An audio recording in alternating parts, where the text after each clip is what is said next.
Hello. What's up, y'all? Good morning and happy Thursday. Bit of an afternoon, but I just got up, so it's good morning. I'm a little fresh. I gotta say, despite the evening, coming in a little bit fresh. Fresher than I should. Hump day is over, but we're on to Thursday, which is the new Friday. The week is pretty much over. Tech and Bo, thanks for the 17 months. That's a Twitch Prime as well. Hello, Sleazy. Amanda. Kingfisher. Near. What's up, Chicken Pants?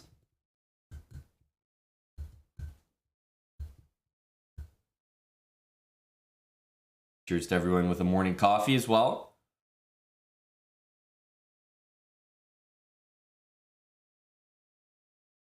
Can anyone guess why I'm particularly excited about recapping today's results?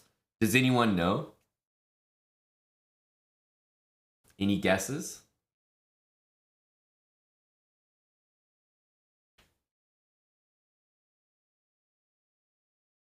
And the games are good. That's always exciting. Hey, happy about that. That's correct. Fret. That is correct. My predictions were 100% correct. Draw, Nepo win, draw, Fabi win. I tell ya, should put money on this stuff. Should be putting money on this stuff.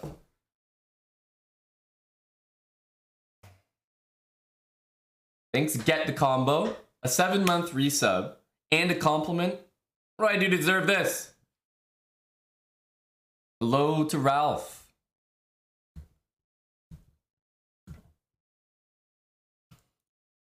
So, I am definitely excited, though, on a serious note, to go over the games because of how interesting they were as well.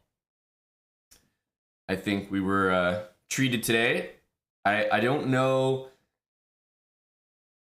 I don't know if this lives up to expectations because everyone's expectations were so high, or if it even exceeds them.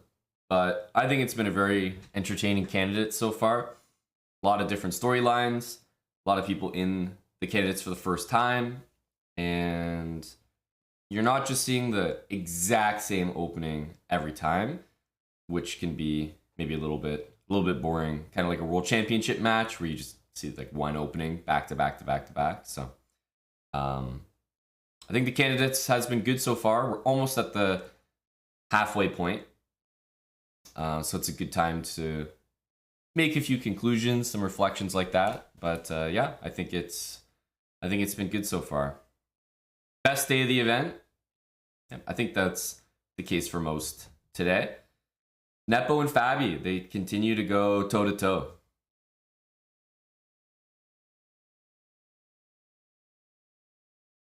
But I thought I'd start with Rajabov and Report here, who had a draw. As I always say, Rajabov with the white pieces, bet draw. This guy is very difficult to beat when he's got white. Ding came very close and did have the tools to do so in their last encounter, but ultimately could not pull it off. He squirmed out. And that's the thing, Adam Hartlover. He's going to have his winning chances as well.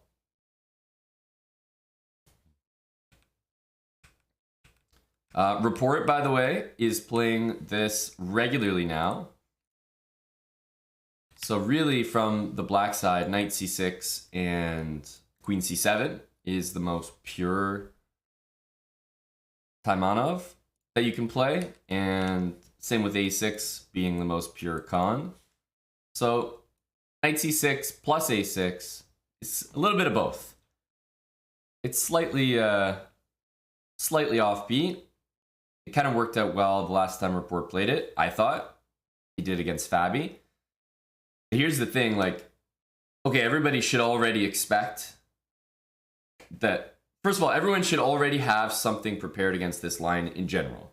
Like there shouldn't be anything, whether or not you're preparing for a specific person, no chess player should just like be bewildered by this move a6.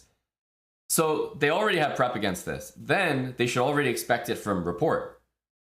He's done stuff like this before. So then you should have prep against this specifically because Report's in your tournament.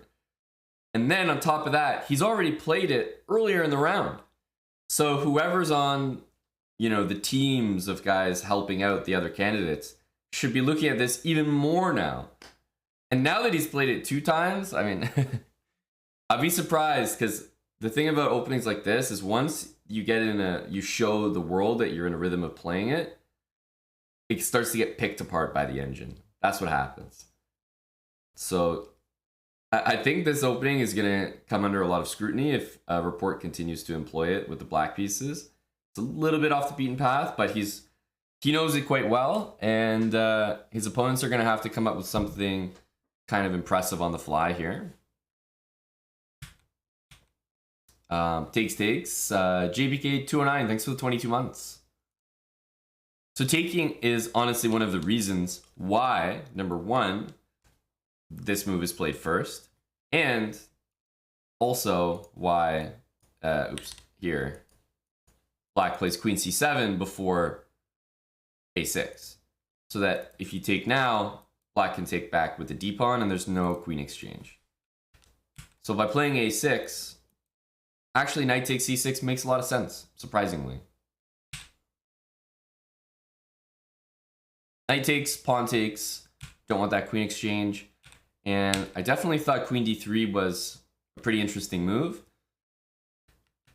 The thing about this is in the Taimanov, which is queen c7, there is actually a line that is very similar to this. So first of all, there's a line like this where you can take. Okay, you can take back in a few different ways. There's also one where you go queen f3 and queen to g3 like this. So this already exists as a line. There's also ones where after b5 you take, and queen takes, you go here. And the whole idea is you make it very uncomfortable for black to develop this piece.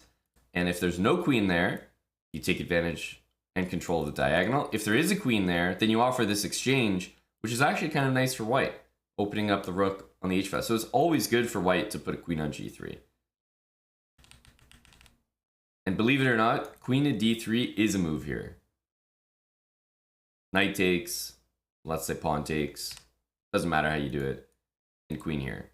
So all these things exist, which just leads me to sort of further understand that, okay, maybe queen d3 to g3 is not crazy.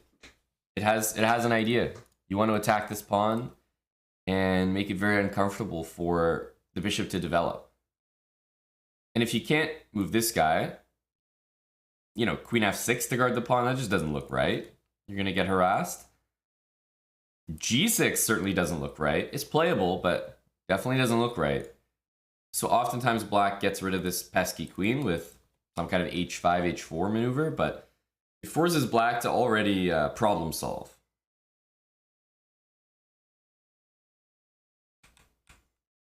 h5, h4, and immediately move d4 was played, which is a big, it's kind of a concession. It's not exactly what black wants to do. So I saw this opening, and I already thought it was pretty interesting for Rajabov, and honestly pretty strong. Bishop b4, king f1, an alpha move. Right, the bishop's going to get harassed at some point. Eventually, this knight might make it to the c4 square, which is great. Bishop f4, and black already has to make some concessions here a little bit with f5. And what a game already! Bishop g6, king d7. It's like, I don't know what the heck's going on here.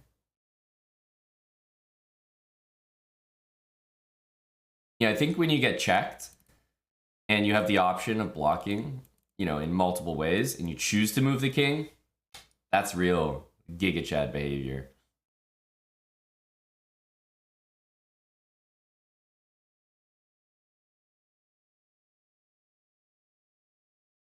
So both kings have moved, actually. And I know these pawns look bad, but there is a reason why white is kind of offering these doubled isolated pawns. First of all, that pawn on g7 is quite weak. If these bishops move, it's actually really hard to defend. And it also controls the knight for the moment. Like rook f8 and knight g4. It's quite an annoying attack on f2, but now it's covered. Still, I think black has some chances with a bishop on b7, but that's kind of why. White's going to kick out this bishop with a3, b4 and bring the knight into the middle.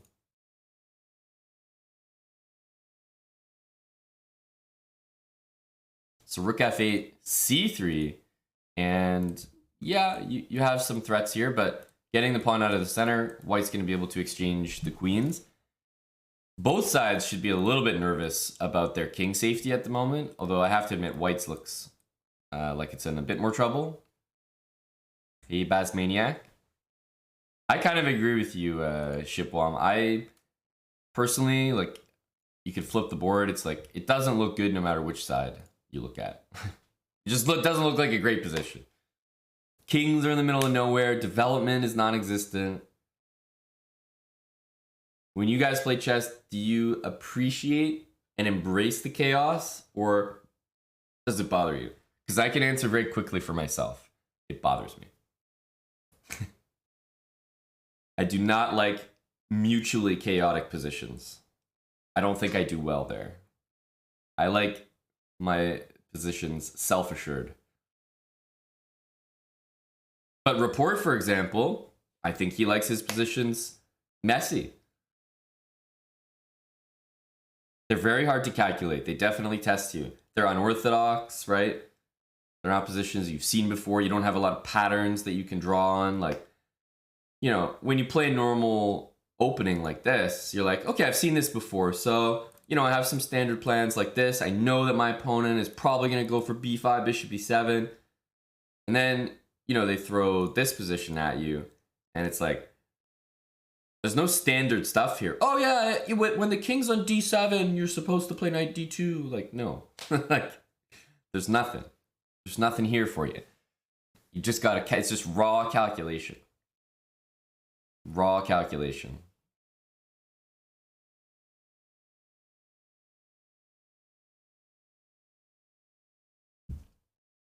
Which is why they say when you're playing a lower rated player, you should get into a tactical skirmish. Because technically the better player, better calculator should win. Very exciting for chess though. Hey, if it's not my game, I'm very happy to see it. If it is my game, no thank you. Put it that way. Queen d4, queen c3, and queen e1. Like, I'm supposed to sit here and believe that I'm seeing the best moves? It's like, what on earth? The king has moved to e1 and f1, like, so often. Knight g4. Like, are you guys seeing this game? I don't have the ability to play this game myself. It's too crazy. f3 and bishop c5.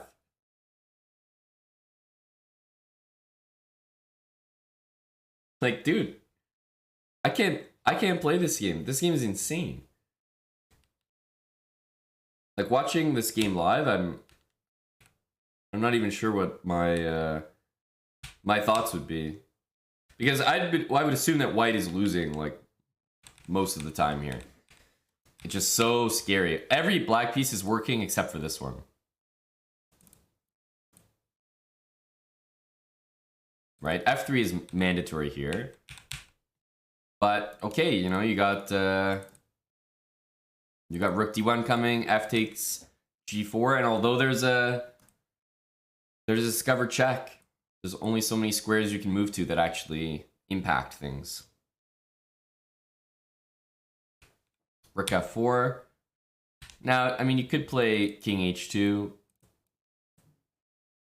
Sort of depends, but he decided to go bishop e3 because he's eventually going to be pinning the rook or skewering the rook and the bishop.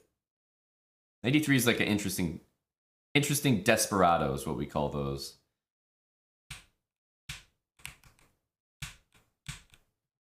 And I mean, from all that, we got to this, which is honestly like, I could see white having extremely good chances here. But for me, this game is all about like the 10 moves right in the middle here. First of all, this opening is insane.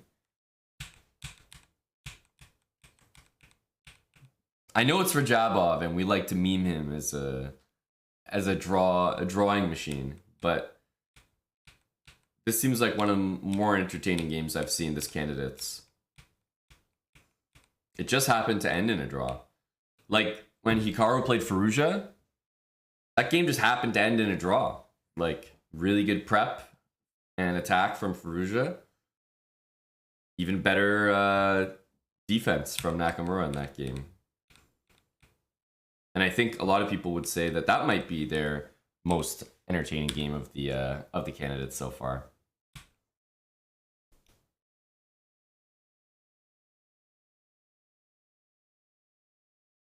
Rook A, B1. And I mean, at this point, black has 2 extra pawns. But he also doesn't really have a bishop. So the 2 extra pawns are meaningful, but 3 extra pawns now. I think it's fair to say, though, that if this bishop isn't part of the game, you're never really playing for a win. That's just how opposite bishops work. Also, rook f8, like if you go here, rook f8 is gonna hurt you. Actually, just leading to mate if you go there. So rook e7 is no good. Rook f7 and rook takes is also gonna lead to mate, or as we see here, Report seizes the opportunity to basically force his opponent to take a draw, because now he is up 3 pawns. That's too much. That's too much.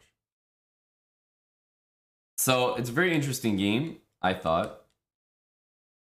Opposite bishops, you will not usually lose these unless, like if black's bishop was out here on b5, okay, the winning chances go up tenfold. This is for sure. But being on b7, I think there's I think it's still very tricky.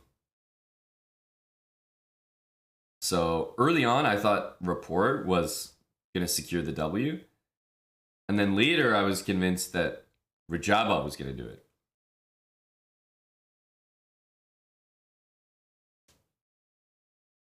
So the game kind of had everything for me. Alexandra Chess, thank you very much. Let me get a shout out there for you. Hey, thanks for bringing the people over here. 34 viewers. And we just had someone convert from Prime to Tier 1. That's an important step. Thank you very much. Home pause. Yeah, welcome everyone. We're just reviewing the games. Oh, my guy, Shipwom. Oh, thanks for the Prime sub, man. Appreciate that. Fresh as ever.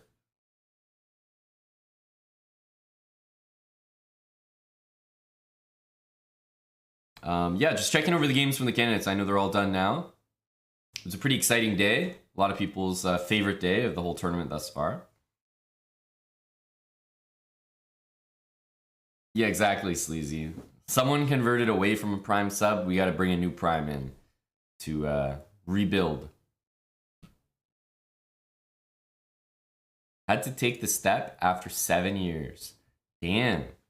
I see that. Following since September 2015. That is a very OG account. We got a few of those. Some people followed early. Maybe have been watching the whole time, lurking. Some people follow early. You know, life happens, and then they came back to it. Real OG energy. All right.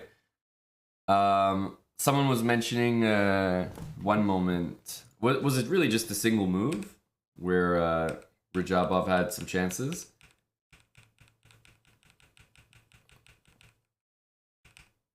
I mean, even here, like, this endgame looks looks quite suspicious, honestly. Even though black's up 2 pawns, it always feels like white has the chances. The pawns are on the worst possible squares. The king is being boxed in to the point where like one check would be mate, basically. Yeah, it makes sense, Sleazy. There'll be some chances, for white.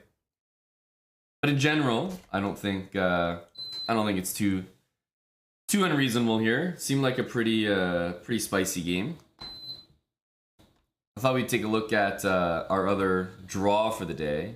I mean, for a draw, this is I think we're kind of spoiled here. If all the games are like this. Hey, Ashwin. Naka against Ding. Wolfsminster, that's my AC. We like that beat ping. That's an important one. Important AC, because it's goddamn humid here in Toronto. People just don't put enough respect on Canadian weather. All the time. You guys just meme. Haha. Canada. Are you enjoying your 2 seasons? Winter and July? Haha. It's cold up in Canada, eh? Haha. But you gotta put some respect on Canadian summers, man. Canadian summers are some of the hottest. The winters are some of the coldest. But the summers are insanely hot. Very humid at the moment too. I can feel the humidity.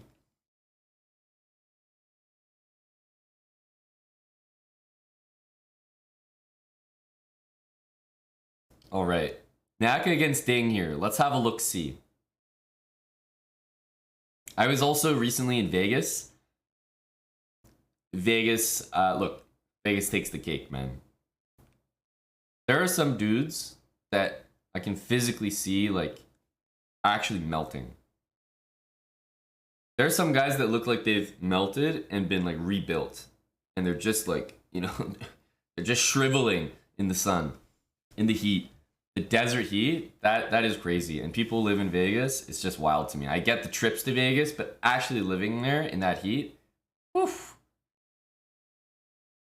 It's wild.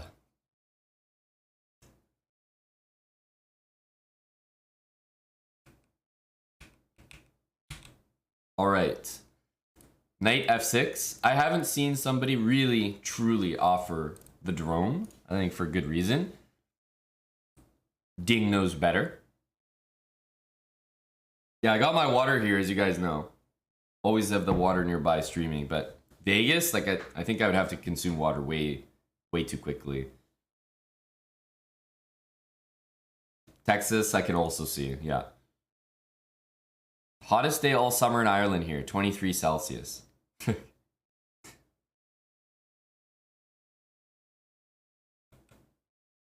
99 in Dallas today. Literally, you're speaking another language, buddy. That means categorically nothing to me. You could be saying anything right now. That could be winter, that could be summer, like, who knows, man. 99, we don't speak like that. And the weirdest thing is, everybody has just agreed that, like, yeah, I'm never gonna bother. Like, I go through my whole life. Every time someone says, oh, it's 100 Fahrenheit, I'm like, what does that even mean? But never over the, like, 29 years of my life have I thought, oh, I'm gonna look up some conversion rates and, you know, just have a ballpark so that I know, you know, 70 is equal to this in Celsius, and 90 is equal to this, and 100 is equal to that. But I've never, ever once considered doing that. I'd rather just be bewildered and confused every time I hear Fahrenheit. It's like an active choice that I've made. You guys are telling me conversions right now. It's fine. You see, the thing is, I don't care. These are going in and they're going right out. Like it's never gonna be retained. I'm gonna go my whole life and be confused until my deathbed when somebody says Fahrenheit. It's just how it is. It's a decision I've made.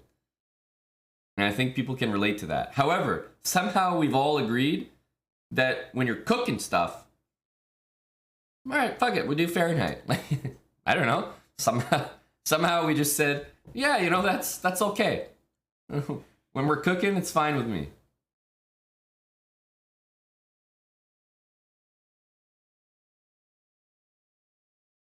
Yeah, get these Fahrenheiters out of here.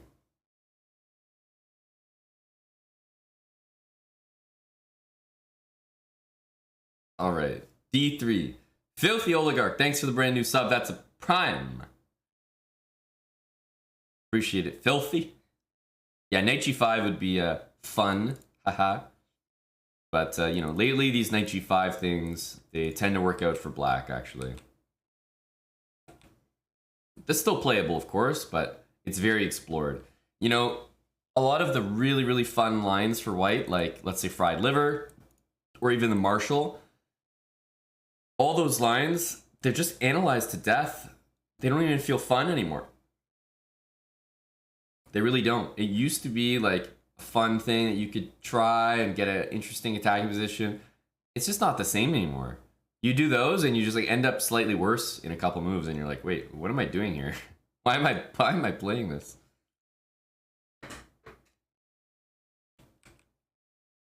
All right. Let's get some moves on the board here. I've talked about a5 versus a6 a lot. One of my favorite things is playing the move a4 because it threatens to win a piece, and people don't really notice that it does. b4 and then a4, it's obvious. It's like, okay, dude, I get it. You know, you're obviously going to trap my piece. I'm going to save it. But a4 flies under the radar. You play a4, people don't really see this coming. Ding saw it coming. He plays a5 preemptively, and you could play a6. It does the same thing.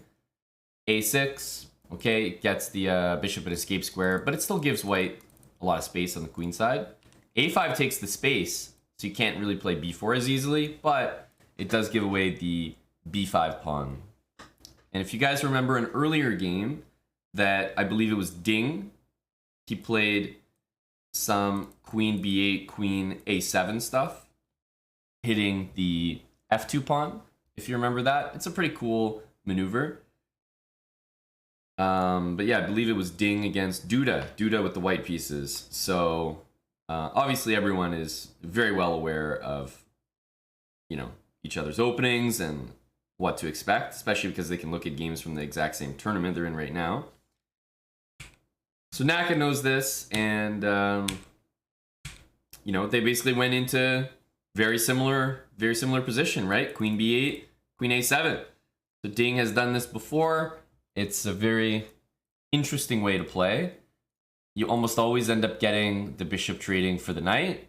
And last time this happened, I thought Ding played really well. I think he equalized very quickly, and he was even slightly better. Soraka, I think that's probably the plan, yeah? Beesby Ballin, thanks for the 4 months with Prime. Takes d4. This is usually what you want to start with. I mean, queen a7 guards d4, so it makes this a little harder to achieve. It also forces you to play rook e2, which is, okay, not the worst move in the world, but a little uncomfortable. And when Duda played white here, that's what ended up happening. I mean, he might have played like knight here or something, and then rook e2, a4, and then like takes. And here you're spending a lot of moves before you're actually getting this. And Ding ended up going like bishop back and c5. So white never really got d4. So Naka is playing in a way that he's definitely going to get his d4 move in. Takes, bishop b6. And what we have here is a more or less mainline theory here for this opening. So even though we're on move 14 and it's different than the Duda game, still, this is very well-known stuff. Neither one of these guys, I think, is very surprised at the moment. a4. So what's white's idea? You want to play queen c2, attack the pawn. And the dream world would be that, you know, somehow you get, you know, I'm just going to play this just to put it on the board. But somehow you get c5, and then d5. Okay, the bishop moves somewhere. And then, you know, knight c4, b3. And you get this really sturdy position where the bishop looks non-existent. Yeah, you have the bishop pair, but I mean, do you really have the bishop pair? And white just has this firm grip on all the squares. Knight on c4 is even attacking the weak pawn as well. Attacks d6 to make the c6 move a little harder to achieve. Just extremely, extremely comfortable for white. So this is like, you know, the ultimate goal, if you can get that to happen. Rook a3. And might be going for something like this. This rook can even make it to c3 sometimes to do the exact same thing. Try to force that move c5. d5 played. Extremely important, right? Once we understand that this favors white, then if there's going to be any pawn break on this side of the board, it makes sense if it's d5. Why d5? Because after d5, let's say you play e5, which is actually what happened in the game. We can just follow the game at the moment. It's impossible to really stop black from playing the move c5 at some point. It's going to happen. c5 is going to happen. It's going to unleash the bishop from b6, hopefully, is what Ding wants. Right? And then this pawn is going to be anchored by the bishop. So it's much better than playing c5. Now c5, if you take it, makes no sense. Black is extremely happy here, just winning. But you would always play d5. So by playing d5 first and then c5, you prevent white from having the move d5 available. And then you get c5 and you guarantee an exchange here, which is going to open the bishop. So pawn breaks, very important. Even though with the bishops, you want to just open things as fast as possible, you do need to take the requisite steps. d5 first and then c5. Okay, knight goes back to d2. You'd love to, you know, take this pawn here. If knight takes on d2, what you might be hoping for white could be something like maybe takes pawn here, and honestly I was thinking even takes and bishop e3, something like this. Because white also has an idea to totally switch sides of the board. And this can happen very quickly. You could be focusing all your energy on the queen side, and then like immediately the knight could go here and you're like, okay, what's going on? And then all of a sudden the rook could swing over and the queen could swing over and the bishop could take on h6. And while you're busy undermining everything over here, your opponent might have a completely different idea, which is sack everything on the king side. So you do have to watch out for the complete switch, which is what the rook on a3 provides, some flexibility there. Thanks, Double Reverse, 40 months. Welcome back. Hello, Orbis.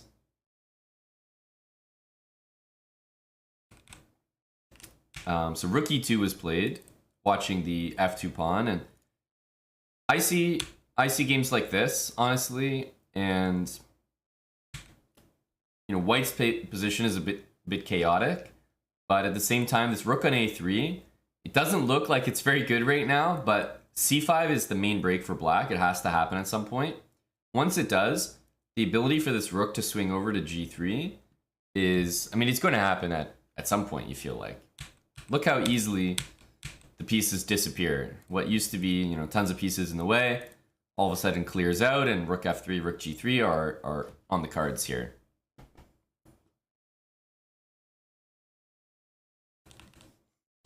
If knight c5, which seems to be a nicer looking move, like you don't really want to lose your bishop. Oh, chess.com with the raid. Okay, it's a little bit of a raid. That's a little bit of a raid right there. Welcome, everybody. As you can see, we're looking over some of the games. What's up, guys? What's up, girls? Welcome. More than 4,000 of you, so that's got to be about 2,000 guys, 2,000 girls. Welcome, ladies and gentlemen. Chess.com with the raid. We better shout out chess.com. They got a good channel over there. Shout out Chess. Last seen playing chess over at twitch.tv/chess. Appreciate the raid. Welcome, everybody. Yes, big 1-to-1 ratio.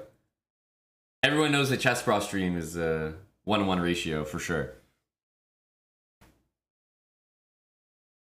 No, but welcome everyone. We're going over the games. They just happened. If you were in the chess.com stream, you got treated to some nice live commentary.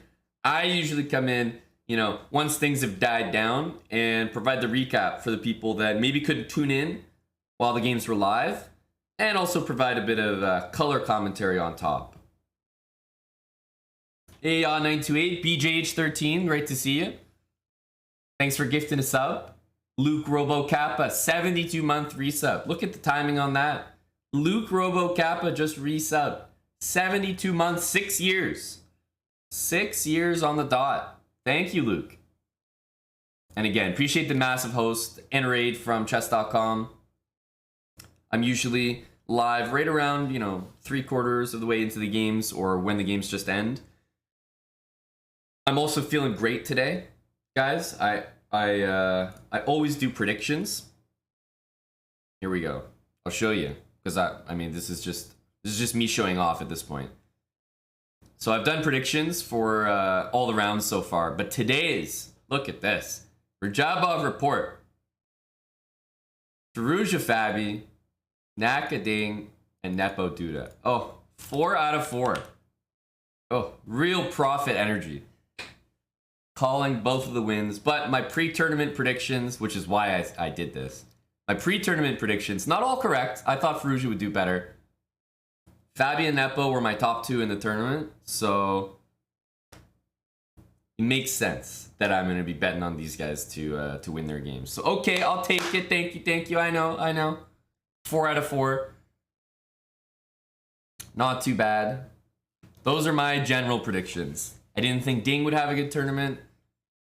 I don't think Rajabov will be last, and my top 3 are Fabi, Nepo, and Firouzja. All right, so there we go. Those are my predictions. I'll do more of my predictions for next round once we get done looking at the games for today. The other thing is, like, chess.com, you guys are real smart. You watched some very entertaining games, some wins, and then you tuned into this stream. Now, I'm almost done going over the Naka and Ding game.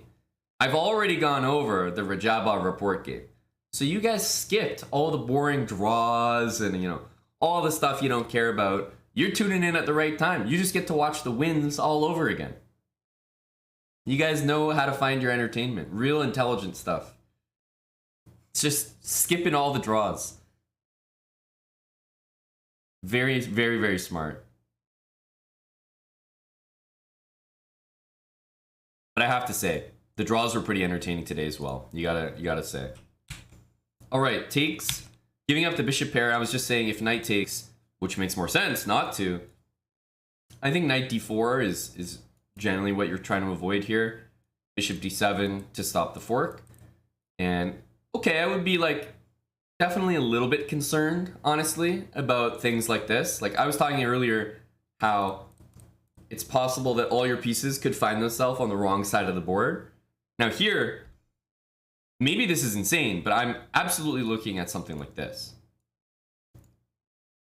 I want to play rook to g3, you know, knight to f5, I want to get my queen out. I'm going for mate here. And if you play like knight e4 to stop it, like, I'm actually at least going to consider taking it and getting my pieces out like this with rook g3. So this might be a little bit too much, but if I'm playing with the black pieces, I'm calculating stuff like this, I'm already getting a bit concerned for my king here. Rook takes, rook g3, it's like, okay, damn, this is a little too much here, right?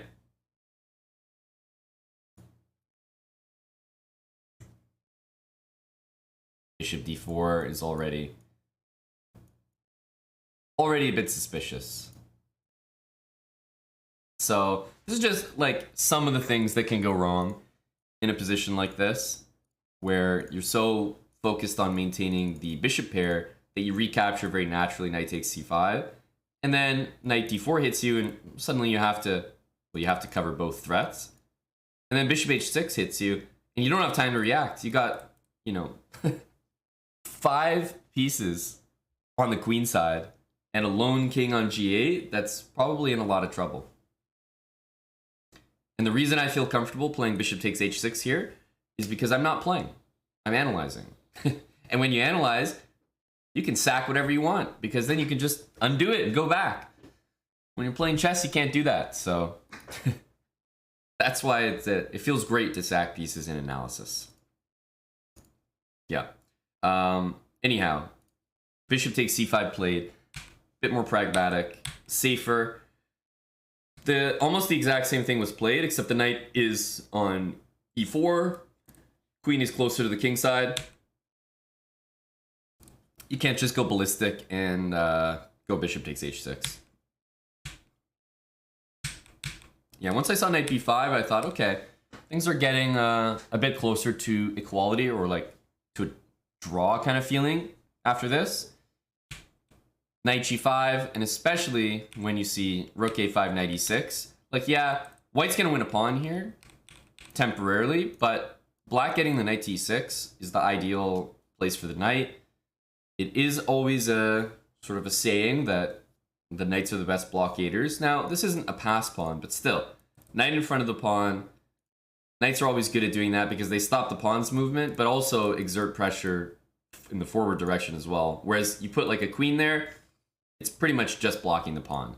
The knight, you know, it usually hits these two, often there's pieces there. Pawns or pieces that are supporting the pawn, and knight e6 is the perfect square for the knight to attack both of those. So as soon as knight e6 happens for Ding, it's like you gotta be feeling pretty good as black. Naka wins that pawn on a5, but is it enough to actually take home the full point? I was never really convinced. Ya 928, thank you very much. Holy smokes, we had a big dono and a big sub gift bomb. Live bet the draw, cheered 1,554 bits. Couple draws for the boys. Thank you, live bet the draw. Although live bet the draw, I think you would have done a bit better yesterday, right? 4 draws. Ya 928, thanks for the 22 gifted subs. And I was gonna say it's a very specific number. Why 22? Well, it's 1,000 in the channel. That's far. Thank you for the long time support. Ya 928. And if you did just get a gifted sub, it's not the rarest occurrence here on the chessbrah channel. Many thanks to you know, the big supporters that we do have here. But still, thank you to Ya 928 if you just got one. We got a lot of sub benefits here, an active Discord community. And definitely connect your sub role in Discord, connect your Twitch account, because that's where we got a lot of benefits. So worth doing if you are subbed here. Disco Dojo, thanks for a full year. Spending a full year with Disco Dojo, tier 3 as well. Appreciate you, man. Your Lightning need a lot of help? No, I won't be helping them. Go Colorado. I was yeah, very happy to see the OT winner yesterday. Avs in 5. Go Colorado. 96 from Ding. Yeah, 96 d4. And at this point, it's tough to maintain. Like, you have some weak pawns here for white. E5's not necessarily weak, but it's definitely overextended. And if you want to support it with f4 and try it for stuff like this, then you're also kind of risking, like, f4, d3 by black is going to open up this diagonal. The b pawn is going to be weak. And f4, f5. I mean, the rooks are really well placed for Ding here as well. So I think I'm a little more concerned with black's pawn running up the board than I am about white's attack here. Queen c5. So, hey, did I not call this a while ago? That rook was going to switch to g3. It just took 10 extra moves. It got there. And the reason why I was never too big on this pawn that that ding was down earlier is because, yeah, I mean, the strength of this d pawn, you're going to win it back at some point. I thought the conclusion of this game was quite remarkable, though, because this is exactly what you'd expect is a nightmare for black. Right? Allowing bishop takes h6 like this. How many of us could play the game this way? Just run your d-pawn down the board, and then take a bunch of queenside pawns while white sets up this, this, and this? It's like, what? That doesn't feel right. Takes and then d2. I mean, Ding just doesn't care. It's like, all right, like, you know, I got my knight on e6 covering everything. So what?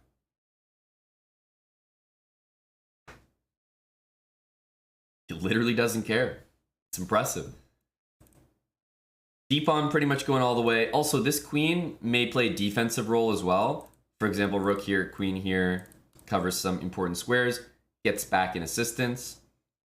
There's also some world where you try to make some draw by like sacking. I don't think it quite works just yet, but there is that idea to sacrifice and perpetual check. Okay, but first things first. You have to react to this. Rook d1, you don't want to just let the pawn queen. Rook d5, and this is exactly what we were talking about.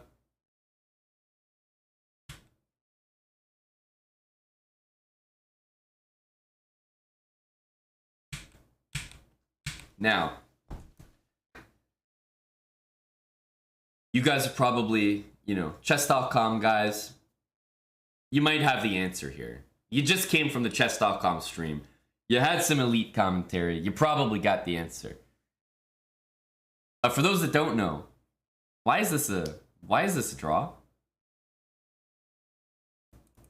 After queen there, why can't black just run away, by the way?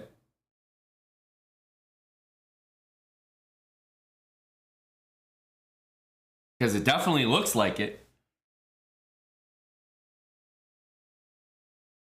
And if you weren't in the chess.com stream, but you don't know the answer, you can just say, you know, I was in the chess.com stream. I won't say out of respect.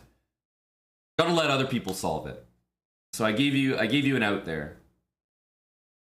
I know the answer, but I'm gonna give others a chance. Out of respect for the game.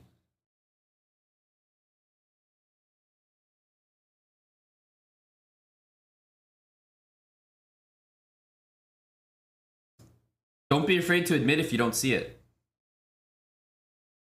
You know what I do when I don't know the answer to something? I just ask you guys and then sit here until we solve it. And if we don't solve it, then I never mention it again.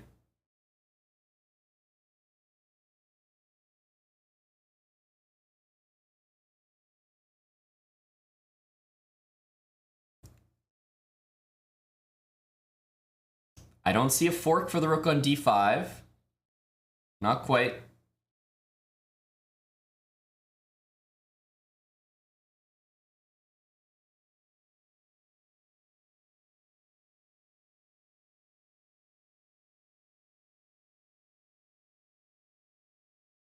Yeah, Orbis, but remember, black is trying to run this way, right? So yes, you can like check me on f6, but I'm not going to go necessarily back this way as a draw. But what if I play king d7? I'm trying to run to that side of the board.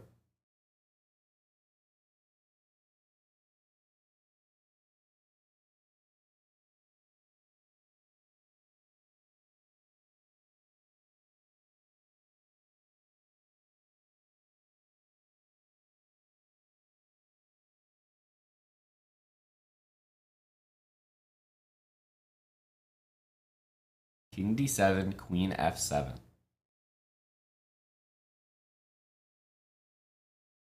Now, to me, what's impressive is that you have to show a crazy amount of restraint. So check, okay. Let's first understand that if you stay on the H file in any capacity, it's not really going to help you. So, okay, check. Black definitely wants to walk towards the queen side. Check. Only move. Check. I mean, you can check here, but it makes sense to get closer using the pawn as an anchor. Okay, king here once again. You know, we're making a draw here. Now in king d7, e6 to me, this looks like the genius. e6, check, right? Haha. Hanging queen. And then black plays rook takes e6.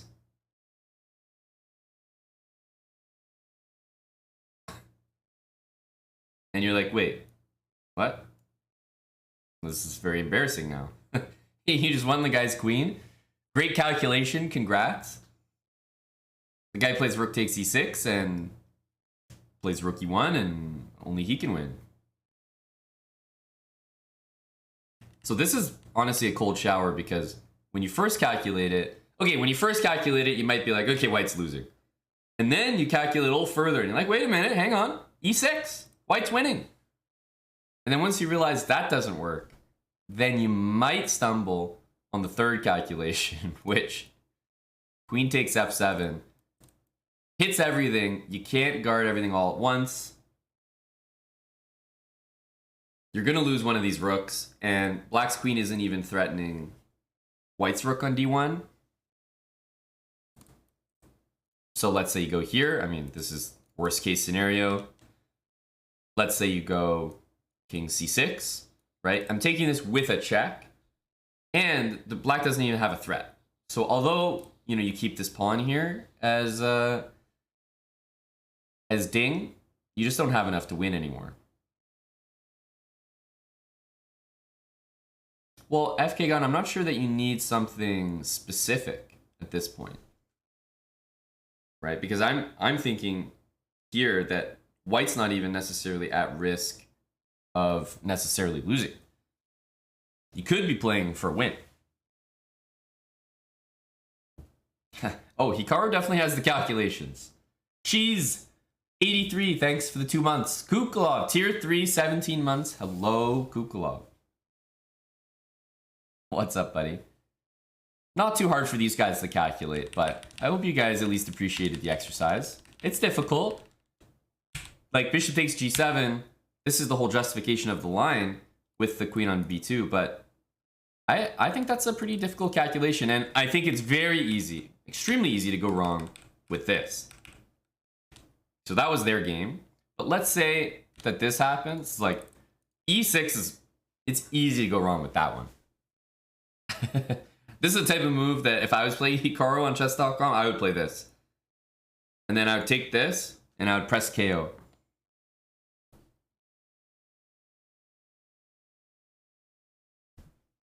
And then he would play this and a little embarrassing. It's exactly what would happen. I can already say I'm glad this isn't happening on an actual stream because I would definitely do some dumb stuff like that. Not a good look for me. And then I would press the resign button.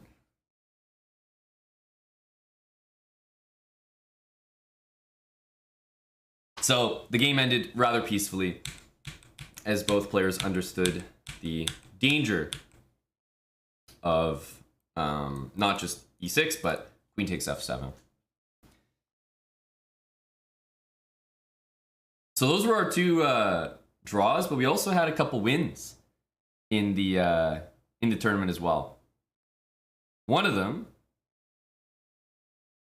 Nepo against Duda. Nepo against Duda. We saved the Fabi game for last. It just finished. Let's check Nepo against Duda. Nepo, I keep saying it, but when this guy is, just in form, everything's flowing, I think he's relatively unstoppable. He's at least shown that so far, but he's certainly a streaky player, so if some bad momentum hits him, he could definitely be in trouble. But Nepo and Duda was definitely an interesting one. Let's have a look here. A very unassuming opening. Nothing really going on here. Very solid for Duda. And 95. The early 95 is usually designed so that you literally play like G4, F4, F5. This is everybody's dream. To be able to just throw your kingside pawns, pawn storm your opponent in the opening, like before move 10, and have it be good. This is a dream come true. Because don't lie, I've seen you guys in chat. I've seen this before from you, but it's just not good when you do it. So to have someone like Nepo completely validate your style of play in the FIDE candidates, we're gonna see a lot more people just chucking random pawns up the board as a result. This is just gonna happen now. Nepo has just equipped the 13 to 1400 rating range with a lot of ammunition for the coming weeks. Well, I saw Nepo do it, so it's like it happens in a lot of the video games as well, Some pro player does something, breaks the meta, does something a little offbeat, makes it work, and all of a sudden, boom, everybody's doing it. It happens in chess as well. When Magnus plays an opening, you immediately see that opening, like the next day.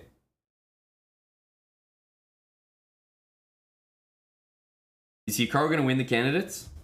I mean, hey, what can I say? What can I say to that question realistically? Is Hikaru going to win the candidates? It doesn't look like it. Could he? Sure. Nepo just has to have the exact opposite tournament, so he needs to lose 3 and 4 games. Fabi needs to fall asleep and miss a round.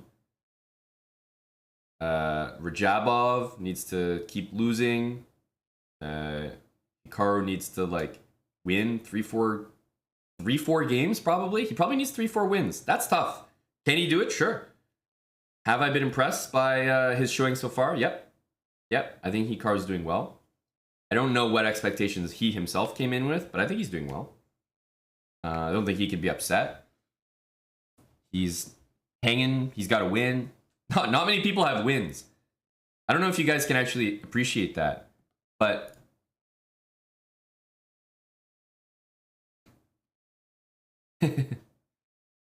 is this updated here? There we go. Do you guys see this? Look at these guys. They don't have a single win. Hikaru has a win, man. Hikaru has a win. That's massive. It's a bigger deal than you think.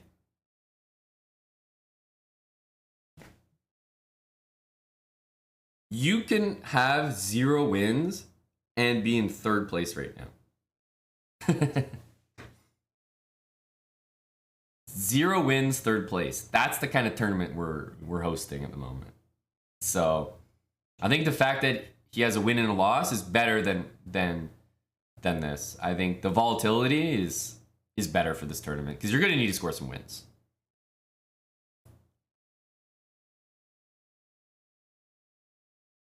But I like this opening. A fun choice by Nepo. He's sticking it to the guy. Takes 94. First of all, we have to get rid of this knight. Queen b6 with a knight. On e4 is going to be, and I say queen b6 because remember, our whole plan is g4, f4, f5. But with a knight on e4, yeah, queen b6 or bishop c5 are pretty annoying. So yeah, he gets rid of it first. And as soon as you see king here, you realize what's going on. The bishop's under attack, so the queen can't really take this pawn very easily. And the next moves are just gonna be this, right? Nothing too special here.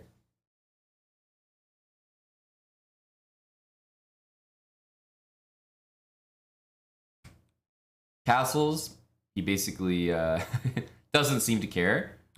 And after f4, it's like, yeah, f5 is a threat, but sometimes what can happen in positions like this is you get a situation where you actually sometimes don't want to win this material because you're going to lose so many pawns and be so weak on the dark squares as a result.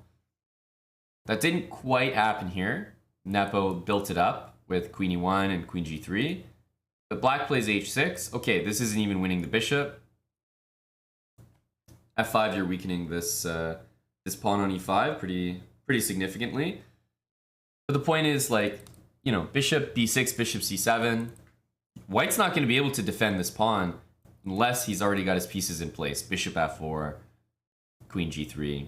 So I thought it was interesting that, you know, you're going for this plan of trapping the bishop. Okay, there's always h7. But even if you win the bishop sometimes, if black wins this pawn, takes this pawn, maybe even gets that pawn, you know, your bishop is not fantastic against this pawn chain here. And I think the way the game went, it was almost like Duda was going for something like that. I am Edgars, thanks for the 8 months. And Gurkan Guvin, thanks for the brand new Prime sub. Appreciate it, Gurkan.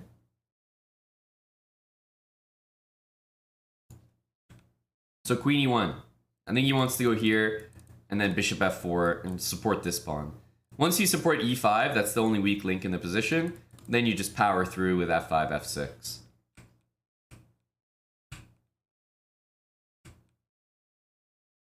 Bishop h7.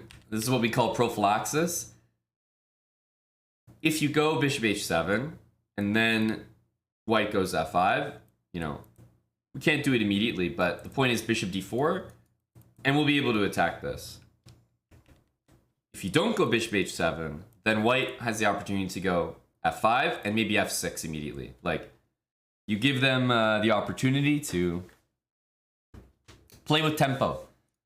So even though it looks like after f5 you're going to always play this move, it's very useful to do things that you know you're going to have to do in advance.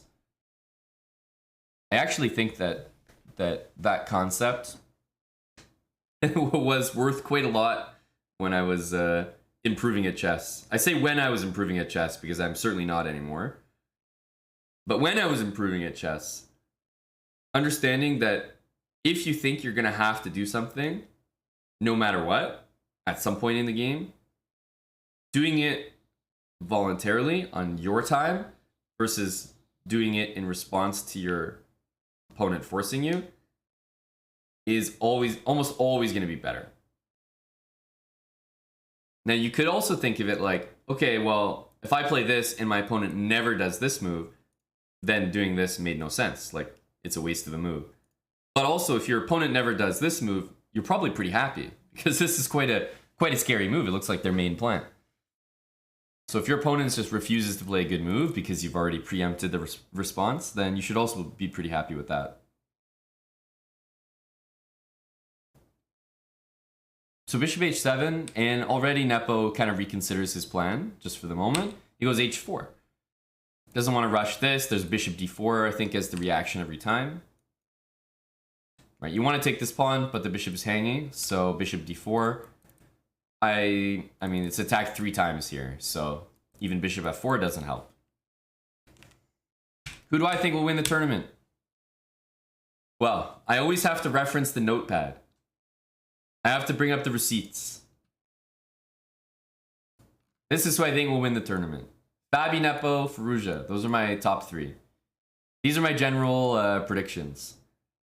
If I don't bring up the notepad, then we're gonna have some people that are like, well, you know, dude, Fabi and Nepo are leading the tournament. Of course you think they're gonna win. Fabi, Nepo, Firouzja were my top 3. These were my pre-tournament predictions. So, okay. Fabi, Nepo are obviously doing really well right now, so we're doing okay. Firouzja, obviously not panning out, but I never ever thought Firouzja would win the tournament. He's just like, I wouldn't say never. It's probably a bit harsh, but I thought Firouzja would do well, better than he's doing for sure. That's a disappointment for him. It's only the first half of the tournament, but he's got to pick it back up. But Fabi and Nepo were like the ones that I thought could actually take first place. Sad days for Firouzja, but he's got, what, 8 rounds ahead of him? It's his first candidates. It would be pretty impressive to just show up and win it, definitely. But he's got time to do that. He's got time to do that. G5. So, even though you're completely giving this square to black, right? Like bishop f5 can definitely be played. You're also, I mean, there's a wide open h-file to the king, which you need to be concerned about. Plus, as you see in the game, black went for a very different approach. And I thought maybe bishop f5 here was the other way that that Duda could have tried to play. I think the candidate, it's not a unusual opinion, Victor. Candidates is pretty impressive. It's exciting this year. So bishop f5, but long term you just have to deal with this h-file. Maybe queen h4. Right? This never works to play rook there because you start with queen h6 and this, and you just get mated. And if you go queen e6 to make way for the king, well, your bishop's going to drop. So you have to save your bishop first, right? And then white's just trying to literally deliver mate. Queen e6. Now after queen e6, here I would honestly be extremely scared because I think we're borderline winning here. So rook h1, going for mate. King here, what else? Now, first of all, takes and takes is already good. Bishop b4 looks even better. And after this, probably rook takes. Bishop takes is fine. Okay, yeah, you win a pawn. Rook takes looks lethal. Because this is just going to lead to force mate. The concept of taking away the square the king wants to move to, rather than just mindlessly checking. And mindlessly checking would have been a good move as well, but this is just how quickly you can get mated on the h-file. Very easy to underestimate. So g5 takes, and yeah, I don't think bishop f5 really works. Like this h-file pressure it's quicker than you think. So he goes bishop b4, takes, but yeah, now that you've dealt with the h-file stuff, you have another issue, which is just f5 g6. And this bishop's under attack. And even if you go here, you know, to save the bishop, I mean, you're not really saving the bishop, you're just getting mated. Queen takes b2. And this is a little bit of what I was talking about earlier, how if you go g6 now, let's say takes, queen takes e5. And this type of position, I'm not completely convinced is winning. One of the hardest things to do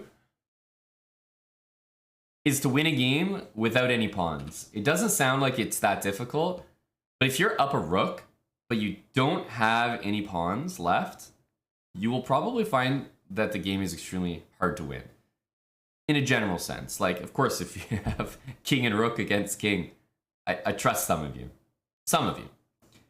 But if you have a middle game position like this, where you just take these two pawns off the board, like, white's not winning this game, period. You almost always need at least one pawn to go make a queen or promote. You never think about it at the time, but in the back of your head, there is some part of you that is understanding, hey, I actually need a pawn or I'm not going to win this game. Like, there's just no hope. So this is what I was saying, like, even though you win the bishop a lot of time, black is decently happy here.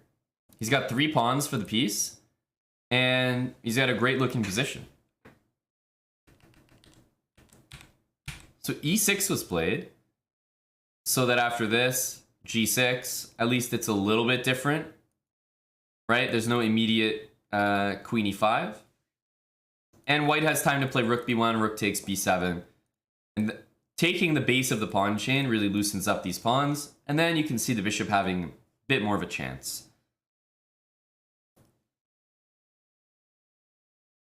Yeah, I can see that e4 artist. Rook c3. This is, you know, some serious stuff. g6 incoming. But as insane as rook c3 is, e6 makes a lot of sense, right? Rook b1. This feels like the more human approach.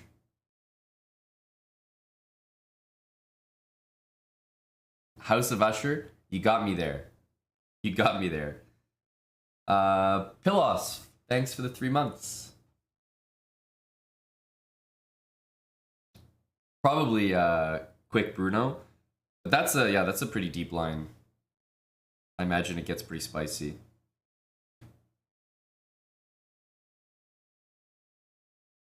I don't really know what you're talking about, Chicken Pants. What do you mean, brah? Fabby, hover over other boards. What does that mean? While he's playing? Isn't that normal? Like in chess, it's very normal. First of all, when you're playing like a 2-3 hour time control game, you're not going to stay seated the entire time. So you're going to get up. And I mean, are you going to get up and just like, I don't know, stare at the wall or something?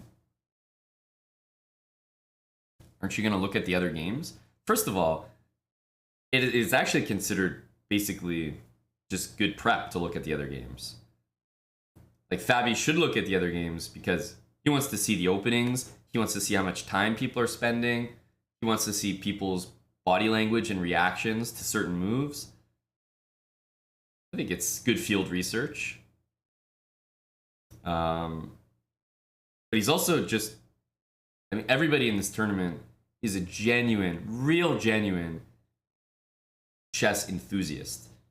They're also players, of course, competitors, but they're also chess enthusiasts. Like, they like chess. So if there's a chess game going on, they'll probably look. And probably be decently interested in like analyzing it, considering it's, you know, probably a tricky game. Play the position, not the body language. Decent advice in anything. I don't know. I don't see anything weird about that. But that's probably because of my own, ability to do the same thing, right? I can only blame myself. Exclamation mark hobo. Right? This is me doing the same thing to Magnus. You're saying this is what Fabby looks like? A bearded serial killer? Just hovering over the games? You're saying Fabby looks like this? You find that weird? You wouldn't want this guy watching your games? You're telling me you wouldn't feel comfortable with this guy right here watching your chess?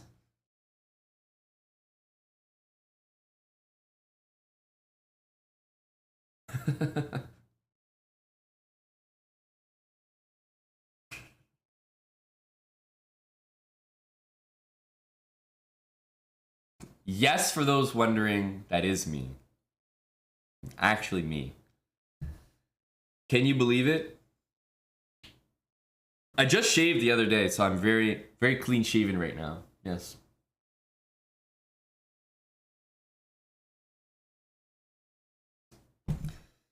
Actually me. Actually me.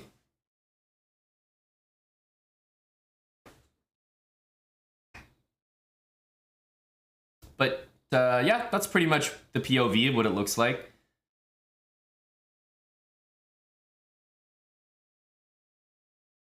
When someone's lurking at your board.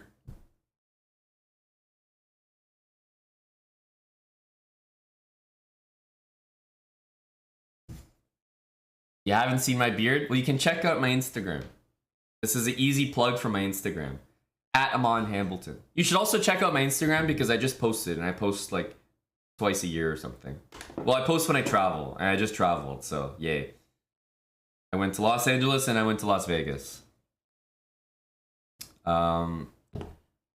So yes, not only did I just post, there's a reason, but you'll also be able to find all my beard photos on my Instagram. Yes, @Amon Hambleton. Yes, easy plug there. He was fast, Eric. Yes. That's the story. I watched Magnus's game. I looked like that. And it was funny enough to make a meme out of it. But Magnus's father saw the meme, but I don't know if they have memes in Norway, or at least for Norwegian parents. He was a little concerned for his son. So he reached out. Magnus, you okay after the homeless attack? Magnus later shared that that had happened. Pretty funny. He was all right after the homeless attack. No harm, no foul.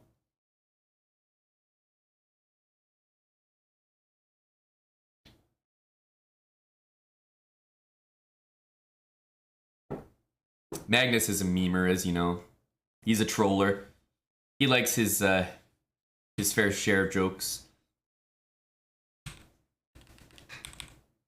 But Nepo here got such a better version. He gets this pawn instead of this one. Remember the position we were looking at before? Black had these 3 pawns, queen on e5, king here. Instead, that pawn still exists momentarily. You give black this pawn, and you take this one. Now you're attacking this. This is a target. This is being hit. Boom. Rook takes f5. So I thought this was pretty good stuff from Nepo. And here's the funniest thing of it all. I was just explaining how it's really hard to win a game when you don't have any pawns. Now the reason, of course, that Nepo is able to win this game is because he has a pawn, obviously. He has a pawn on h7. If black would just take the pawn, oh my goodness, it'd be so hard to win. But he still has the pawn on h7, and he has it to the very end of the game. Yeah, game over. The h-pawn, all because of this guy right here. If that pawn was off the board, no chance. No chance. But it survived till the very end. Lucky. Because it really is hard to win without a pawn. But rook here guards the bishop. And there's just no defense that you can offer here. The rook is pinning a bishop, but that's it. It's being guarded. This is being hit. The best black can do is hope for a queen exchange. But it's just not happening. Right? Even if you guard the pawn again, I mean, at this point, you can just take it. And this is probably one of the very cool, rare positions where it just won't matter. You can play king here and try to avoid it, but it won't happen. You're going to lose your rook no matter what. And if you take, you lose it here. So this would be cool. This is a true position where you don't have pawns, but you're still winning. But it's not really a middle game anymore. That's why. It's in an end game. You got enough material here. You're able to do it. Chill Living, thanks for the 8 months. Most homeless, handsome man you've ever seen. Wait, that's not what you said. Most handsome, homeless man you've ever seen. Oh, it works both ways. Thank you, Chill Living. Jug Handle 10. 78 months. Thank you to Jug Handle. Appreciate it, Dan. A long time. 7+ years. Your boy Deeproy also for 23 months. Coming up to 2 years on your own. And a new sub badge. Thank you very much, Jug Handle, your boy Deeproy. So anyway, This is just me speculating with other lines, but there's no way to guard g7. So Nepo is just rolling right now. Pretty good stuff. Nepo is now honestly way ahead of the pack. Fabi is keeping pace though. But after that, nobody else really is. Let's take a look at the last game though. Nepo wins against Duda. And the last game here is Ali Reza against Fabi. This one just ended not too long ago. It was a long one. Nepo's like the Avalanche, eh? You're just trying to get me to talk about the Avs, dude. I don't mind talking about the Avalanche. Big Colorado dub.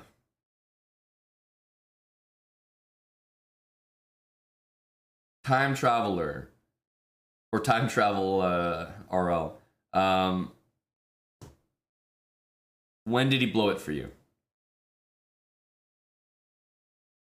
When did Ali Reza blow it for you? Let's have a look at the game. There will definitely be some exciting moments here. Move 1, yeah. D4. Tough move. Well, Firouzja is getting his white pieces, but it's been a slightly disappointing outing for the guy. G3. Now, the one thing about this move is, on a serious note, the Benko is definitely not, doesn't have the reputation to appear in the candidates. The Benoni also probably doesn't. However, if in the Benoni you played like this, and then in this position, instead of playing like a mainline move, like e4, your opponent played g3, if you could promise me that every time I play the Benoni, my opponent would play g3, I would play the Benoni. Because g3 is a real soft move against the Benoni. Developing the bishop here, you lose a lot of control of the c4 square. And yeah, if you're going to play e4, I mean, it just feels like a little bit slow. A little bit slow. So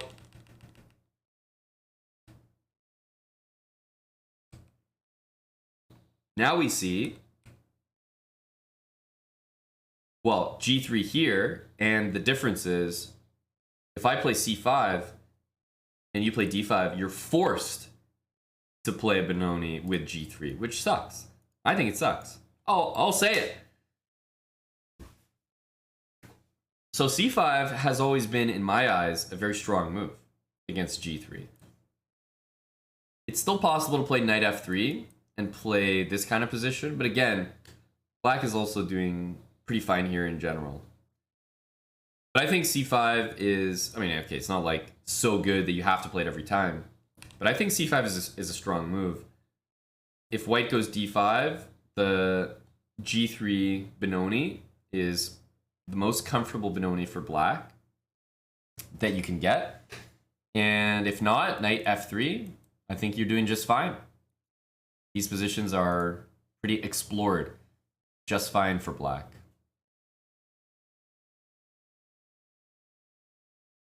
So that's just a small aside.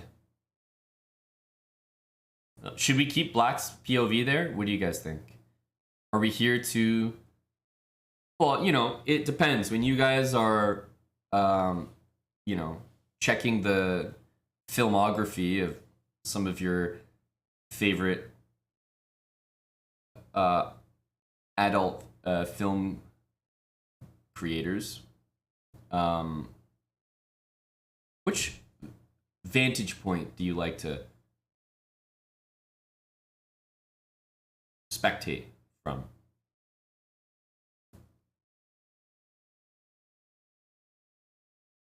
That's right, Ashley. That's right. There's some, yeah, some recently high production. Personally, I enjoy watching from Fabiano's perspective. Adam Hart Lover, you like the guy that leaves for work? Yes. Yes, the POV, the POV of the pizza store manager who sends the guy out to deliver the pizza. All right, I don't know why you cut that hole in the bottom of the box, but be back in 10 minutes. Yeah, his POV is pretty nice.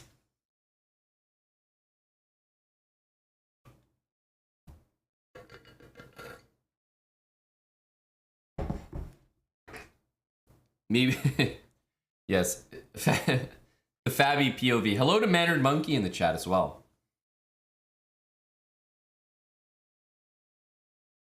I don't think the manager POV is getting money, Realty Pizza. You're definitely not getting paid for those orders. For all the pizza deliveries that I've seen, I never once see a monetary transaction. I'm surprised these big sausage deliveries, you know, chains are still in business, honestly. It seems like a losing, seems like a non-profitable business model. It's really remarkable, honestly. So no c5 from Fabby. d5, we enter much more trodden territory in the, basically the Catalan. Queen d3 from Faruja. I would already classify this as offbeat. So queen d3, one thing I can probably immediately say is like knight d2 can happen and the queen is in front of the knight. And this just lends a little extra support to c4. But there are a lot of lines where black takes this pawn and kind of hangs on to it. Right, there's a whole bunch of theory here. Like this, this is explored like crazy. So Ali Reza is clearly trying to avoid this. And of all the moves that exist to defend this pawn, I would probably say I've seen queen d3 the least. It definitely looks like a bit of an odd square. Like normally bringing your queen out this early, first of all, before castling, a little odd. But second of all, even to the d3 square, like c2 is always going to be a more natural square for that queen to end up on.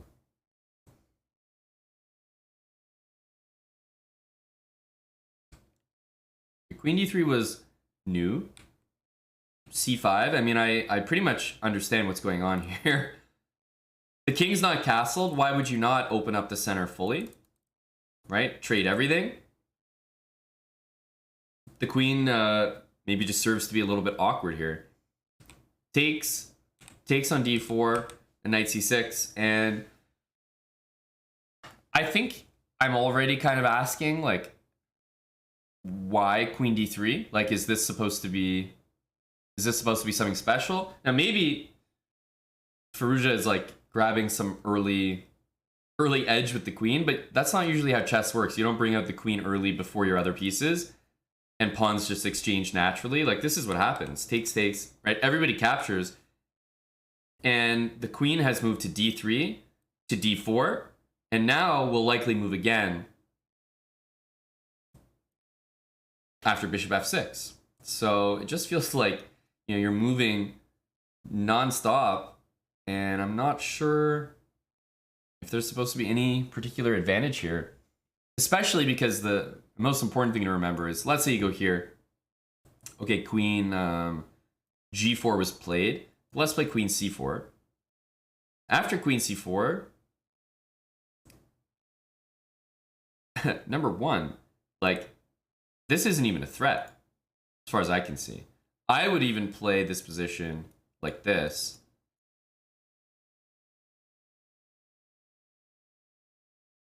Right, this isn't even fully convincing for me. This bishop looks amazing. This guy's restraining as well. Rook d1 is incoming. Right, this all looks like not good enough, basically. And this is if you take this pawn. So if you're not actually planning to take it, which you often aren't, giving up that light square bishop is surely worth a pawn for Fabby here. And I think that's demonstrated by his move as well. Queen g4, bishop d7.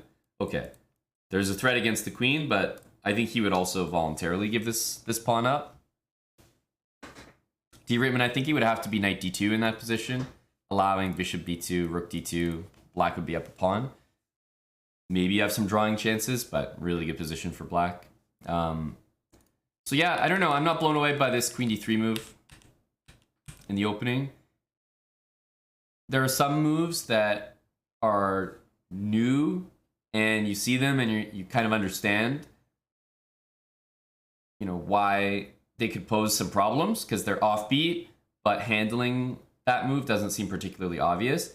Handling this move does seem obvious to me. If I see a queen move before castling, I'm almost always going to try to open the center, and I'm going to be looking to capture the pawns in the center to open up space for my pieces to attack the queen. Because I would view the queen as like maybe getting out too early, going into the center of the board where the rest of my pieces are. So queen d3 doesn't look like a move that's going to throw me off, essentially.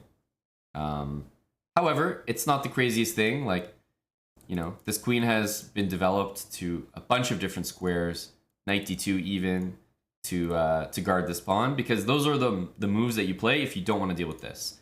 This has been very explored, tried and tested. You know, black's pretty much doing okay here. And if you don't want to play these positions where, you know, sometimes you may even just beat down that pawn, right? Even though this looks pretty scary when the knight, okay, here is actually a good example of a nice trick, but let's say this is the way that you usually handle the move knight e5. Here there's a nice trick though, which we may as well show. Knight g5 and knight g5, queen h7 is unstoppable. This is the move that you need to play to save your rook and keep your extra pawn, but you're running into mate here. So this is a good trick, but really you don't even need to defend this pawn. I think bishop d7, bishop c6 is the other main theory, and maybe you guys have even seen this nonsense where they go like knight c6 and it looks crazy, like they're completely hanging this pawn. But black gets tons of counterplay here. This has been seen a bunch. You know, you're gonna get this diagonal. White might try to end up a pawn here. So if you're not trying to play any of these lines, you kind of have to do something like what Alireza did, which is guard the c pawn.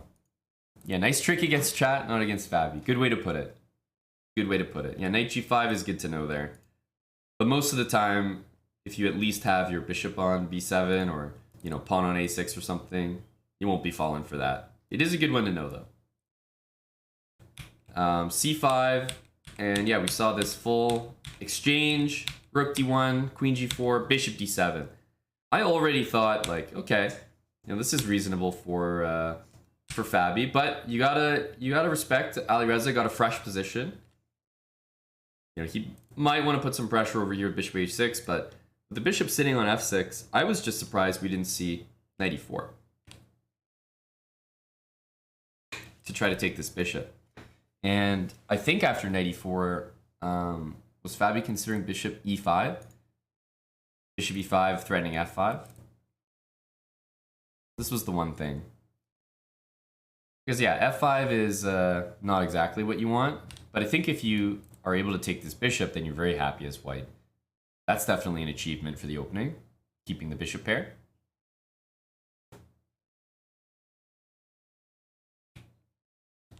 So I would imagine knight e4, bishop e5, which is why he played knight f3. And hey, e4, this is going to be, you know, this is going to be a piece, basically, if you play e5. So knight, I don't know, b4, e5. And that's why Fabi's move was absolutely compulsory here. e5 himself, hitting the queen. White's move e5 is about to win the game, so yeah, actually no choice there.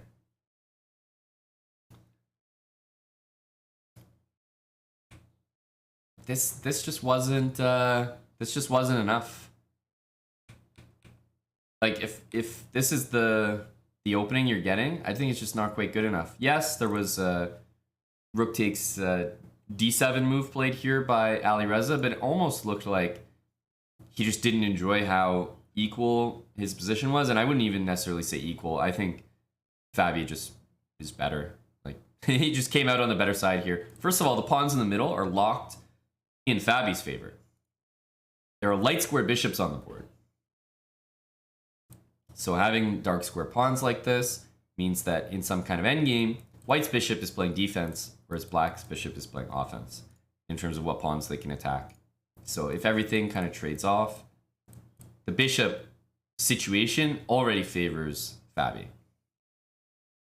It's not really a huge deal, but just because of that, I think Fabi can already be very, very happy here. He's got the d4 square.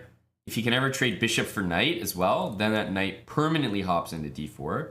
That's extremely good. I'm trying to find a way to illustrate that at the moment. So let's say, let's just do this. You know, if black was able to do something like this, take that knight, right, no matter what, and then thrust this knight into d4, black's always just going to be, you know, slightly better for the rest of this game. Knight on d4 against the bishop. He's got a great outpost, meaning no pawns can attack it.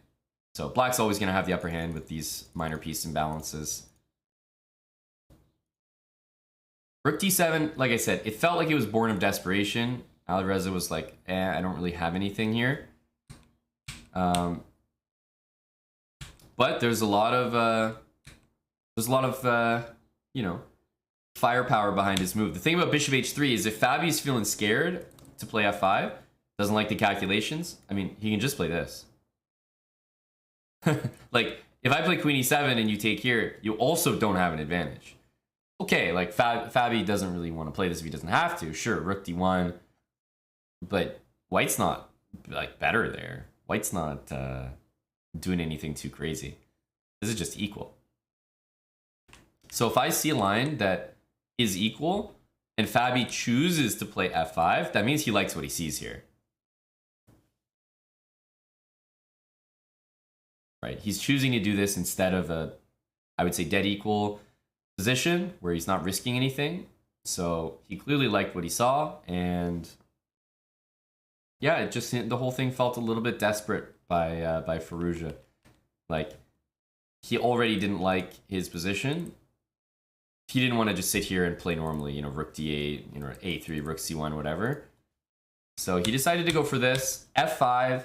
If bishop takes f5, then it looks like the move is queen e8.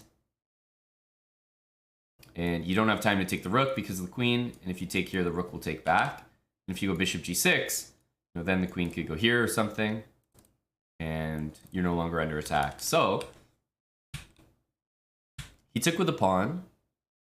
Now, after rook e8, I think Fabi, he did a good job here. Like, there are a lot of weak light squares. This is absolutely not like a forced win or anything of the sort. It's not like Fabi was just completely winning as soon as this happened. Especially if this was like a blitz game that I found myself in. I wouldn't even be sure that black is better. But in classical chess, when you're up material, you can usually spend the time to play the right defensive moves. Is there a chance he missed queen e8? No, I don't think so. Because here's the thing, for Alireza, when you're playing this move, it's like, even if this happens, rook d7 doesn't feel like a fantastic move. So, do I think there's a chance that he missed this? Maybe, but like, it feels pretty fringe. It's a bad miss. It's a really bad miss if so. If he missed this idea, then it's definitely not a good sign. I mean, we're only on move 22. He's got lots of time to calculate. I think that's a pretty basic thing, especially because this move was done completely voluntarily by Firouzja. Completely voluntarily. And there's not much to calculate. If you go back here, this is like a 2-second calculation, okay? The only other move on the chessboard is this, pretty much. So, no, if he missed it, it's a really bad miss for his level. But I don't think so. I think it was just desperation, more desperation to try to make something happen in the position. E4, rook d1, queen f7. So obviously offering a queen exchange. Now the thing is, he played queen e2 because knight g6, which looks completely normal. Why would you not go take this rook? After knight e5, you're pinned. So your knight is just, it's just going to be captured. And this pawn is even going to be hanging, maybe. So it's just tough here. Yeah, just move the queen. Maybe queen f3 as well. Or you could even start with this, maybe. I don't know. This looks pretty nasty. Yeah, I don't know about e3. Maybe you do, maybe you don't. Point is, you play knight e5. There's a pin here. White's not winning their material back. And I'm also blundering knight f3 here. Yeah, this move doesn't really... I was trying to just put my rook somewhere to, like, illustrate the point. Rook d2 is not a great spot, but there we go. Black's just better. There's just no counterplay. I think it's a really surprising decision to see Firouzja go rook takes d7 and follow up with bishop h3 there. But Fabi, hey, he called the bluff. And even after queen e2, he's calling more bluffs. He says queen takes a2, dude. I don't care.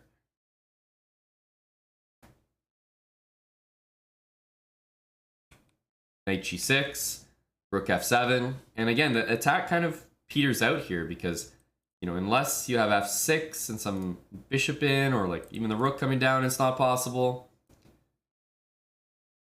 Firouzja's trying knight f4, right? He's going to try to put the bishop on h5, but again, when you get in these games where you have time on the clock, it's really hard to navigate as white. You're trying to beat Fabi down material when you're playing a classical game. Like, Fabi's got an hour and a half to calculate. He's gonna find the resources. I mean, if you take, I even get a queen trade as well, which looks to be okay. Yeah, there's no rook d8 check there or anything, so.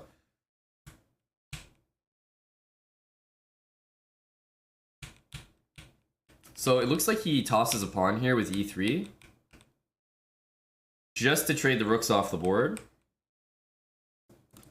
And then, well, now he's starting to make significant threats. If king h3 to get out of this, then, you know, all of a sudden knight f7 appears on the board. And the coordination that Fabi is getting here is too good.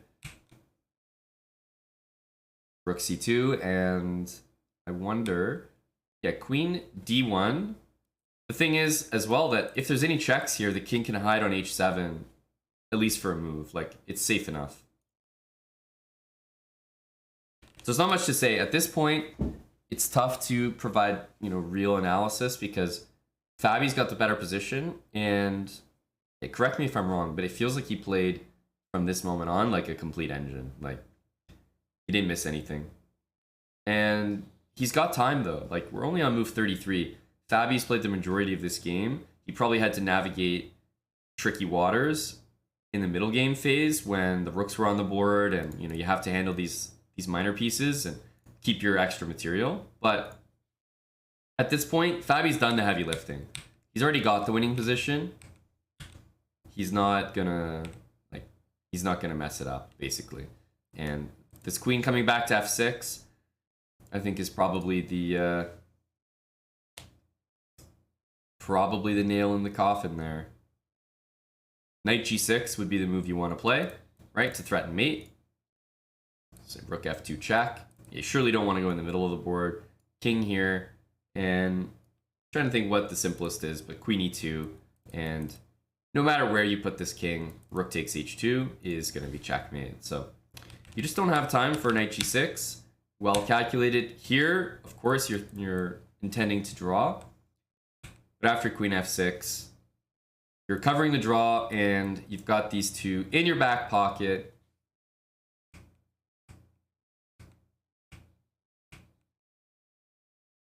This is just cleanup at this point. Queen d1.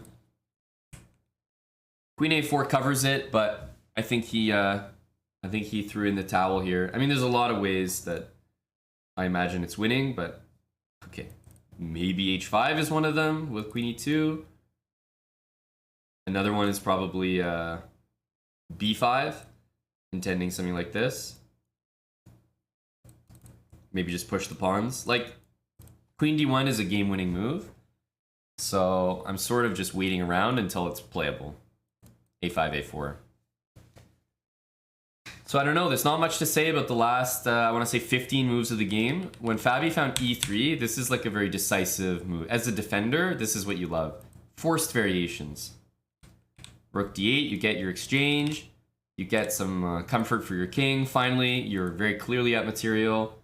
You're also just dominating on this side of the board as well, but I don't think Fabi really made any errors in his conversion.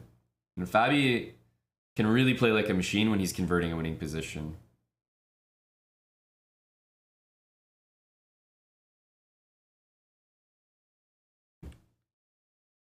Well, Silly with my 9 milli. Great name. I don't think anyone is necessarily thinking like, okay, Alireza's like, you know, not going to come back stronger. Of course, the kid's very young and he's very talented. A couple games doesn't take away from that. But you can draw a few conclusions from this candidate's that, you know, his prep isn't at the same level as some of the others, at least so far. It's a long tournament, so we're not even at the halfway point. Got to stay... you got to take a few steps back, I think. Not just jump to full conclusions, but you also need to call it like you see it. And Alireza, it's not as prepared as the others, I think, or at least not in the same way. I think Hikaru defending that game against him early was definitely like very surprising. He was probably thinking in his head, honestly, like, what the hell do you want me to do? Brilliant preparation, even better defense, and it's like, hey, you know, can't just win on the spot. Like, your opponent has to cooperate a little bit. And that's the other thing, of course. It's his first candidates. Hey, not many people just show up and win it. That's just not a thing that happens. Candidates is a long tournament. It's against the best players in the world. It takes getting used to. All right, well, those are the games for today. Let's, I know there's a rest day tomorrow, but let's look ahead maybe to the next round. What do we got here? Yeah, you definitely need some experience, I think. So first of all, these are the standings. Nepo and Fabi way ahead of the field here. 3 and 2 wins respectively. Naka and Report definitely doing well. Like, I say I would prefer to... It's honestly, I think both players are doing what they need to do. It's Report's first candidates. So for him to have 6 draws, I think Report is doing exceptionally well. He's the player that came in and arguably people would say that he's the most volatile. I would say that. So I think it's not the craziest opinion. He doesn't have the most reliable openings. It's his first time. But he's the only guy that, you know, has 6 draws. Like, complete and total parity. So I think he's doing really well. So look for Report to maybe try to eke out some wins. Because he could have a really successful candidates based on what I'm seeing. For him not to have a loss yet, with the positions he's had, you got to hand it to him. The guy's a resilient defender. Impressive stuff. People are not converting against him. Ding needs to bounce back. I think Ding has been playing good chess. I really do.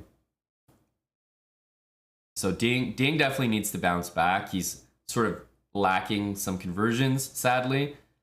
But Ding, I don't think, is in a tough spot.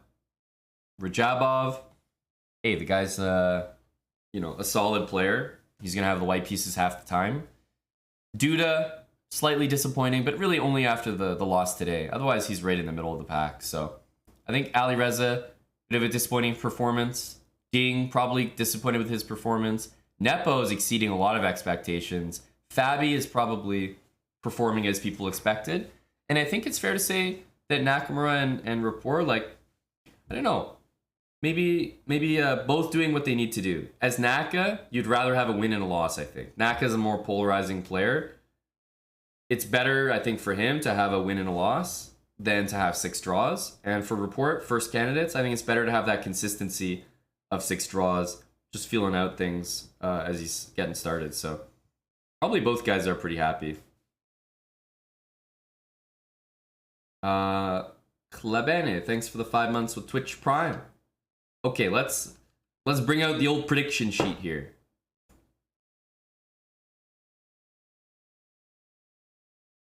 Okay, what do we got? Round 7, Report and Nepo, Duda, Naka.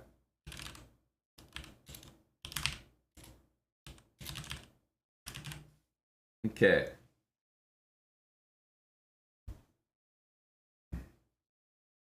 Not even Excel? Buddy, this is off the cuff stuff, man. It's not like I, have this beautiful Excel sheet. This is just raw predictions. Report and Nepo. Duda, Naka, Ding, Firouzja, Fabi, Rajabov. Oof. Well, I think it's pretty easy for people to predict a Fabi win against Rajabov. But Rajabov's only lost 1 game. I mean, the guy's not like a pushover. I don't think it's necessarily that obvious. But I can see how this is screaming for a Fabi win. Ding and Firouzja is screaming for a Ding win. Nakamura and Duda, I mean, I'll put it this way. If Duda doesn't start to get some wins, it could be a little concerning, because now that he's lost the game, he needs to win a game to get back to par, essentially. Report and Nepo, I think these are 2 of the more volatile players in the tournament, maybe the most volatile players. It's easy to say draw for that one. Nepo doesn't need a win, first of all. So with the black pieces, I don't think he needs to go crazy to try to secure a win. Report is also, he's probably fine with a draw as well. So I could see that one being a draw, but honestly, those are 2 of the most volatile players, I think, in the event.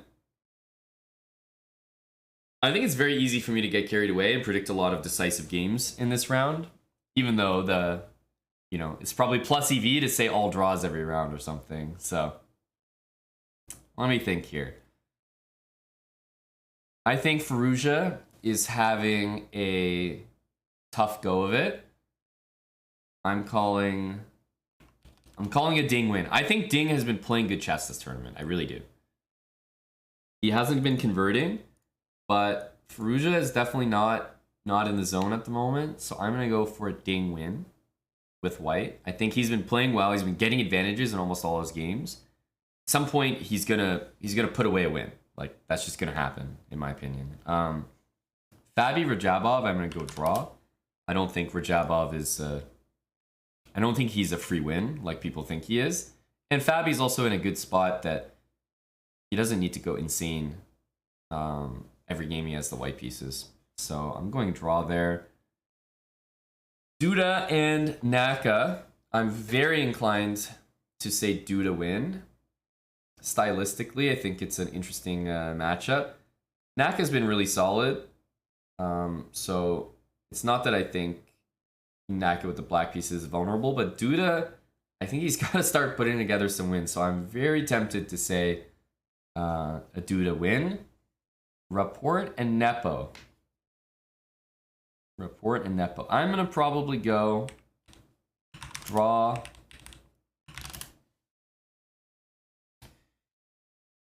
Draw, win, win, draw. Some polarizing predictions. Did anyone have the same predictions as me? Probably not. What do you guys think?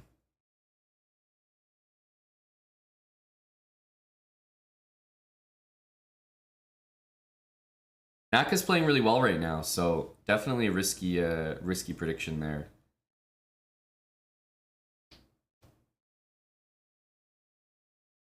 All draws after a rest day. I think that's a reasonable take.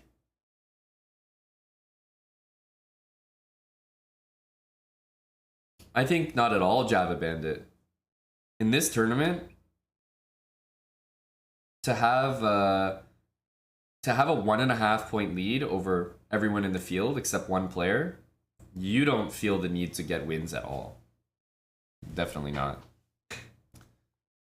Also, I don't think Nepo is the type of guy that's like looking at the standings and like, okay, like this guy's here, I'm here, maybe I need to go for a win today. I think he just doesn't care, man. He just plays his chess.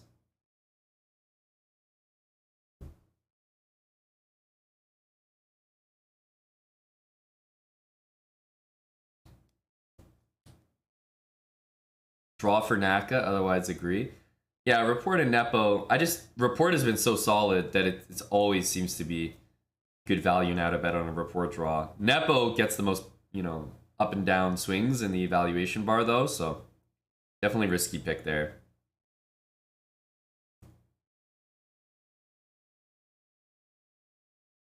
Yeah, Fabi against Rajabo, I think he's the one where a lot of people are going to pick Fabi. No question.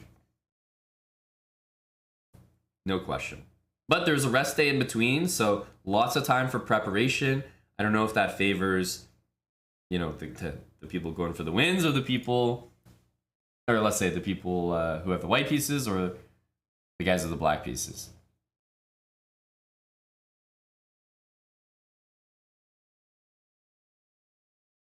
Well, the thing is, if Duda has any kind of interesting prep like Firouzja did, if Nak is required to play that kind of game all over again, I mean, that took a lot out of him. I don't know. It would be impressive. Naka has been impressive in this tournament so far. I feel like with Naka with the white pieces is basically not losing this event. So if I'm ever gonna pick a game that Naka loses, I feel like it's got to be with the black pieces. But yeah, Duda's a solid player. I think he's one of the most consistent players in this entire event. He's been 2750 plus for a while. And yeah, with the white pieces and the rest day, I think he's got to bounce back after a tough loss today to Nepo. So anyway, that's my take, my prediction there. Round 7. We'll see how it goes.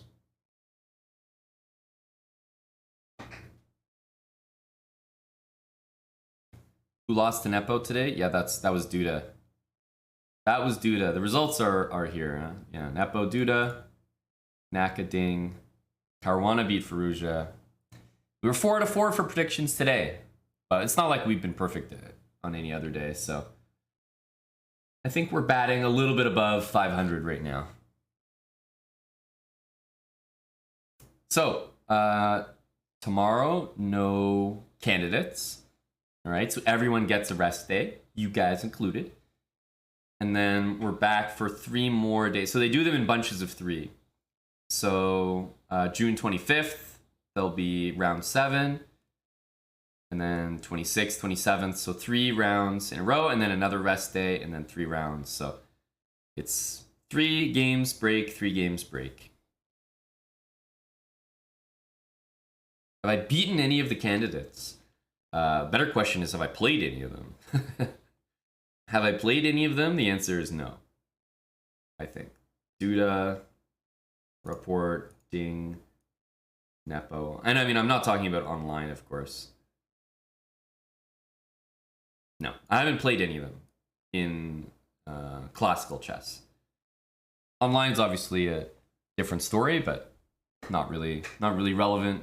Everyone's probably played everyone at some point. Yes, I do not have a losing score against them. The Austrian Joker, thanks for the 8 months.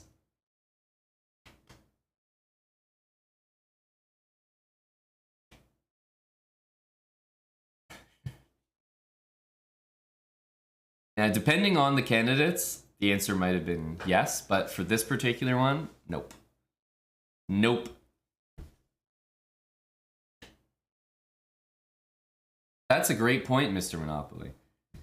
How can they claim to be some of the best in the world if they haven't played me? Great point. Great point. All right, guys, I am done my candidates recap. Hope you enjoyed. I know there were some people watching the chess.com channel, so shout out to you guys for hanging for the recap if you just watched the games live.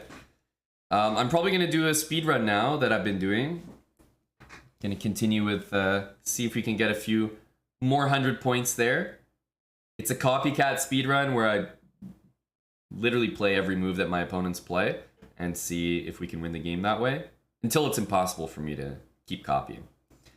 So I'm gonna continue that for a little bit, hang out. It is Thursday as well, so thought we'd keep the show going, but I need a break. Need a 5-minute break. So I will be right back, and I'll leave you guys with some music. Can up the tempo a little bit. I've been chilling with some kind of like deep house lounge kind of stuff, but I'll give you some more songs here. But yeah, give me 5 minutes, guys. I'm gonna take a short break. I'll be back here on chess.com to continue my speed run and continue to host the show this Thursday. So thanks for hanging. Again, if you're not following the channel, here on Twitch, it's free to do so. It's that heart button. It means a lot if you follow. Also lets you know when we're streaming. Get that notification when we go live. Also join our Discord. Not only is that the best place to be if you are sub to the channel, because we got a lot of sub benefits there, but you can also get notifications when we go live and when we're up to other stuff. A lot of updates in there. Eric and I are pretty much in the Discord well, first of all, every day for sure, but we're very active in there. So we got a good community. Thanks for hanging with me, and I will be back in just a bit.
Hello, hello.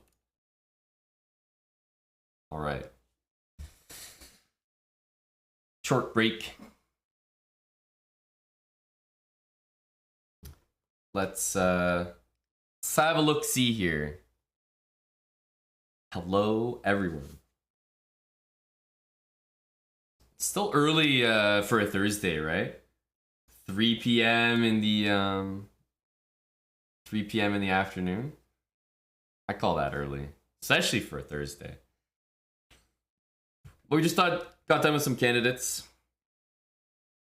There's a rest day tomorrow, so we do get a break. Seth, large Seth, that is. Thanks for a full year. We're going to start. We're going to start with our copycat speedrun. We're at 1750 right now. It was a little bit tough, 1700, 1750, if I recall. But we've had tough patches. Like I said, it's a little bit luck-based. If my opponents play a certain way, I get absolutely demolished.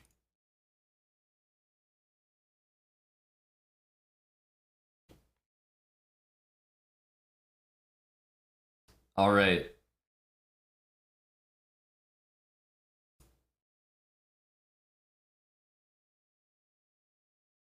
$17.50 on our way up, hopefully.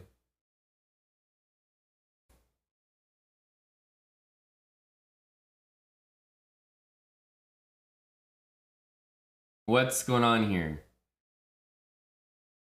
Damn it. I thought we were going to get a win there. Sometimes you get a win. It's always worth waiting, in my opinion. Because it'll abort, but if your opponent has aborted too many times, then you'll get a win.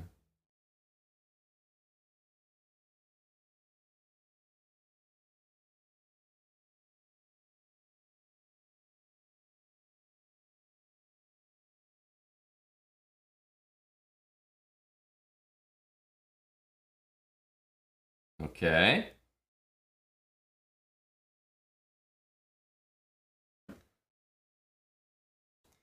Usually when it's been copying for this long, I get concerned.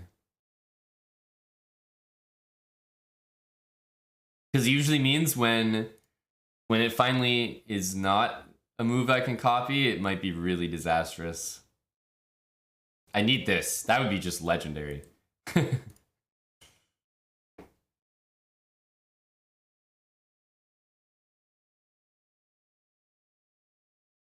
I got a bad feeling about this. Very bad feeling. Okay. It could be worse. Could be better, but it could be worse. I cannot copy that move. Check. I'm gonna take this pawn now, buddy guy. Whoa, that is an unbelievable move.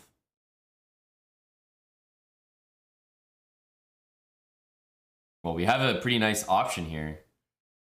Taking this pawn, d5 check, takes.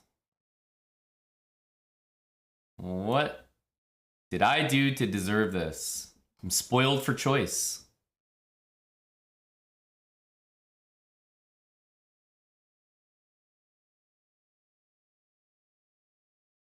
Let's take. I can foresee some wins here. Knight takes. I think I have a few things lined up here. Shredded Brah. Thanks for the 15 months. Great name. Shredded Brah. Okay, so I wanted to go check.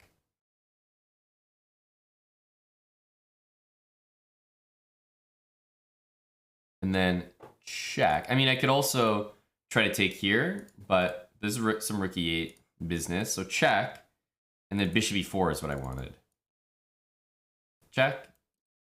Bishop here. And I'm not sure that you can defend everything that you need to defend here.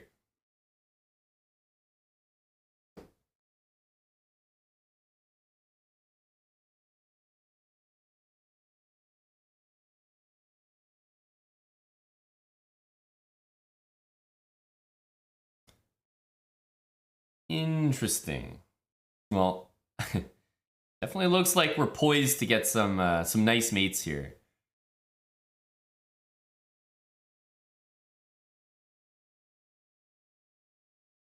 What can we accomplish here? So bishop takes f5. Probably he's gonna go rook e8. Where are the nice mates?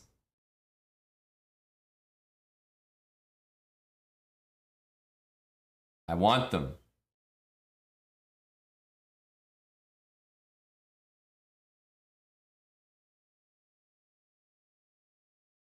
Well, obviously we're gonna try to find one.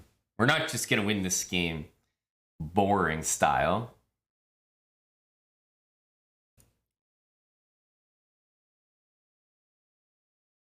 Very risky decision here we're about to make.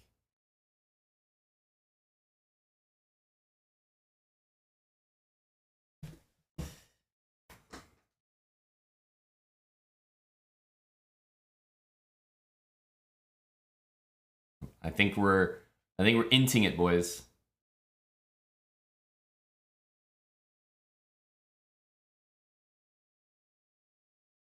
Ah, can't get my nice mates here. Damn. I really want to sack here and play bishop there mate. It's so tough to do.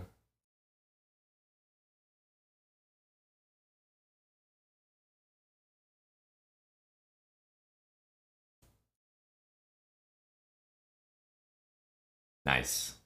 Totally worth it. Totally worth it.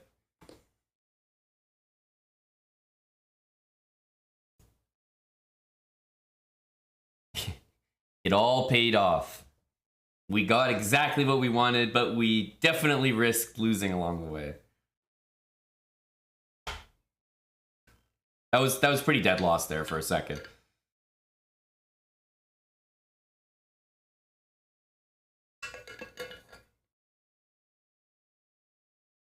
We'll take it. That was the first one, so, you know, get the jitters out. Pure Thursday testosterone.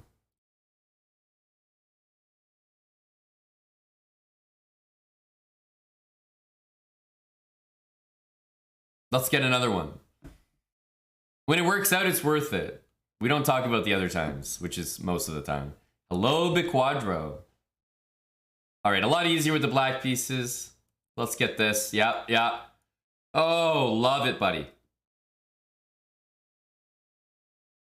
Appreciate that.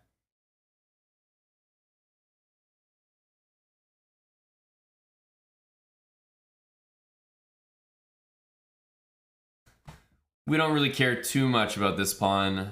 I think I just want to get developed. Well, honestly, you're giving me an option to take it, and I might take it. I'm not going to complain.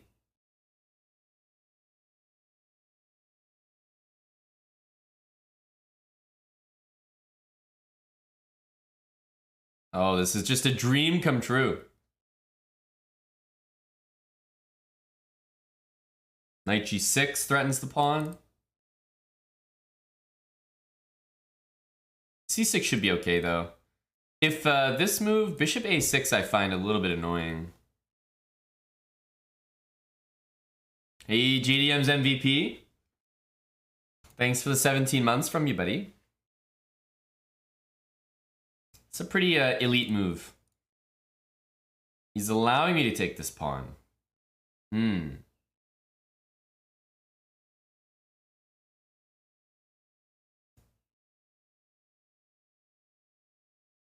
I'll bite.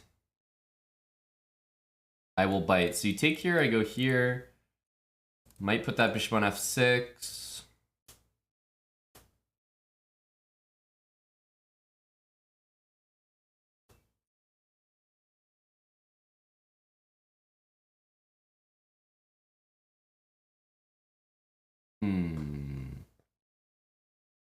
Let's go for...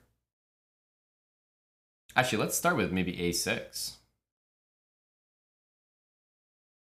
Takes here, bishop f6, b6. He's starting mate there. And then I'll be threatening this pawn and this pawn. So yeah, he's going to save his bishop. Logical. This move is available. But I feel like I'm even more inclined to maybe go for these knight moves in rook g8.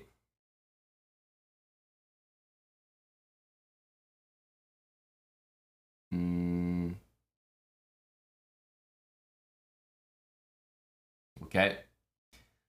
Let's do this.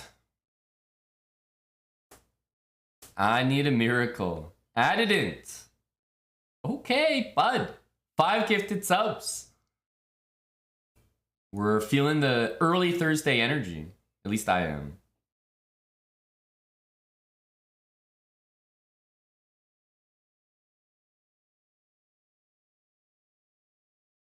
That looks a little bit too much.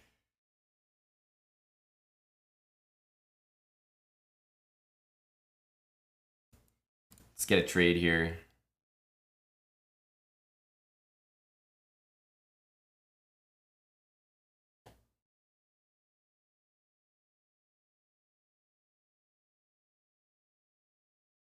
Honestly, this does look takeable. I need to play, you know, c6, king, c7, but I don't want to allow that move. This one is more okay, though.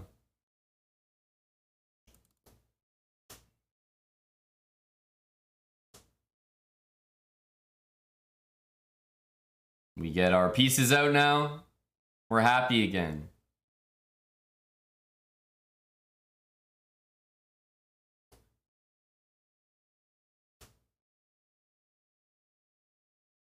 Let's bring this guy down here.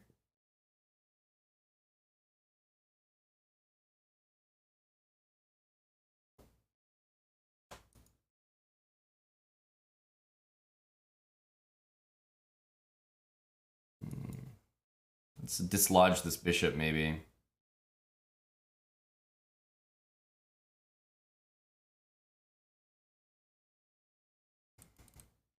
Time to bring that king up.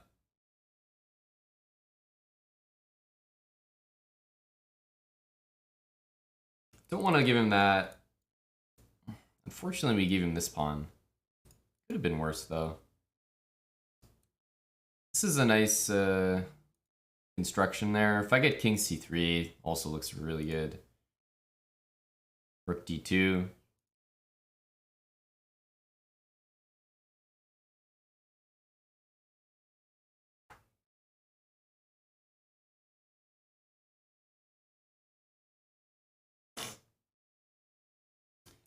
Wonder if he's going to play rook g3. Now we need to find a position that we can pre-move here.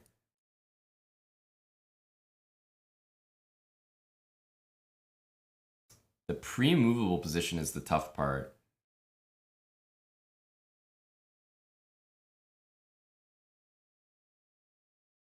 I think it's this. These two moves. You see?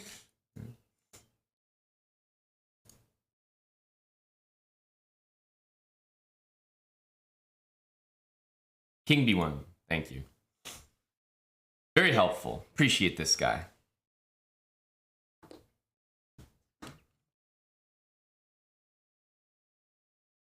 Thank you, Added In, for the 5 gifted subs. Once again, powered us to that win. You know, you just got to keep your stick on the ice to the very end. I honestly think that it's a good strategy.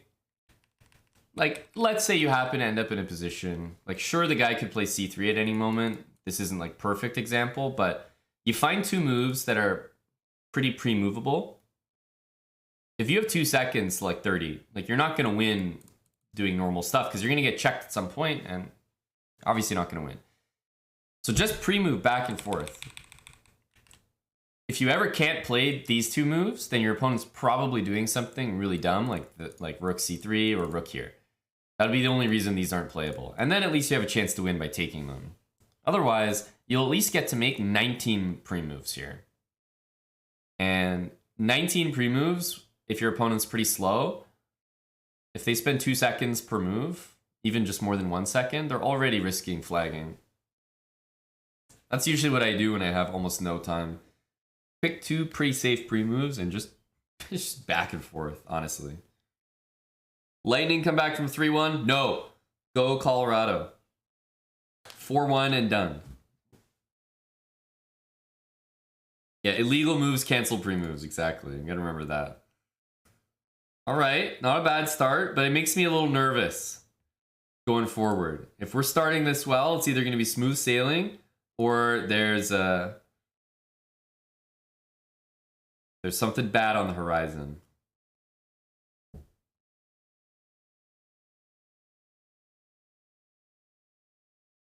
Okay.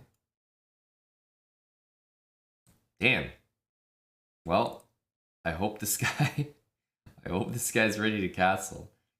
I'm gonna play this move. Oof, it's tough here. Maybe this.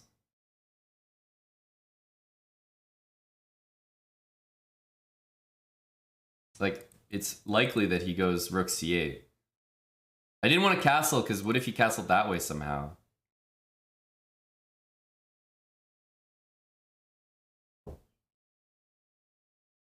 I wish he would do this and move the rook, man. Make my life a lot easier.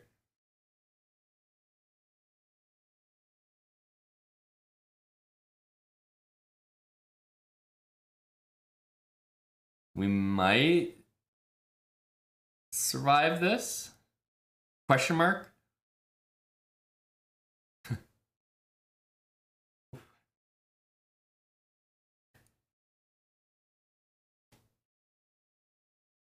I wish his rook was hanging. He also could have taken me, and my knight would have been guarding my queen. And, you know, the worst part is my rook's on b1, so it's even attacked. Stupid rook.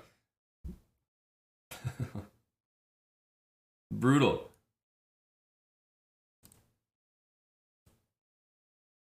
Need like queen b5 from you. I'm less happy about that.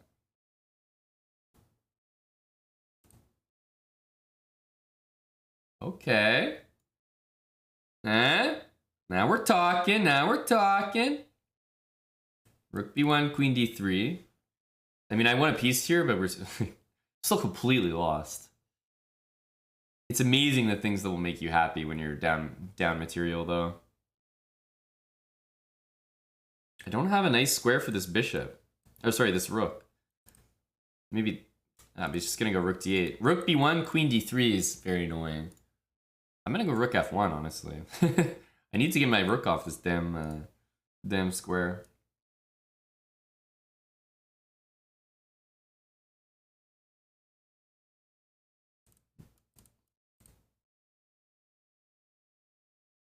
No, maybe it's okay. It's a bait. Yeah. He has to not have priority for his queen here. As long as he views the queen as like a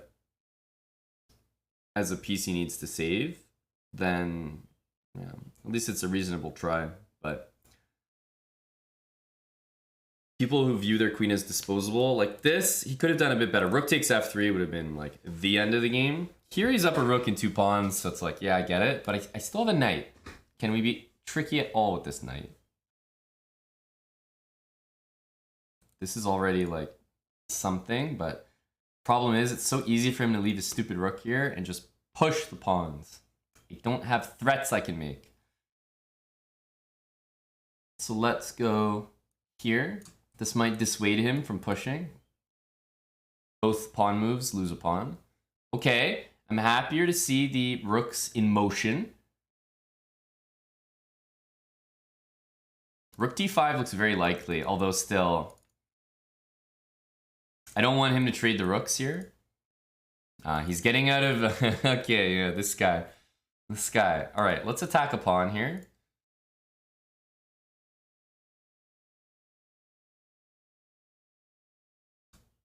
Okay, I want my rook behind the pawn.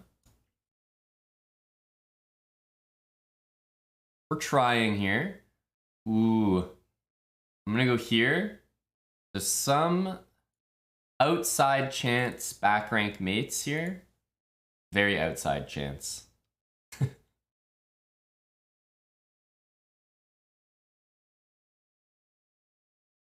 Okay, I just need one of these rooks to move. So let's go here, and we'll bait him into this.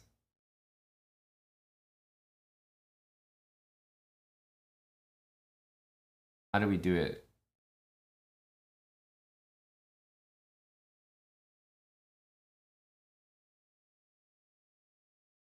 Damn. We have another mate idea.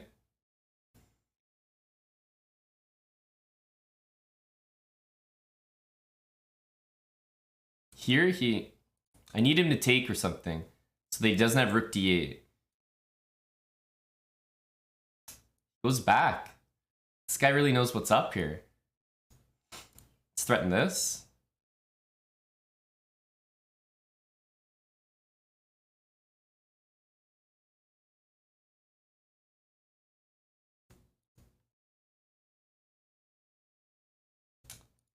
Man, he really finagled that one. Oh.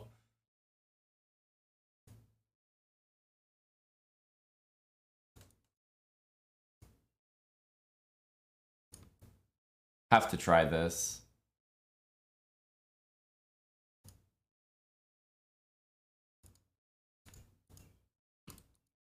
Try for a stalemate here. Damn.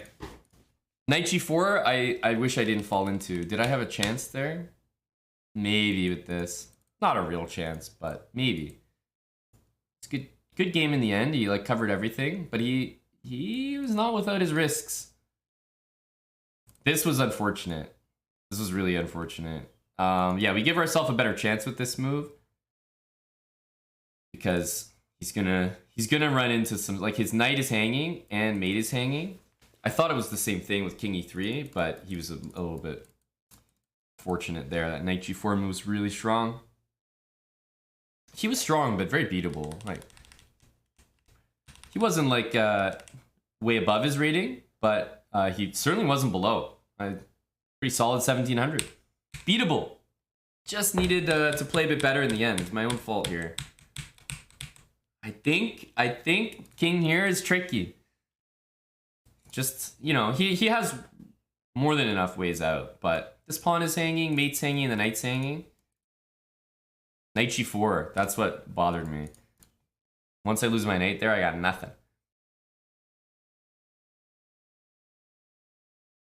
Yeah, he definitely does Mega Man Maniac. Did not even consider.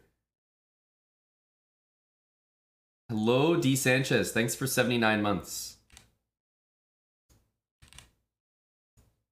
Let's just show exactly what I'm thinking about here. Let's make a random move. Checkmate.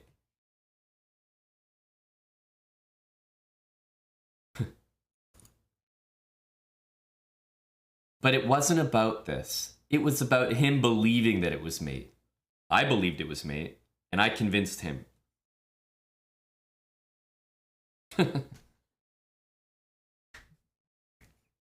And maybe I convinced a few of you. I certainly convinced myself. I thought I was playing for mate the whole time, and I was so sure of it that maybe he started to think, like, wait, shit, I think that's mate. Like, he's got mate coming up. He's knight g4. I was like, man, what a move. What an unbelievable move that isn't necessary at all. It was all an illusion. We had nothing the whole time. The engine is laughing at me. If the pawn is on the other side, then we have a mate. But no, this is nothing.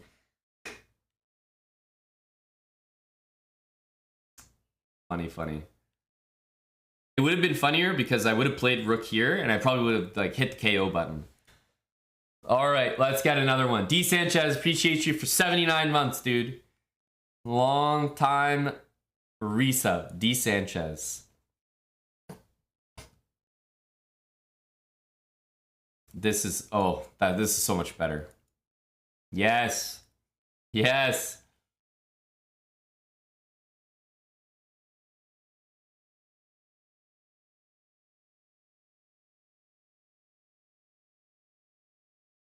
Ah, we got an alpha. C3. Ooh, big guy.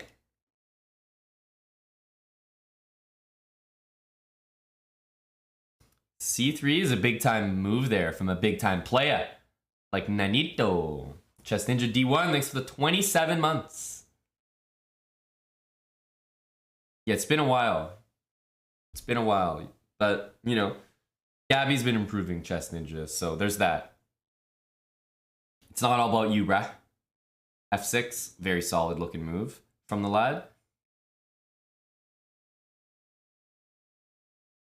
Check. Check to the miserable king.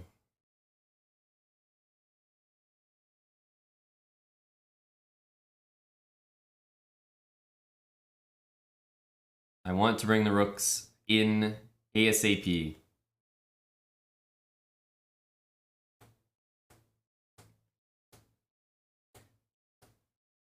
Didn't I have to play e4? Well, as soon as there was a queen trade, my king had to recapture, and it already wasn't symmetrical. So that's why I didn't have to copy the rest of my opponent's moves.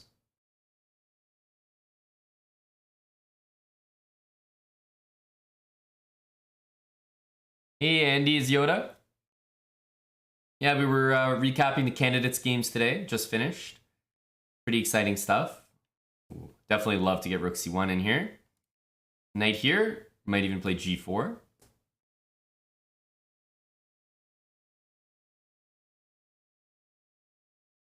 Knight d6. I don't think there's really anything there. Here, then I think we play that. We can go here.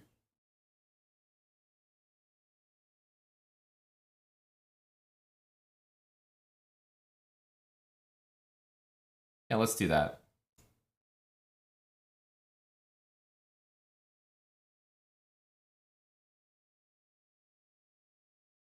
What the heck move is this?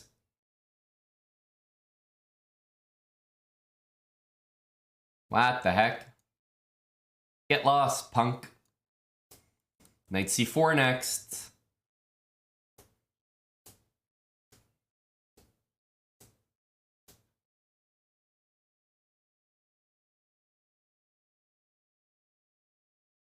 We also have... Ooh, that's going to be too much, buddy.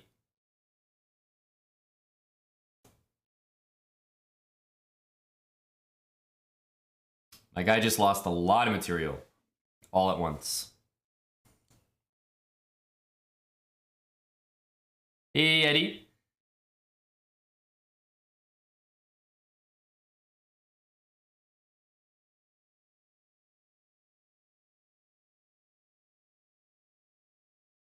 Really want to find a way to simplify here. Just go here for now.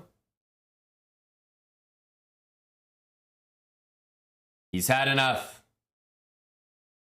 GG. Potato Fever, thanks for the 7 months with Twitch Prime. The thing is, this is complete KO for me. And this is so good. So it's literally just luck, like which one he decides to take. Nice. Very happy. Very happy.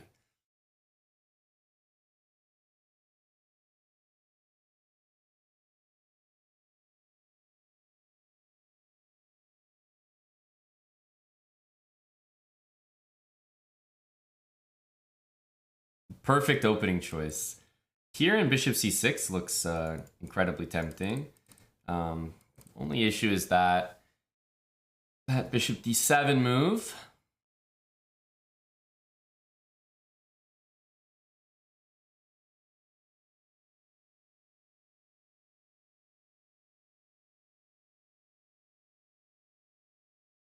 Some pressure there. He wants to get castled though. Still, he's losing his center pawn. I gotta take those. My king out. Happy to bring this knight back somewhere. Still got pressure here. I challenge. I copy them in this challenge until I cannot copy. So when my opponent makes a queen trade like that, I have to recapture. I can't also trade the queen. You know what I mean? So that's when I stop copying. I think we can just kick the guy out here. I'm inclined to play this move first, though.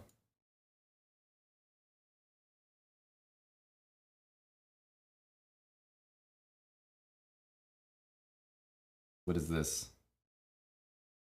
What is this? I think the bishop here, putting pressure on f7 is really bothering him. A lot of ways to do it. Let's go b4.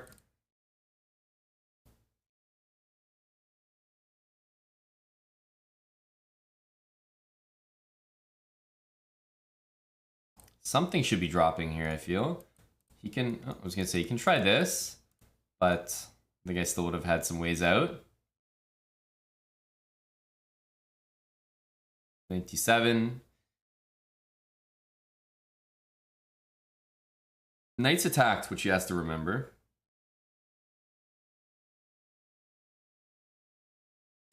This is like one of those funny positions where he can like take and make a queen, and it's actually checkmate if he takes it.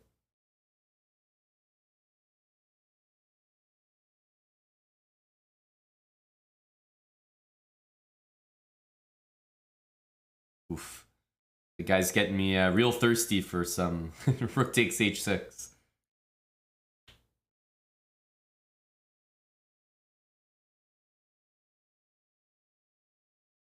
Try to keep the bishops on the board.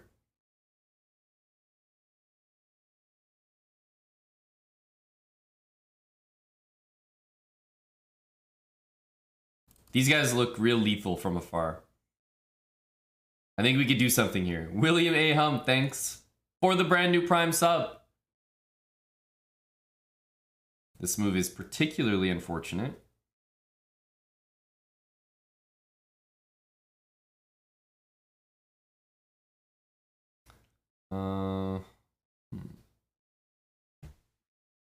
Just sit there long enough, they'll resign sometimes.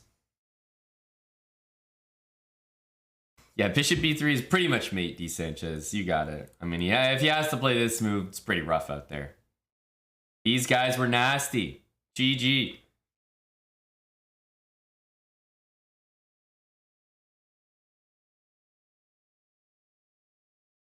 We've been getting some good fortune today, but it could all turn around, you know, in one simple move.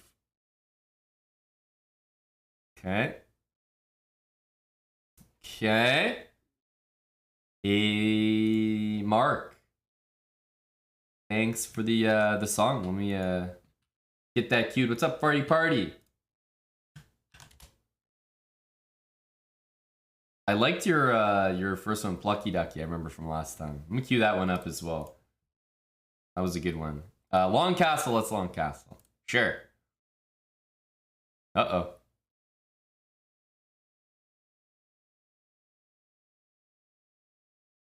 The issue is when these queens start staring at each other. That definitely gives me anxiety. Rip.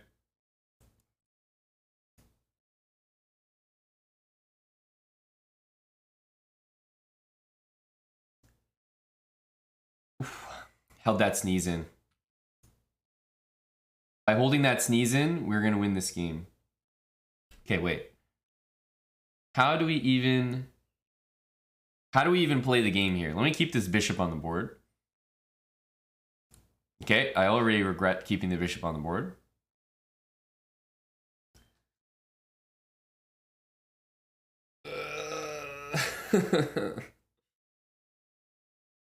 What tricks do we have?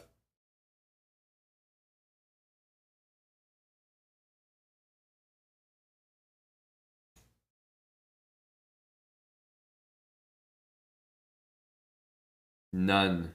Zero tricks we have.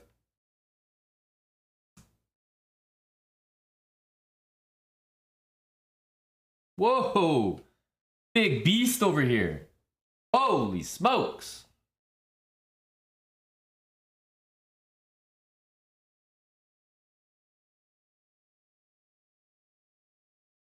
Major beast alert.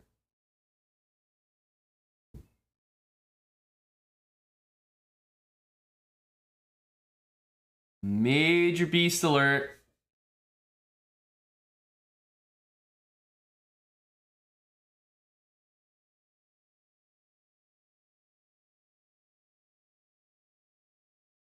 It ain't beating this guy. It doesn't look like it right now. I'll give you that.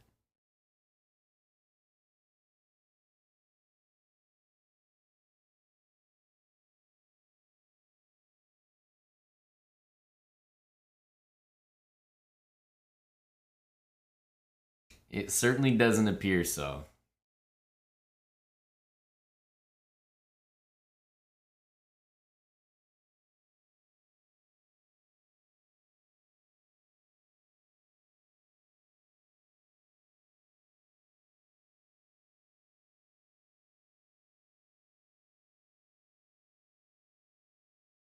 Thing is, these moves, they just, so many trades happen.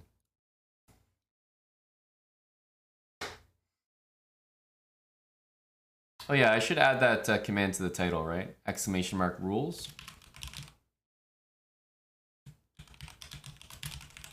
I should also just change the title. That's another thing to do.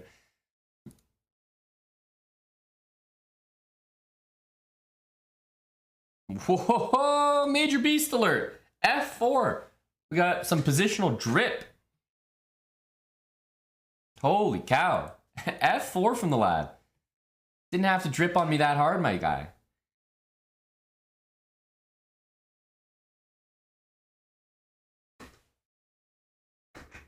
Some serious stuff from my opponent here. Trying to keep some pieces on the board. Might have to play b3, king b2. Oh, I think I need to take this.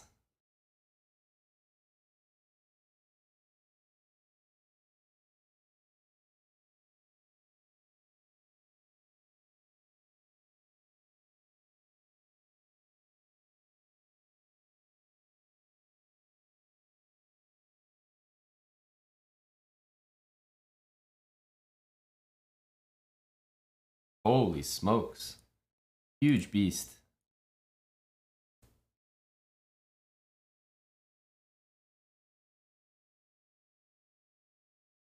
Please go rook d1.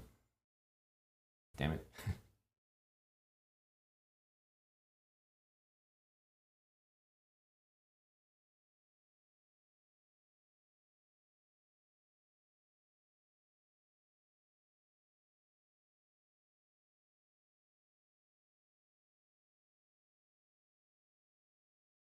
There's really no hope for us here. We need so many moves.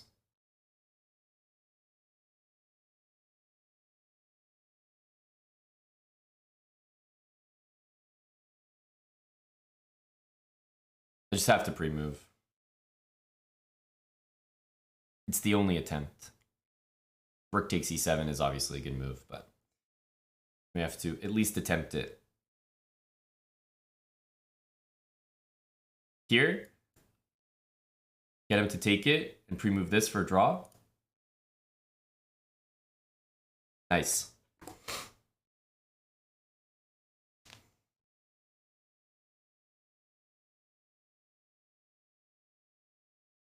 Huge. Huge. That's the best -1 of the whole speed run.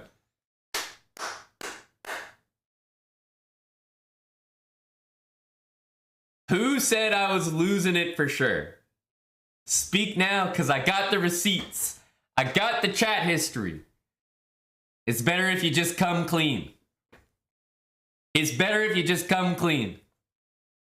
Because I got all the receipts. I think it did, Mark. The baseline was rolling.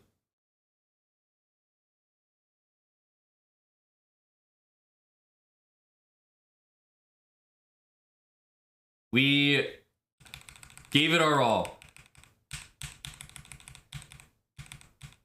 I always think in these situations, look, if you're going to flag anyway and you see a way that you might be able to win, don't, like, if my opponent plays, like, in this position, If my opponent had played this, I would still pre-move this. Look, if they take my bishop and I don't win with rook d8, I'm going to lose anyway. So I may as well, if I see a way that absolutely wins the game, pre-move it. I'm not going to have enough time to do this without pre-moving. So I may as well pre-move it. If it works, it works. And if not, you know, this happens. Okay. Take. And then, you know, put the old pawn on b3, the classic bait. The classic bait. King in the corner. All right, GG. Best -1 we've had. We still are we undefeated? No, we lost that one game to a good player, Loreto, I think, from Chile. We did lose that one game. But we're on a good run right now. 1770, pushing for 1800. Let's get back in there. Amna Vega, thanks for the prime sub. Benjamin with the 100 bits. Okay. Sure. Uh-oh. Maybe queen here. Check. Oh, no. Oh, no. Oh, it's the worst one. Okay, he didn't get a new queen. He decided to use his current queen.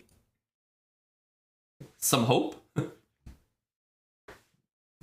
He could have had 2 queens.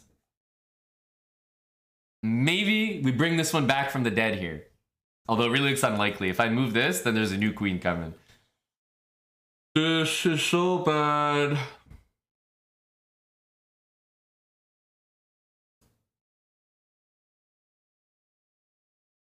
Drop. Ooh. Damn.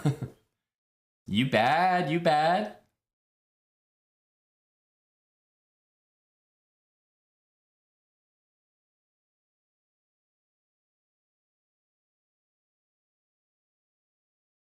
Drop.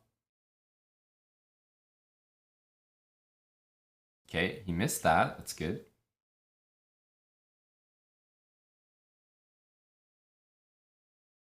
Why didn't I play this? I'm trolling. I was so happy to not get mated in one that I immediately played this. But we really shouldn't be able to survive here. Knight here, at least we can take and get a check. Oh my goodness. Buddy's out here tryharding, castling. Ugh.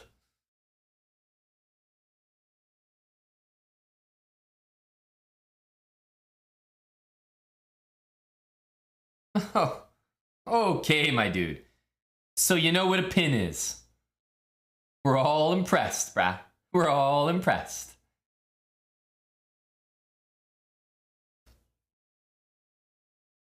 This guy's styling on me right now, guys.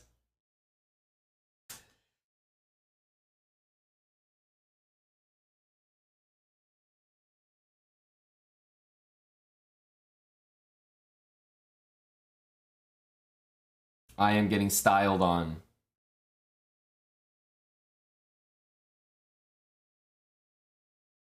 How are you not going to take that, man? How are you going to pause and actually calculate?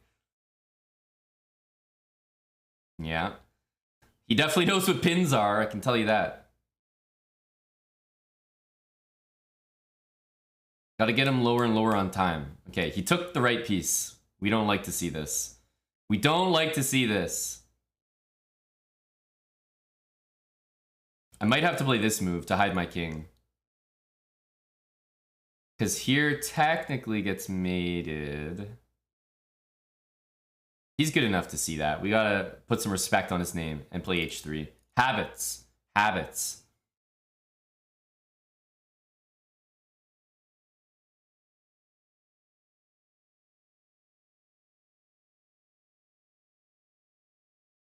Yeah, queen takes e4 was pure pain. But, you know, he deserves it. He's been playing well.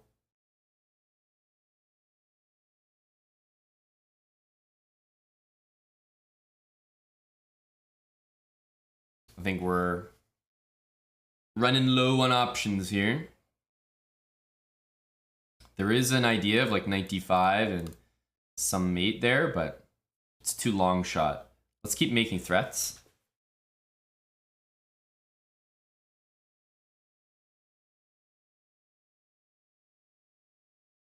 Too long shot.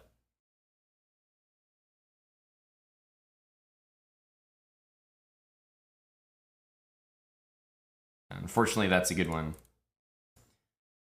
His rook was hanging. It was pretty much our only hope. As long as my king's out here, it's going to get checked to death.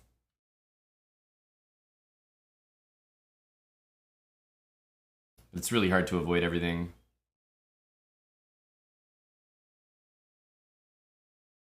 He's got 40 seconds. We're whittling him down, but I just don't think it's enough. Rook E2 is coming next.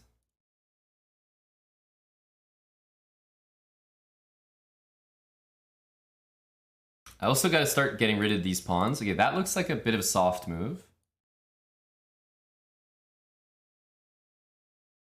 But I see what he's up to. We have a check in the bank here. I think he's gonna play that. No. Okay.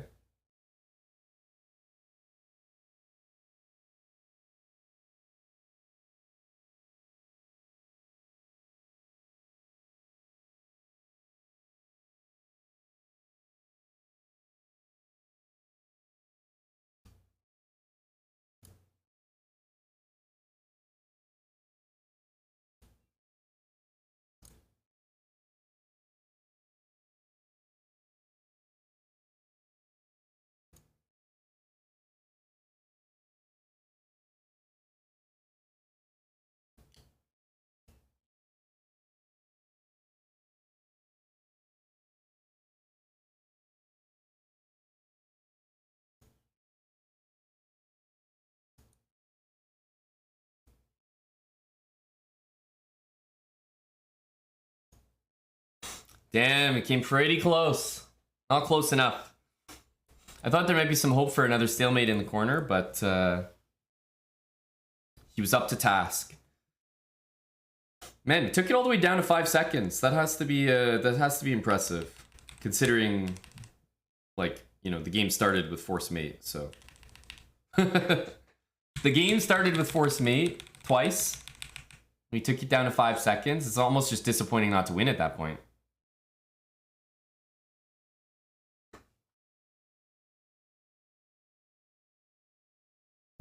Unfortunate.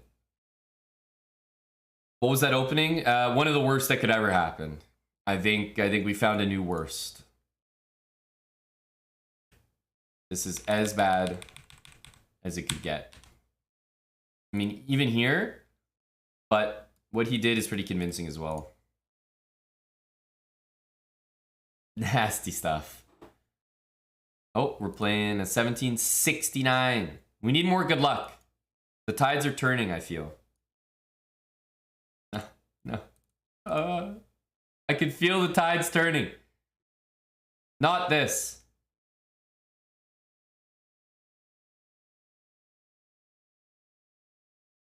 This is not the energy.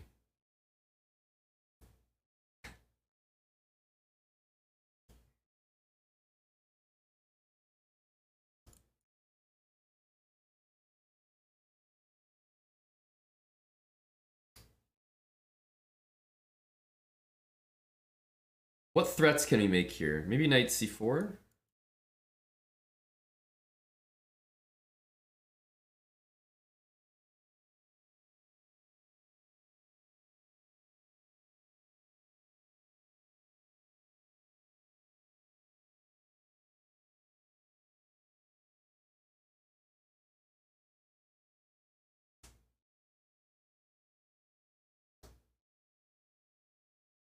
Takes, he has to take with the king.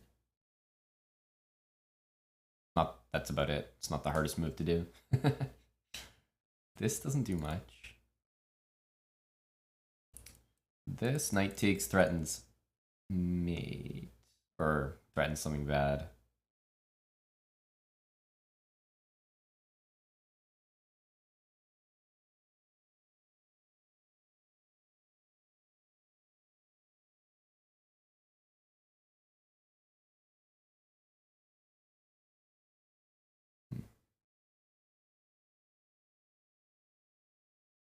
Is that anything? Not really.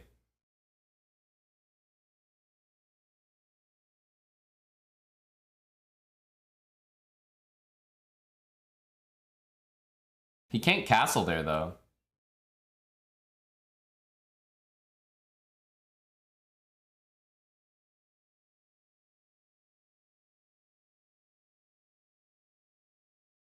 Rook f8 is by far the best move for me.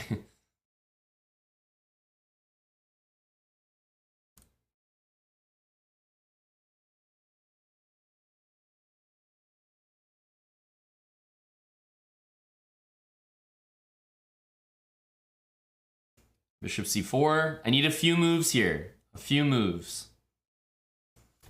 It's a little annoying looking. Maybe knight d5 here for me. Or I could try this. Ooh, I kind of like the spice of threatening a mate potentially.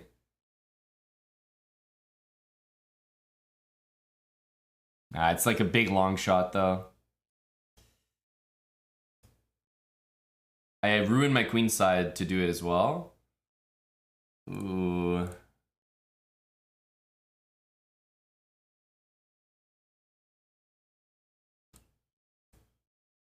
This check doesn't do enough.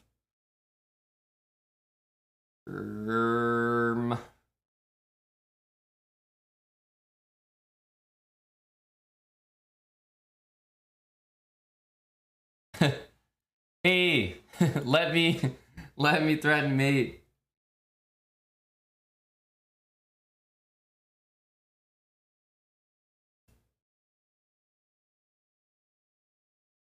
I need you to take, brah.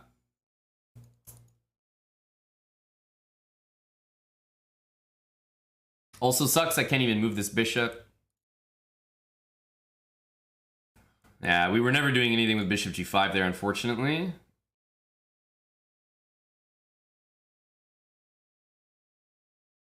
Brutal. Try to take this.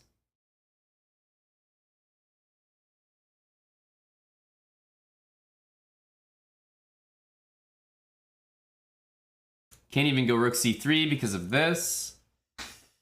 We have to play this move, even though it drops this.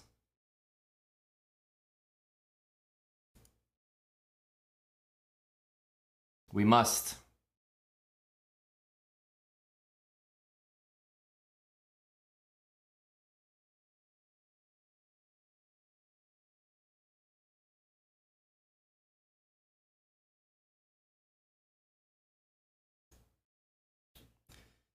f4 is needed. Ooh, b4 is a nice tricky move, but I don't think we'll get a chance to play it. b4 would have been a nice move there if I didn't pre-move. Very tricky. En passant drops his queen. I regret pre-moving on that one. Okay, lending...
Definitely, definitely real proud of that. One of the best wins of my career. Got to keep a pawn on the board.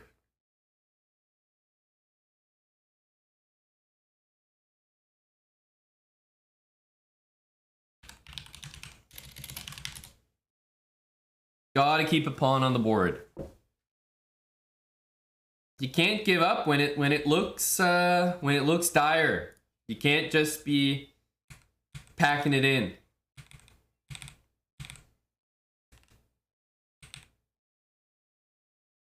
$20 seconds to 3.5. You're always trying to set up, you know, the check where possible. Wherever his king is, you know, you're always pre-moving that check. You have to expect him to check you as well, so it's a mix. Your opponent isn't going to check you forever. There's always that moment where they're going to stop and make their own move. Takes some experience to guess when that's going to be. All right, let's keep going. We need some good luck here, though. We've been getting some real nasty... Oh, no, no, please, please. I'm begging you. I'm begging you. Take this way.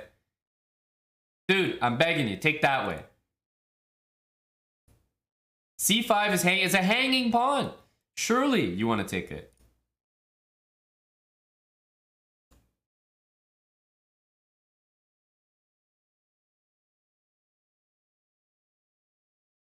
You think that was an unfair flag, Uncle Jesus?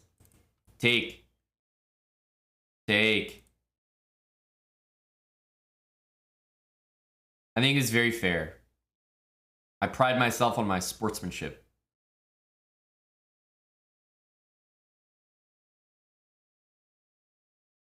I really need an exchange. Really do.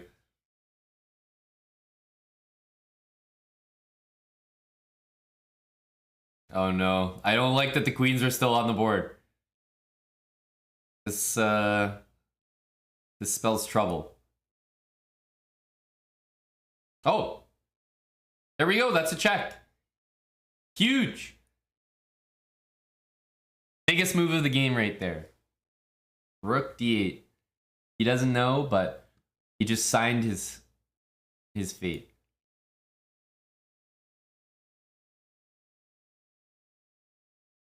That was 20 moves, basically.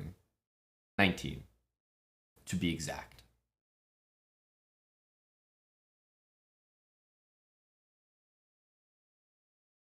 I want to play g5, takes and takes. And if he takes here, at least I have the bishops. Knight e4, bishop back.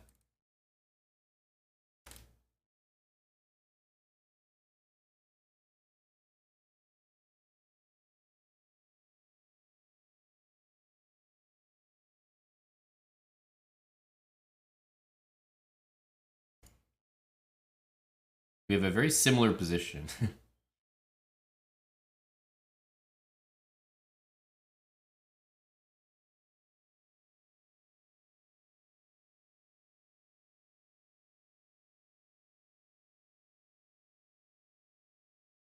Very similar position.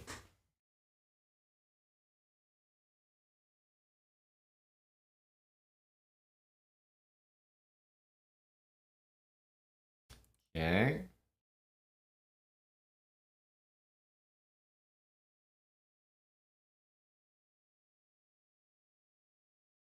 A5 looks like the move we should be playing.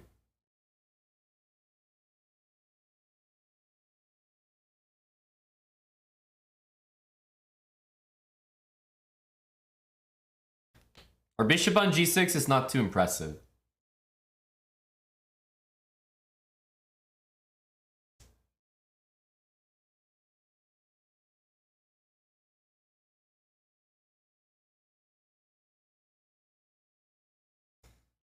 Yeah, some nice piano there, Sleazy.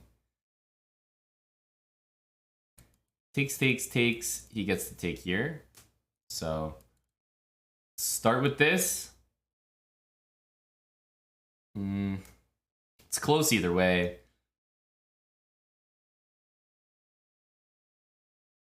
He's more likely to take here in this one. Yeah, we get extra pawn. He could have still taken here, but it was a tricky calculation.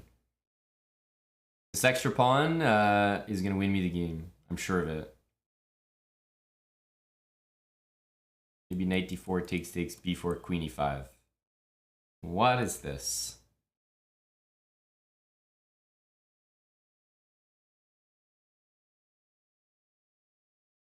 I don't see any threats here.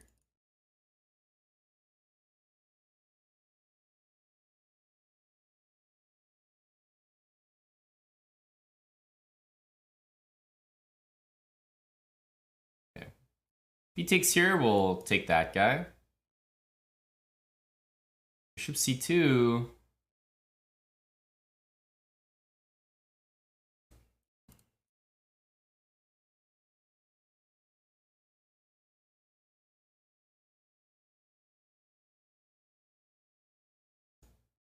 Here we go.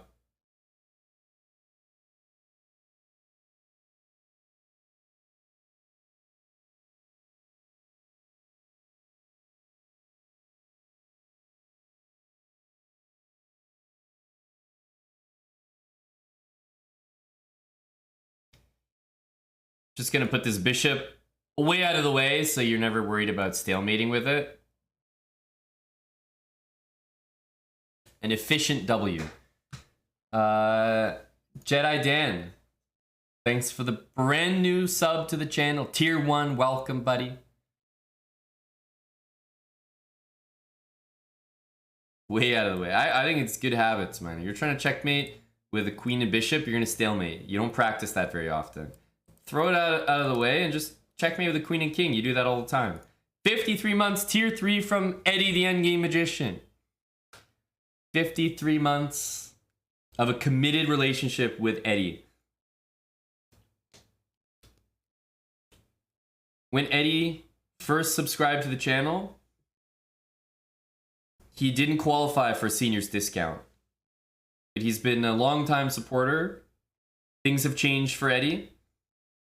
Now he gets 15% off every Thursday.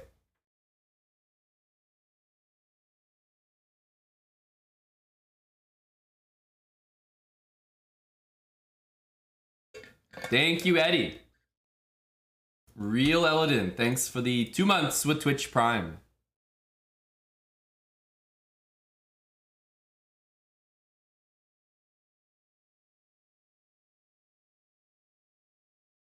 $17.78. We're gonna Smithler. Uh-oh, this guy seems like he's high T.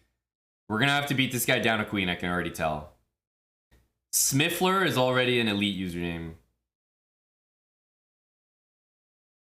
Yeah, you can just already tell Big Smith is not, he's not going down easy. This is a serious move, by the way. I'm gonna have to play this.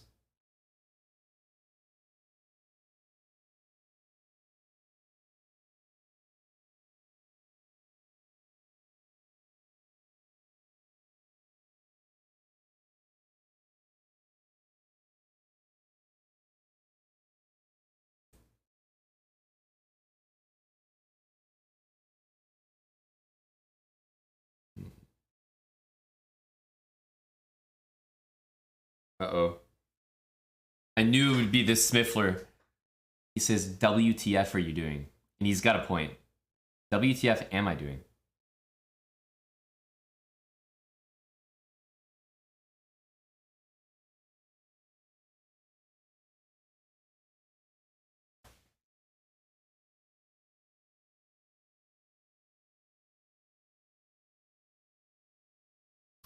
Okay.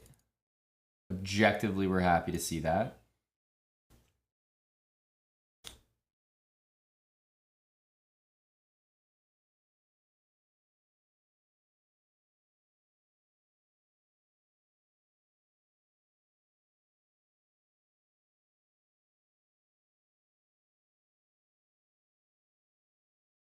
Tough position. We're gonna have to go back. A good move, knight c3.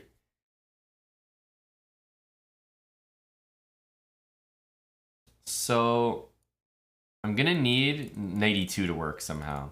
We're gonna have to finagle knight e2 here. I'm just trying to work out how to do that. But that is what we need right now. Knight to e2 somehow.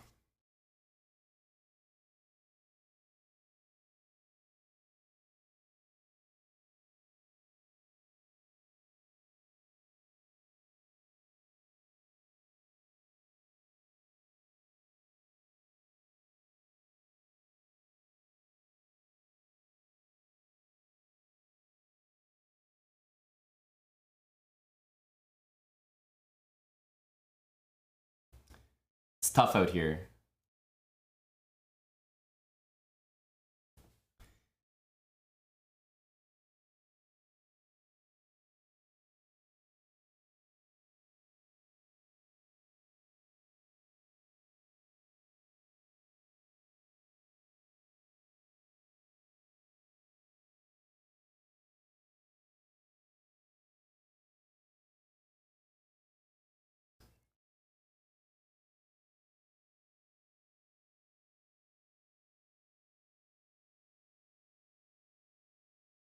So we're not going to get an 82 anymore because it's pinned, but we did win a piece.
Queen f6, rook h5.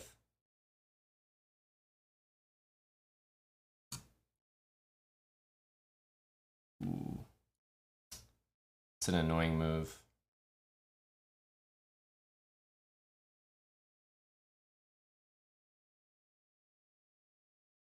Annoying move, yeah.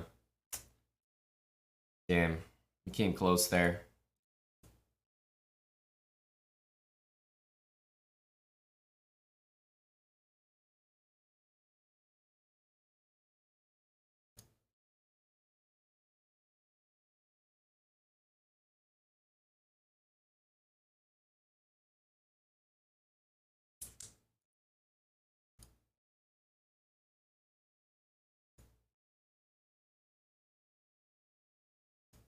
Stalemate, queen takes. Take there. Ooh, we gave it a shot. I think we all knew that Smifler was going to be a little too much to handle, but I think in hindsight, maybe I wish I did something different here. I don't know what it would be though. This pin was annoying. If I could use my knight, I think there's some real winning chances.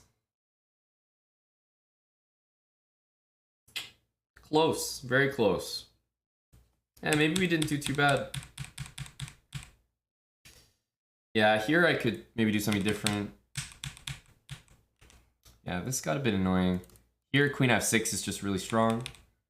He missed queen f6 here, which I thought he would see. Played f3 though, which is a pretty good move. Pretty good move. Damn. And then, yeah, here, if his rook was just on a different square, I guess too many things need to happen. All his rooks would need to be like on different squares. It's a meeting idea, but not if he can block. GG. Smifler, too tough to handle. But we knew right out of the opening, it's like, no, he's not the type of guy mess around with stuff like this. He's just going straight for the throat, queen e2. So we knew we were going to have to try to beat him down a queen. Too tough. GG. Gabor, thanks for the 14 months with Prime.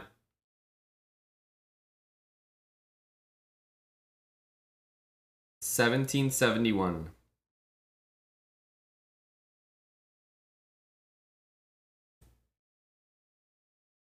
Okay. Uh-oh. Oh, no. We might be in big trouble here. Okay, that's good to see.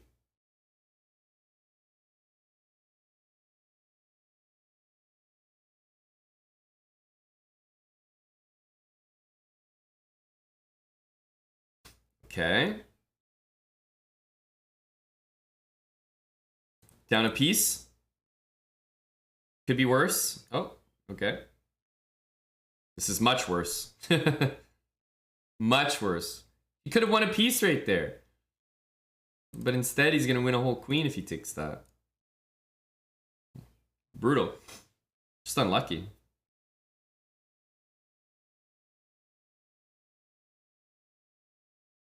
Just unlucky, dude.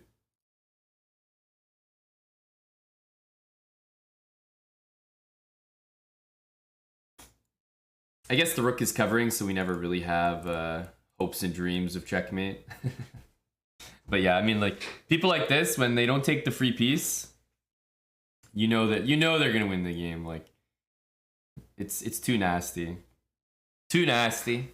Queen takes d3 instead. Oof. Queen g3 won the bishop, but doesn't really matter. I can't get this mate to happen.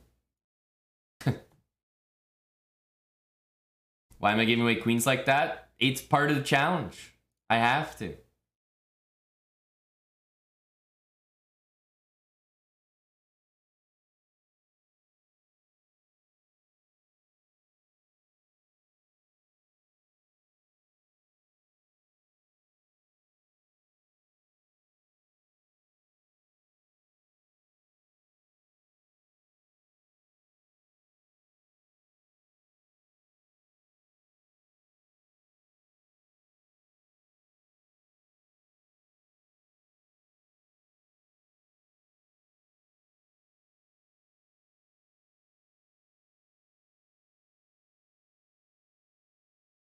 I'm really thinking here, really concocting the draw.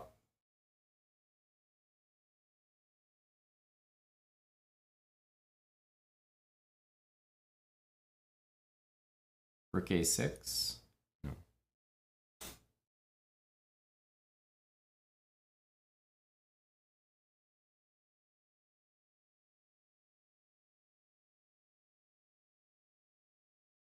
I don't see the way that he can promote and we draw. Unfortunately.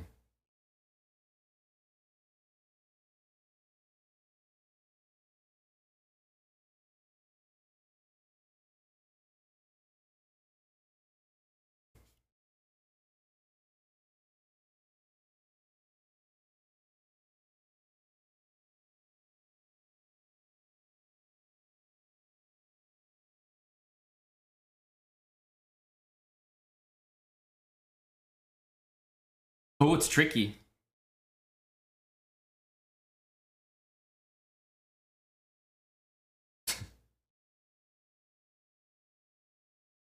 We definitely like to see weird moves like this, but no matter where he moves the bishop, it's not a draw. No.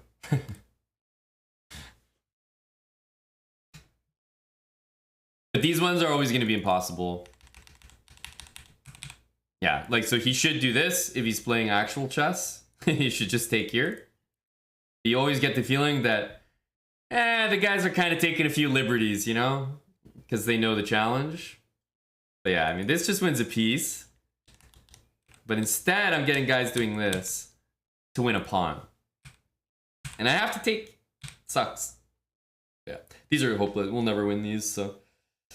Ugh. Let's see. Are we going to keep going? Well, question is, are we going to go below 2750 or 1750? We're definitely going to go below 2750. I can tell you that. 10 tails. 10 tails. Okay. Big username here. Oh, nice.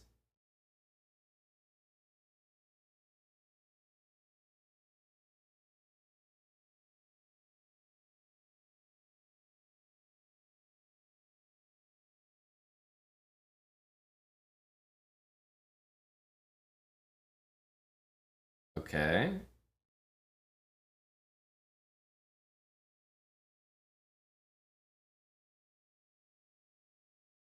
Okay. Could be worse, could be worse. Take. Uh-oh. Uh-oh. You never like the look of these ones. Oh, no. Oof. Okay. I still don't like the look of this.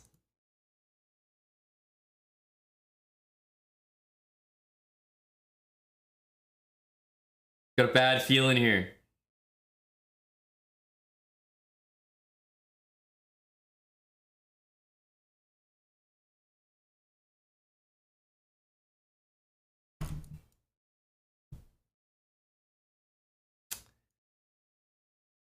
These are just, it's as bad as it could possibly be. It just can't get worse.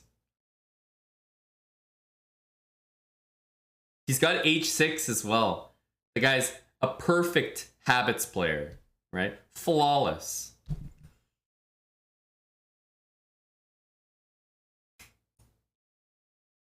These are just completely hopeless.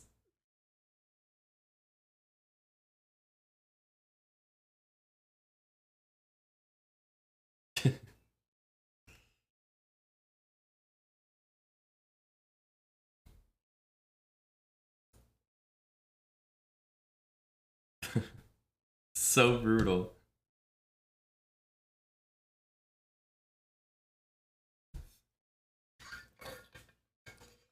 Is it allowed to resign in these positions? No.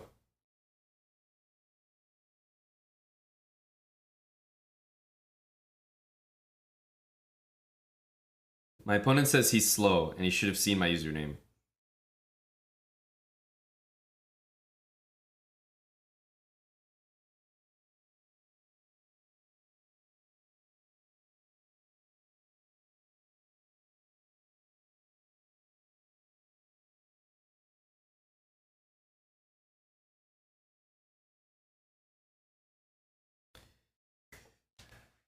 Mate in one of the rook, yeah. He didn't see the rook and he didn't see mate in one, so I'm not sure what's going on, but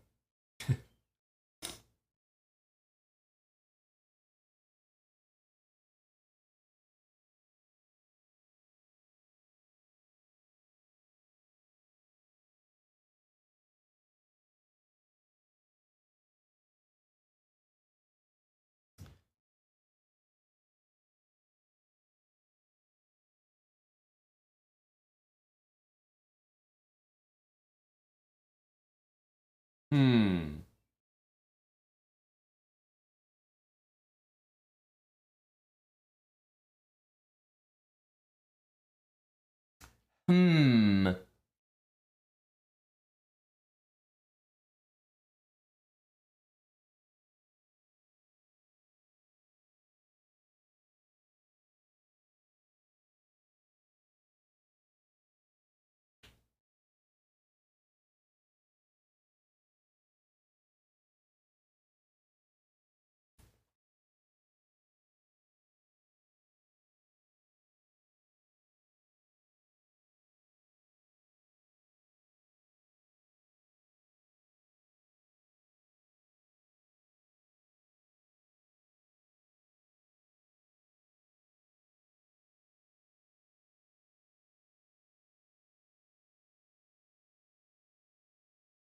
The worst part is here, takes queen there, here.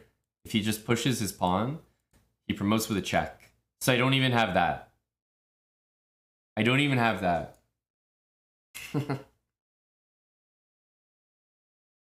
The worst of every world.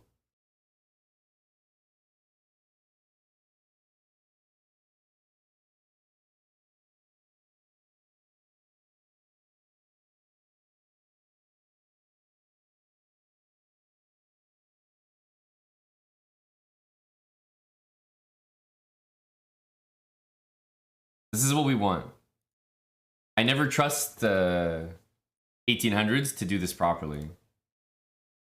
We have some hope.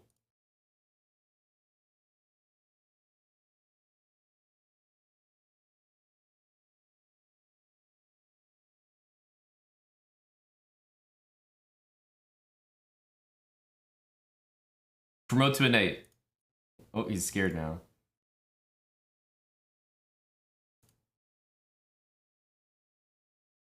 There's hope. There's hope. I like what he's doing.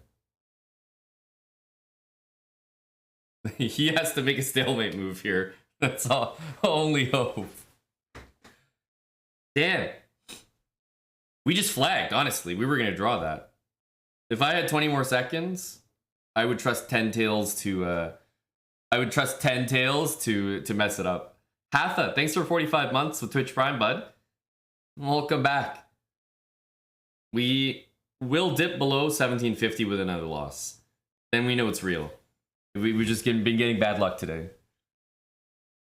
Zartha77, thank you for a full year. My opponent says, you know, I'm slow, should have realized your handle early. If he did, he would have crushed me. Even worse. Even worse. Because I think he realized only after I hung my queen, they looked at the username, and we put it all together. So the next one is, we're at risk on the next one, guys. This one is where we could, we're not even going towards a goal at this point. We're going down. But hey, if people are still playing these, if people are still playing these copycat games like the way you just did, oh wow, well, I have to resign. I'm not even paying attention. I was concentrating on what I was saying, playing a random move. It's not even a good move. Bishop f5 is good. It's like brain slip. Oh, now we're below 1750. This isn't even a case of me trying to game the system. Bishop f5 is better than bishop d6. So we're just not paying attention. Feels bad. Joyless Clout Chaser. Why, thank you for the tier 1 sub. I think, Koira, you can figure that out. I think you can figure it out. I'm gonna leave you with that thought for a couple minutes. No, getting out of there. Whoa, whoa, whoa, get me far away. Tommy Salami is not who you want to run into when this is like a relegation game. If you're 1747, it means you're below the cut. And if I lose now, we're firmly a below 1750 copycat player.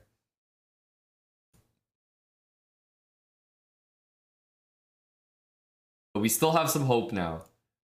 We can win and go back above 1750.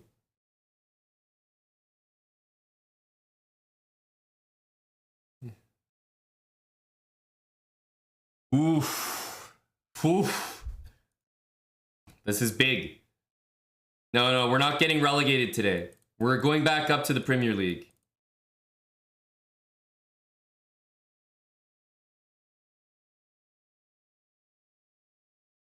Thank you,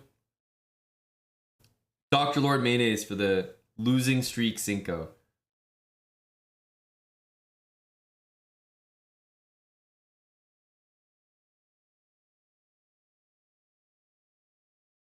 Hey, what's up, Boris? I guess we'll go there. Okay. Well, now we'll do it. Bishop c5 also looks kind of nice. I'm going to start with bishop c5.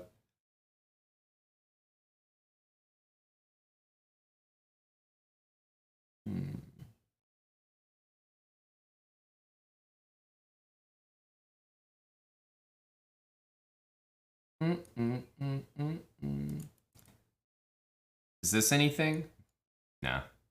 Nah.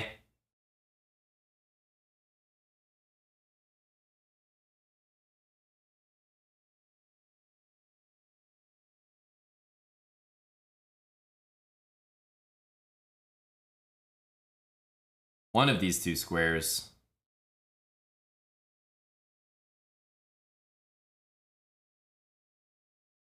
Here, b3. He's still a little bit stuck. Yeah, b3, bishop d3. Can't take. If he ever goes here, I take. b4, bishop back. And I think he's... Oh, okay. Well, this should be fine.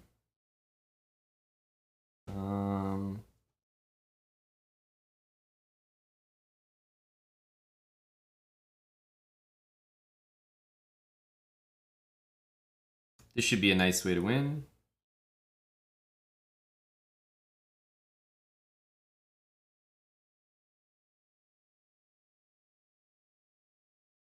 We don't even need to take that, actually. Bring the king first. Wait, so here, how do we trap this knight? We can't quite trap it.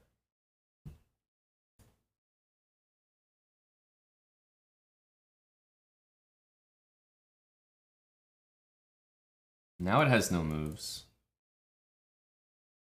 Can I just run him out of moves?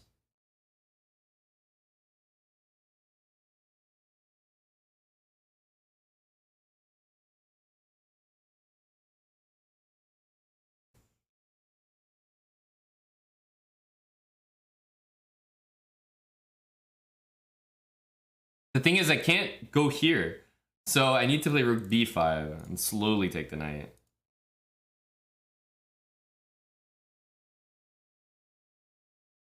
The knight really can't move, so rook here guards that square, and then we can go there.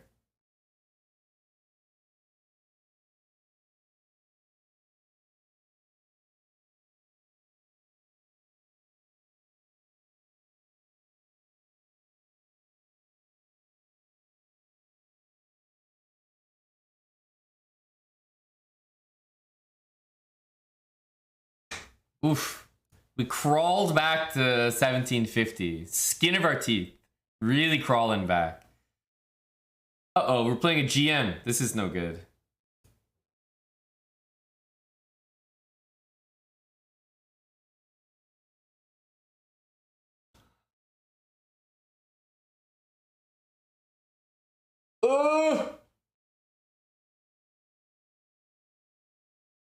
He is a copycat GM.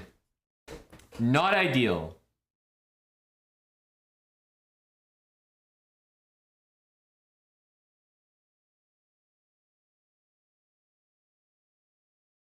The problem is knight d5. That is the problem.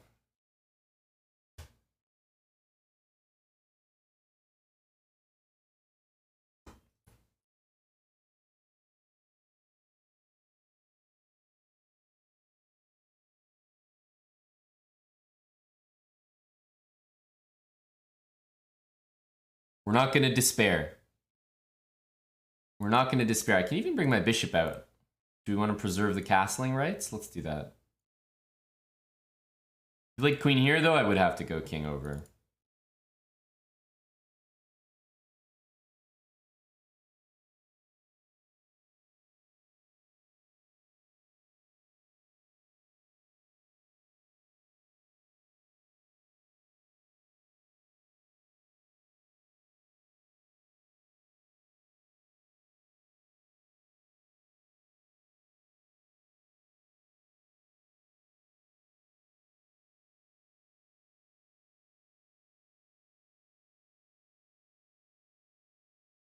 Is there a way to get this? After f4? That's what I'm thinking about.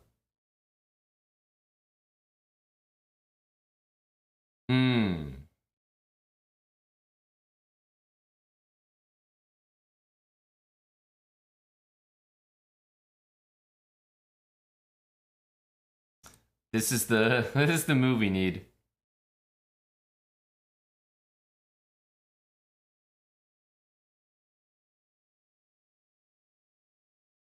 Tough to achieve.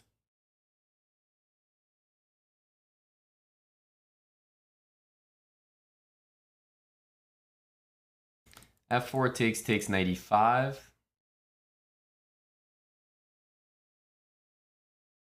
Yeah, knight takes f4 I just didn't really like. He's gonna play f4 e5. Yeah.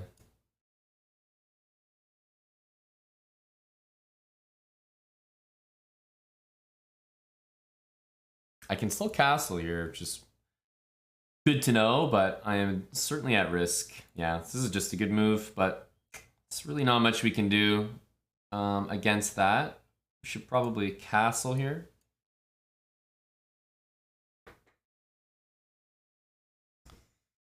Should probably castle.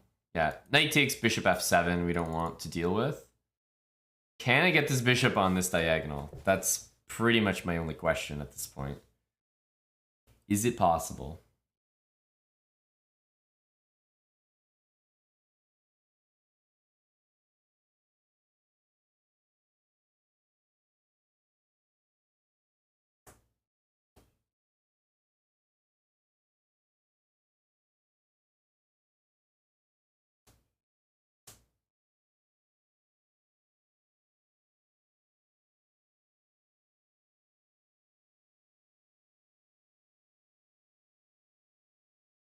Okay.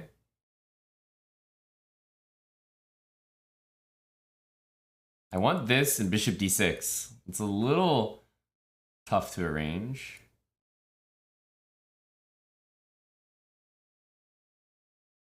This is met by bishop a6, but I'm almost making a threat. All this to make a threat. That's how excited I am. Just to make one single threat in this game.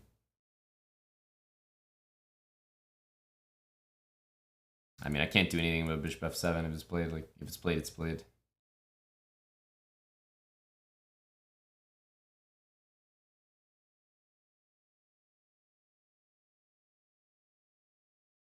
Had a feeling it was gonna get played. I also couldn't play rook e6 and take because rook f8 would be mate.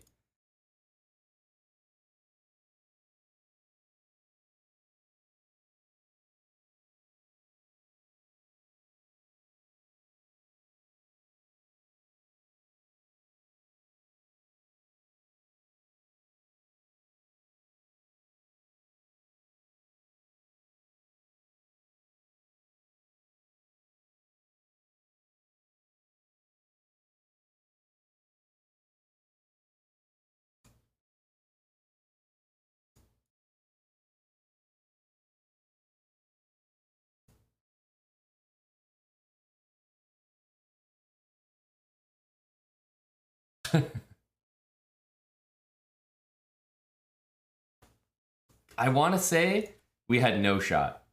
I want to say truly, I felt like this guy had it under control. Sometimes I'll be like, you know, maybe. No, this guy's too good.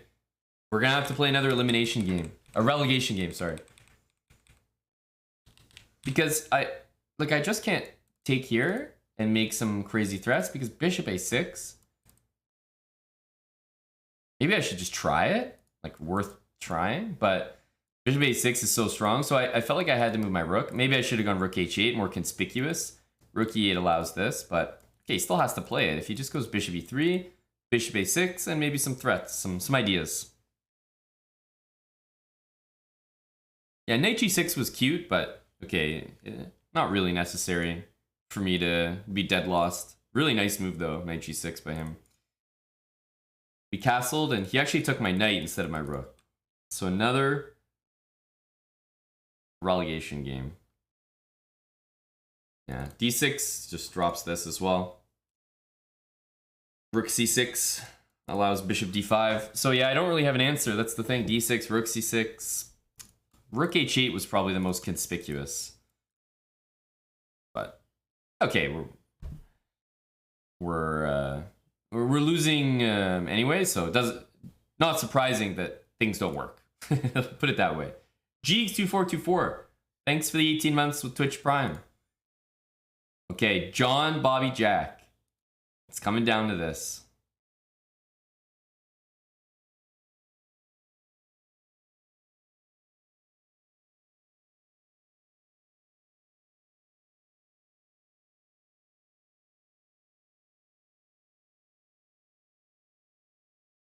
Uh-oh.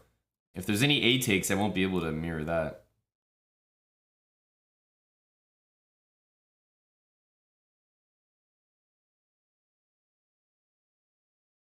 Takes. Yeah. Well, we can't copy that. Not much we can do about this one. This is good, though. He's keeping it alive. Oof. Would have been the end of the game right there.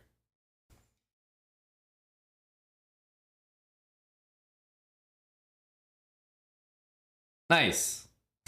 Perfect. That's exactly what we need. We're only down a pawn. It could have been so much worse. Oh, it's actually a nice move, though. Knight takes c4 there. We'd have to literally copy him, play knight takes c5. Try to keep our knight on this beautiful square. a6, a5.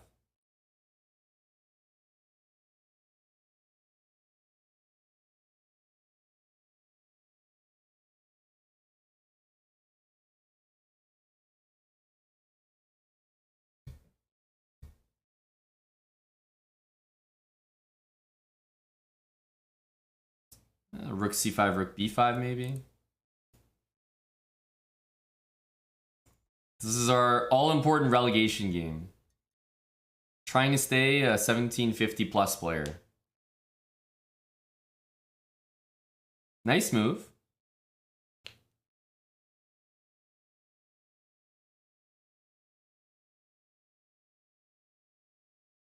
This one allows him to get in as well. He's also probably intending this.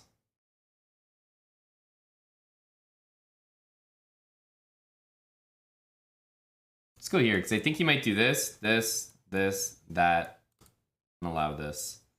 So I'm just waiting with this move. Okay, this one is less dangerous. At least things are protected.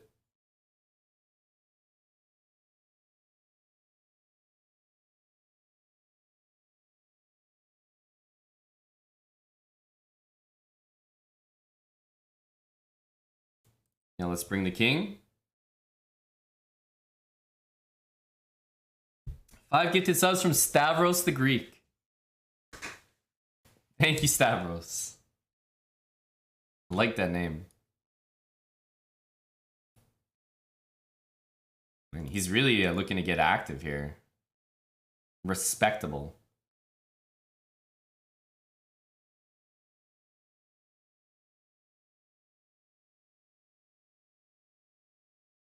I don't think I can lose this pawn. It's too key.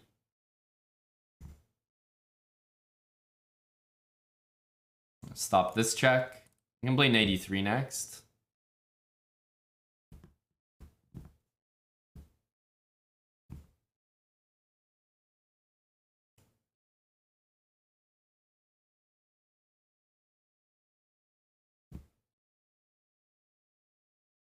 B5 next. And we'll get some counterplay.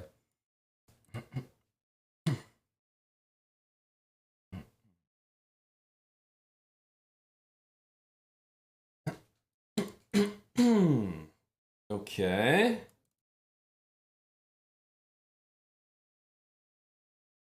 Going up might not be that great here. Let's go here. Could have picked maybe a better square. King d1. He's probably going to bring his piece in like that. Got to be knight c4. Here, I mean, yeah, you can always do something like this. That's probably the first move of his I actually genuinely don't understand. He's been playing very logically so far. What is he up to? Knight takes e4. What a move. But you know, I'm actually going to go for that.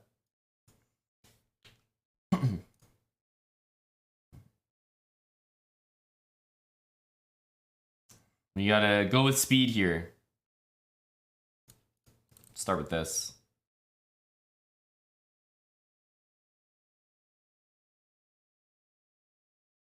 Ooh.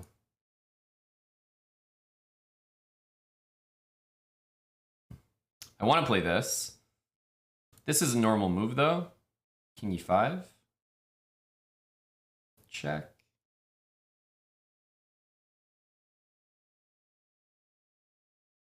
At least I get my queen here.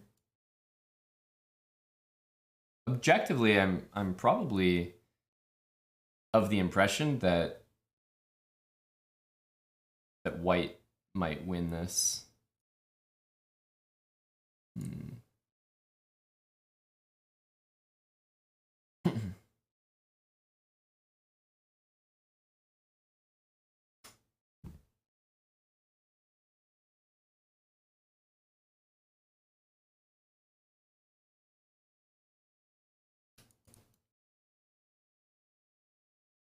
A dangerous relegation game.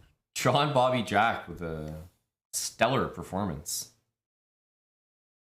It's an army of pawns, but actually I think white might be winning that. Once the queen and king get close to one another, you can usually corral some of those pawns.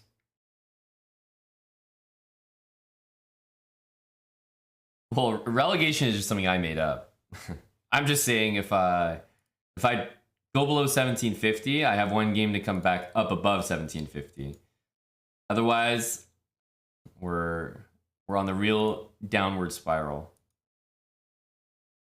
But for now, we're still trucking along here. 1750 solid.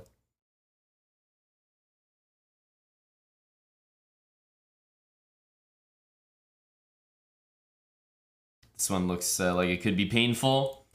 A lot of captures. Oh. C5.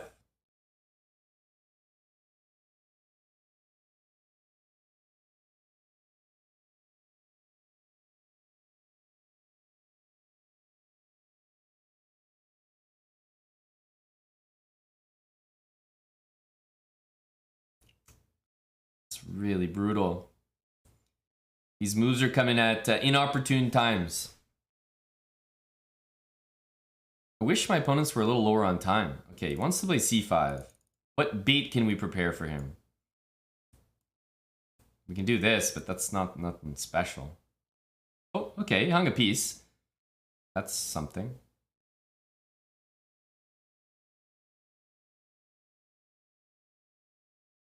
We can play c4, rook e1, some dreams on the long diagonal. Although he's coming with rook d1 here.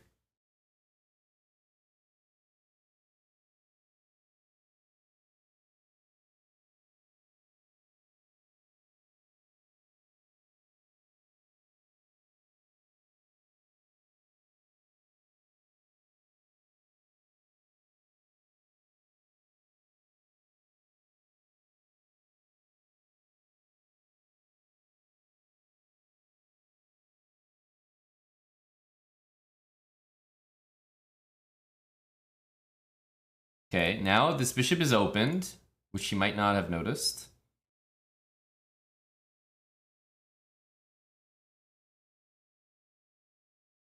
Does he want to go here? I feel like he does.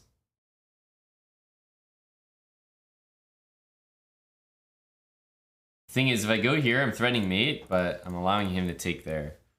Just no bueno.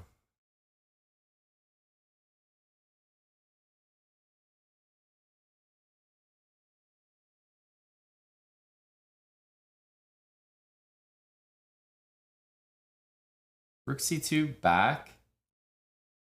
Rook d2 mate. Okay, he's threatening this, but now I can go here and threaten my mate, finally. At least I have a mate threat.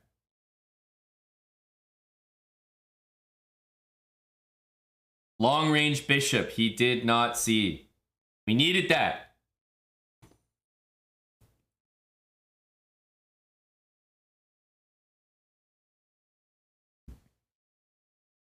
The bishop is a serious sniper. The longest range possible. We take those. That was a big one. Yep, I only had one idea in that position, otherwise it was resignable, and we executed said idea.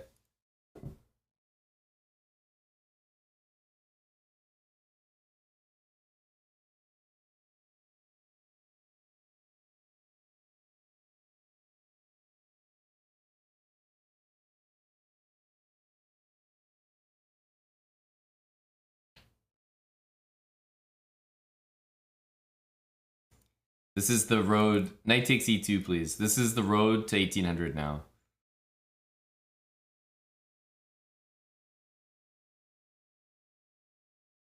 Cheesy25. Thank you for the 21 months with Twitch Prime. Welcome back, Cheesy.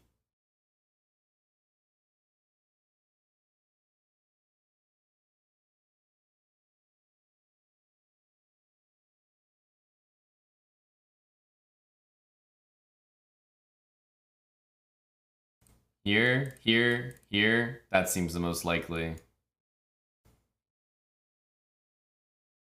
Okay, so we're down a piece here, but I have a momentary, brief hope of trapping this knight, which he will undoubtedly try to deal with. But here, takes. The knight still gets trapped there. So he needs to play quite accurately here still. That does look like an accurate move. If I play this, the knight gets out for sure.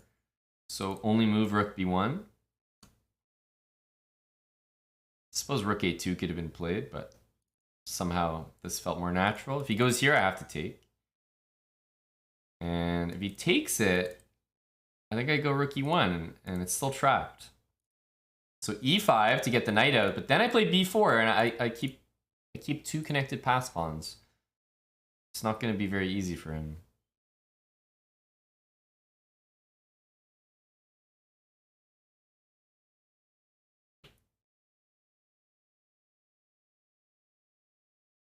Yeah, e5 for him rescues the knight, but b4, and I'm pretty happy.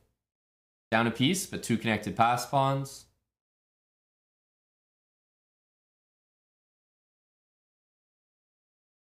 Okay, so he's saved the knight, which means we're going to abort that mission of trying to win it and just connect our pawns instead.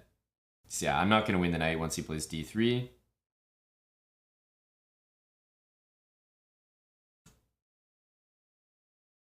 e5.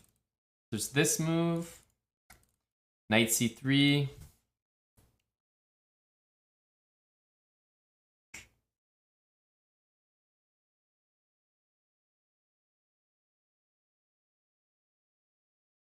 And if here, then d3. Which one do we like more?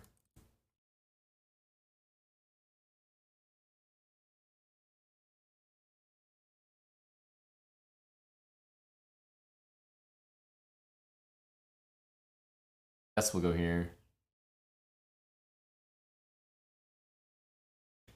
I'm gonna play g5.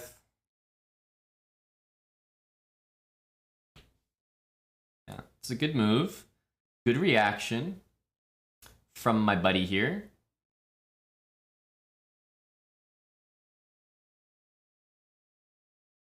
I think a knight on f5 needs to occur.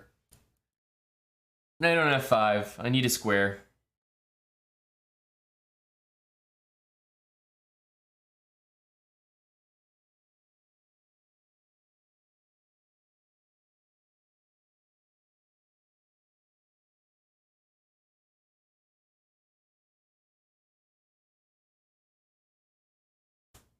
I'm definitely abandoning these pawns. I mean, a5 has been super strong for a while. He's just not playing it. Yeah, this is a great move too.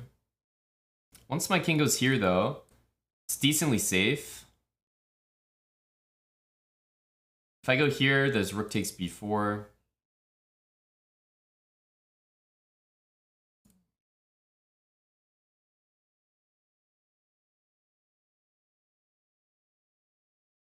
Let's try this.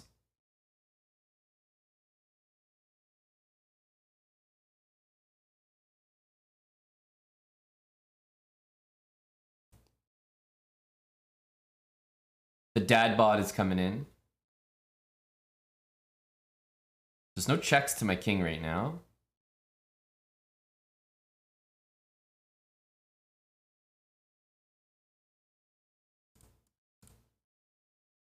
No checks to my king, and I'm threatening mate in 2. There we go. There we go. Just had to find a little construction there. Open the H file, our only source of counterplay. And the king played a super important part in this checkmate here. The knights were terrible, couldn't check me. It's the 1800 road, it's being paved here. Oh, not another GM, man. I keep playing Grandmasters. GM Mike. GM Mike. Big Michael.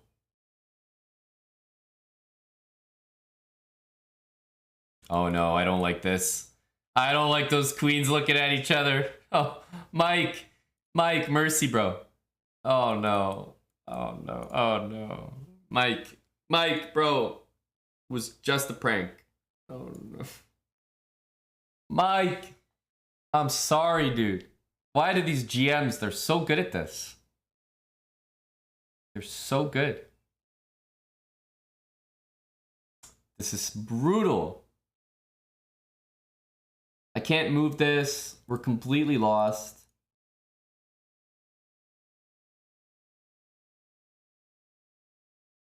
Just disgusting. Hopeless, really. I mean, I think I have to play this. Hope he takes, go here. Hope for this. I mean, it's a lot of hope.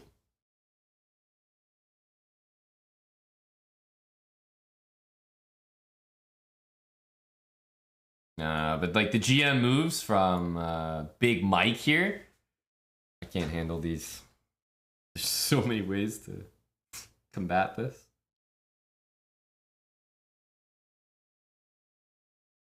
Yeah, that'll do it, Mike. That'll do it, bud. That's good enough, man.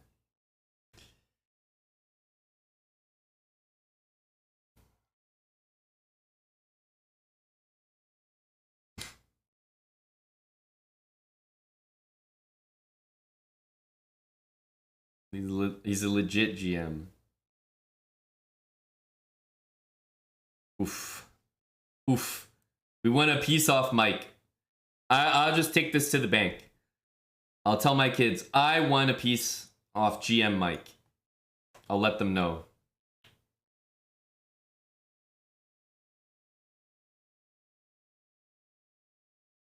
This unfortunately gives him an escape square, so we can't allow things to be that easy for Mike. Okay, it looks pretty easy for Mike. The only hope is he gets carried away trying to mate. Oh, okay. Yeah. Big ideas for us incoming, guys. Huge ideas with F6.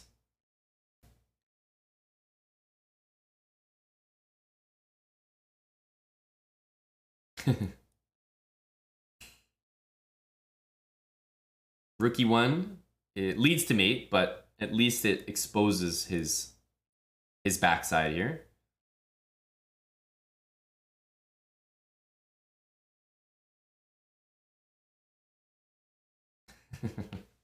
Dude, these GMs are lethal, right? Did Mike make a mistake this game? I think no. Literally no. Mike with 0 mistakes, like... This is just disgusting. It's firmly over here. There's trades, there's hanging pieces, he's queening. We can do nothing here. It's immediate loss. I'm tired of playing Grandmasters. I'm here doing a speedrun, dude. This guy's GM Mike. I played the last guy, GM something. I'm gonna look up his name. What was it? Also very scary. GM Filzy.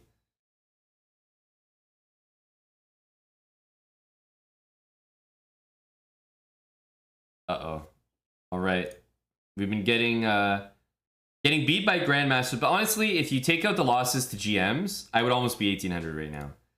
So I'm being held back by Grandmasters here. I am being held back.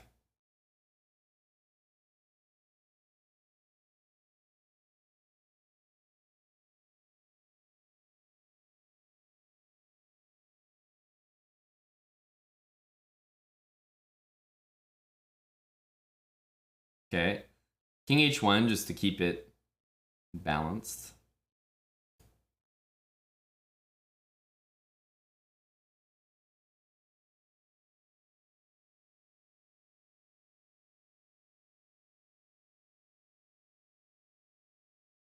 Takes, rook takes A1.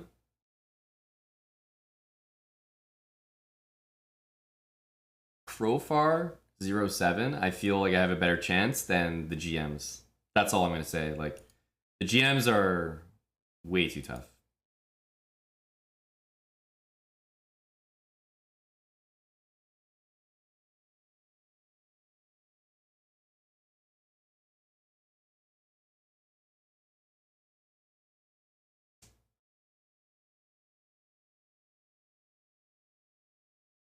I think we're still firmly in theory, Rebecca.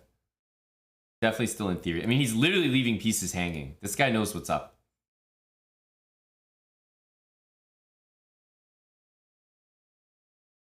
Ah, We can't copy that one. You done goofed, pal. You done goofed.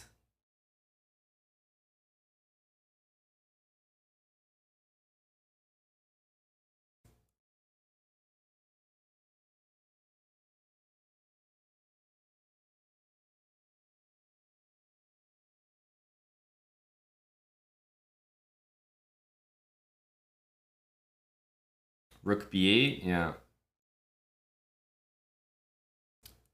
Still in it with that move. Less so with this one.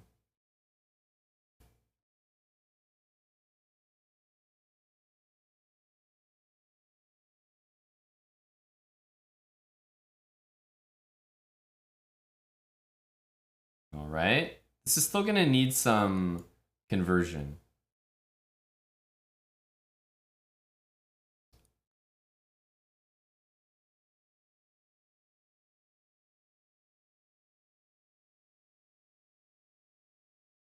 Rook c7, threaten this. And if d5, we'll slowly reroute. That's a threat.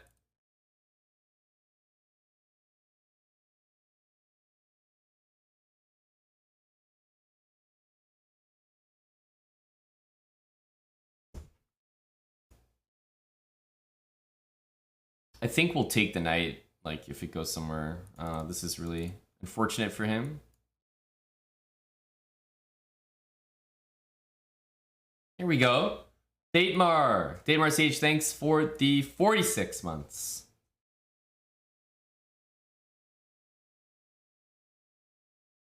Okay, we're vibing right now. Poo.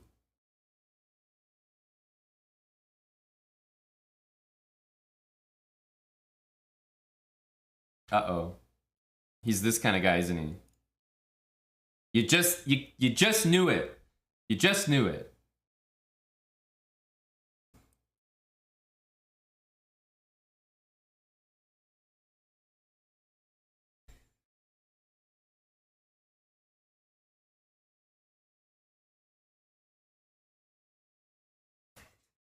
I wish he played this move. He took my queen instead. Smart guy. Smart guy.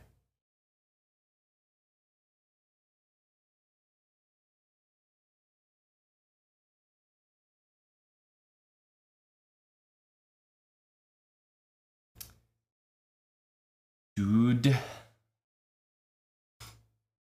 need some blonders from him.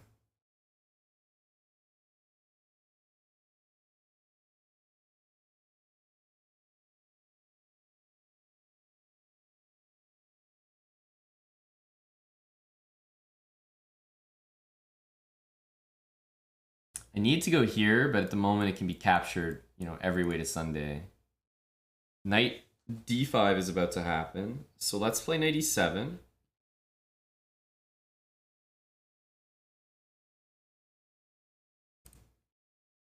I'm looking to trap your queen there. Here, here, and here.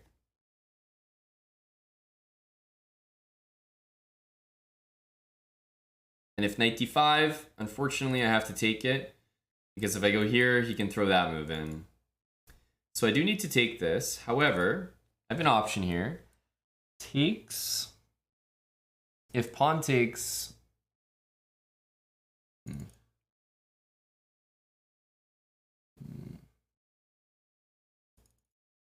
I think let's throw in the bait here.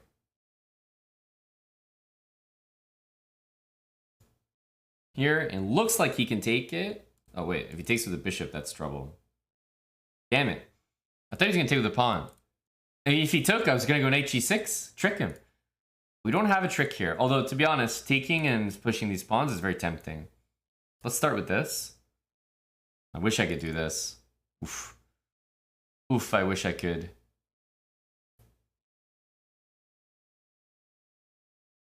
Annoying.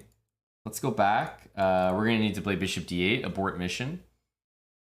There is no g5 happening. Queen g3, and then g5.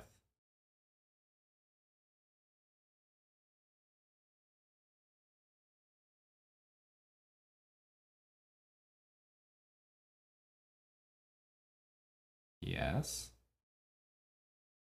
Knight g6. I mean, you should probably just sack it anyway, right?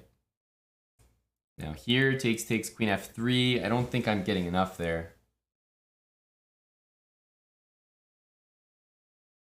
So let's just go here.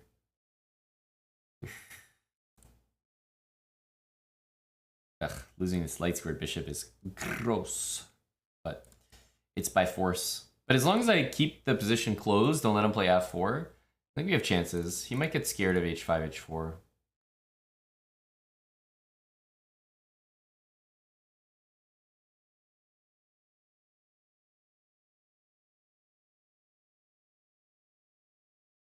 Queen h5, king g7 is very nice. He's threatening those two things, but king g7 defends both of them.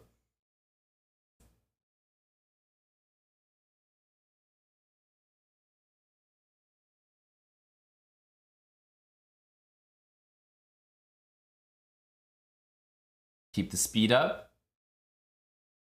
It's a good move by him.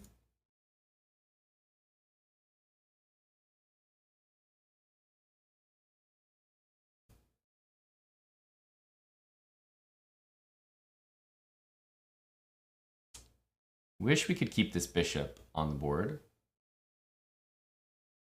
At this point, it's pure flag. Because we don't have enough going on here to actually make any threats.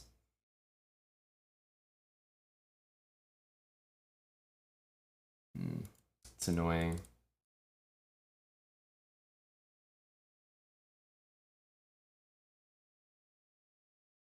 least we'll get the dark squares here.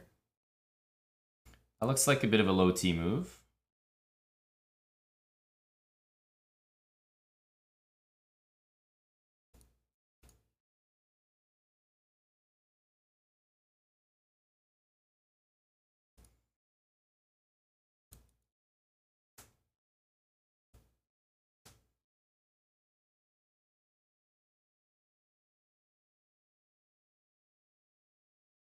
He's got this move coming.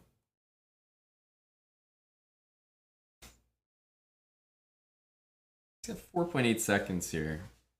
But he also has a lot of easy pre-moves.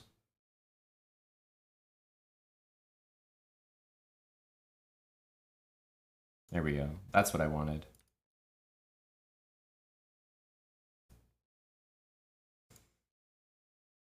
Wanted bishop f8 just to cover g7. I thought maybe it's a little weird, like he takes his pawn, that's his next move, so bring the bishop back, try to be a little confusing there.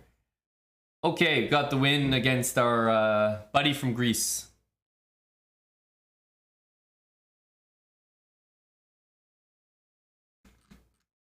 Let's not forget, we were up against it here. We were up against it. 1780. There's hope. There is hope now. There is no hope now. There is no hope now.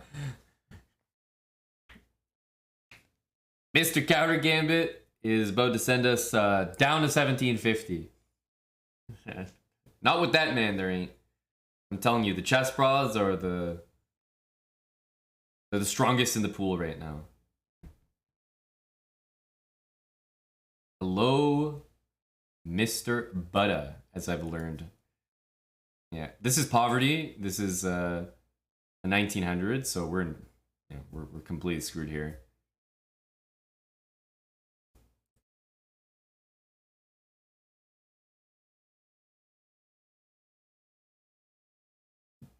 Do not cross the borderline.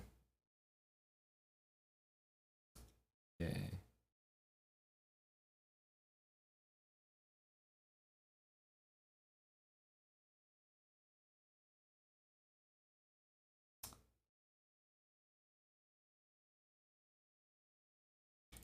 Here,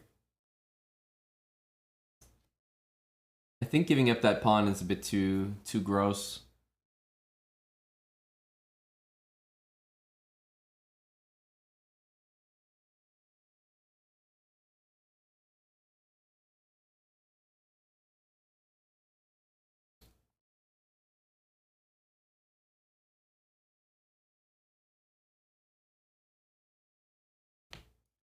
Maybe it's feasible. We have to play b5 pretty soon. We're very cramped.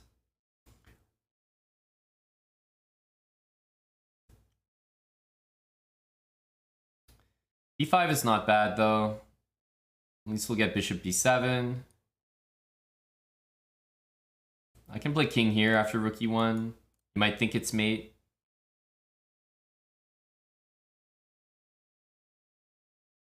Yeah, bishop d5 is obviously a decent move. Okay. Oof, if only my rooks were connected, eh? I think we do it though. Queen here takes, and then c5. Or bishop c6 rather. And rook e8 can be played, but then I think we bring the king. Surely there's some hope here.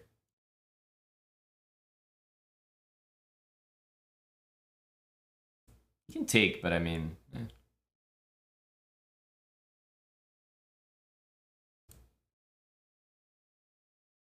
There's like hope for 5 seconds here.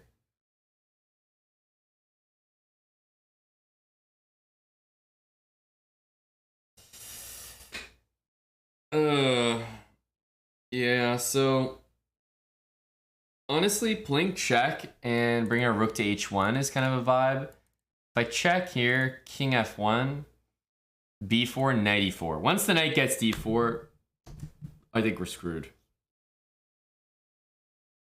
Bishop c5, king f1, there's just nothing. So it makes our life easy. I think we have to go here. And I have a few moves next. Bishop c5 is very tempting, but he goes here. I think we take with the bishop here, surprisingly. We have this threat.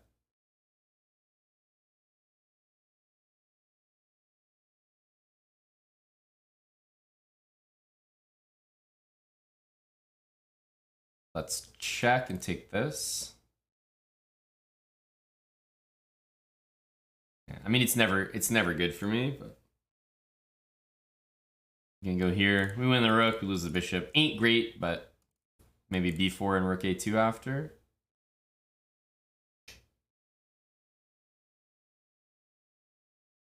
But as long as he views this as an absolute pin, then there's still hope. Because we have rook e1 coming. So like knight takes, rook g1.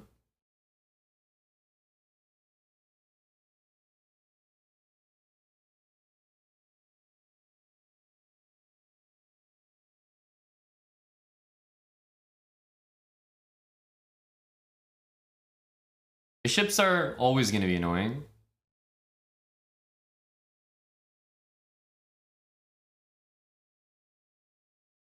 Okay, we already have the makings of a draw.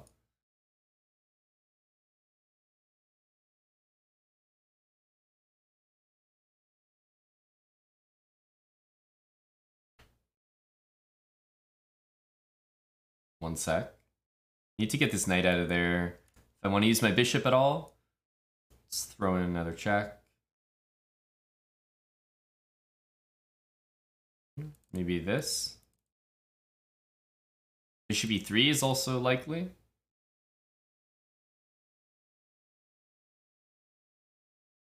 I guess he's got this.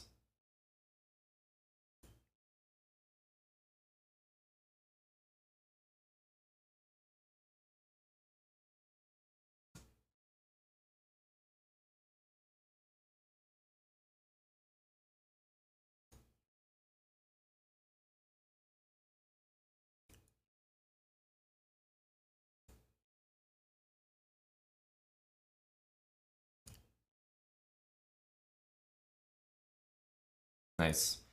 At this point, he's in trouble. Here we have bishop f2, king back somewhere, and then bishop d4 and take. And I don't know. He's dropping a bunch of stuff here.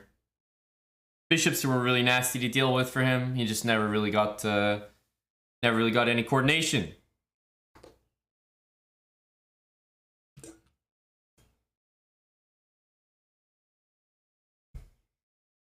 Yep, that's a 1900 there, Mr. Butter. some surprising chess from the lives. Hey, sometimes we get absolutely rolled, but we can make it a game. We can make it a game sometimes. Yeah, this is just brutal. This is the worst one of the worst copycat openings. But it's this. It's this position right here. It's just one move too slow. And of course the guy would win super easily if he just took the rook.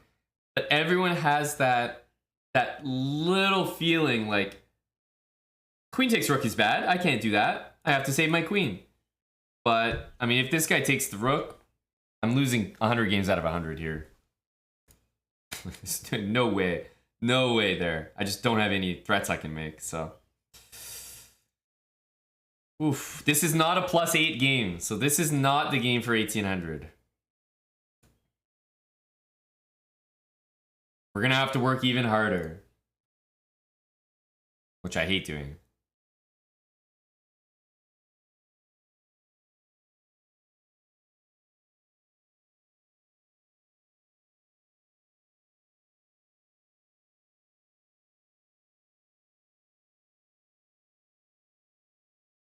Oof. Real rough stuff here. Nice. Taking here would have injured me.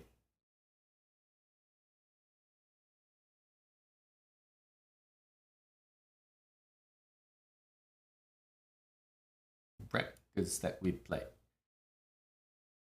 least if he goes here and attacks my queen, I can go there and mimic it. If he goes here, I can go there. These are safe moves at the moment. Nice. Nice.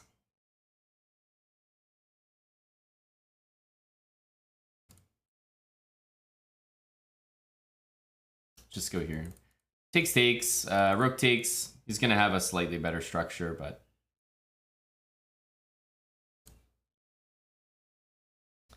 not the end of the world.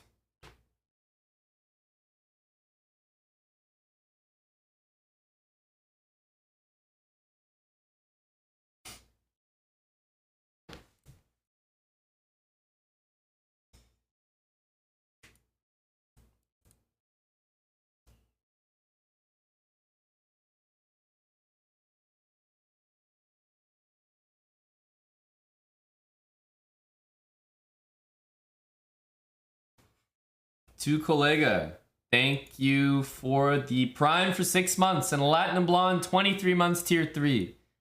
Thank you, Latinum.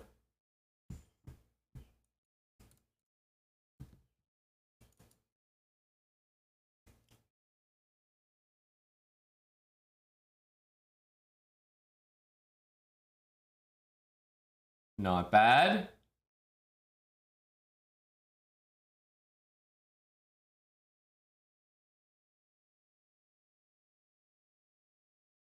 Okay, he does go here.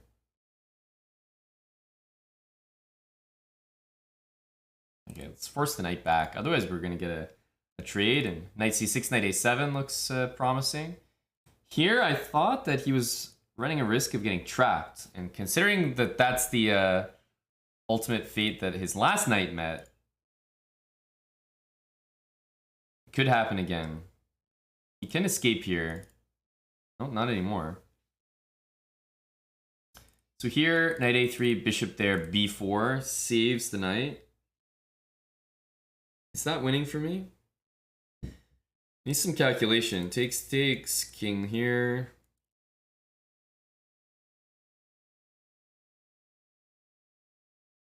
It's not the cleanest.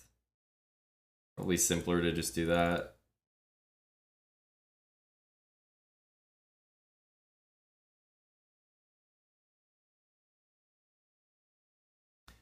Probably simpler to just do this.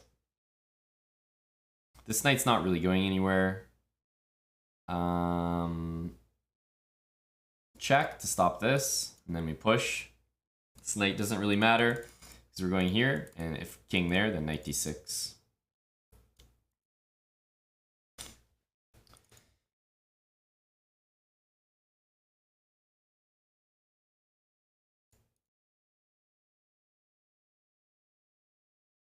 +7, 1799. Okay, now this one is definitely it.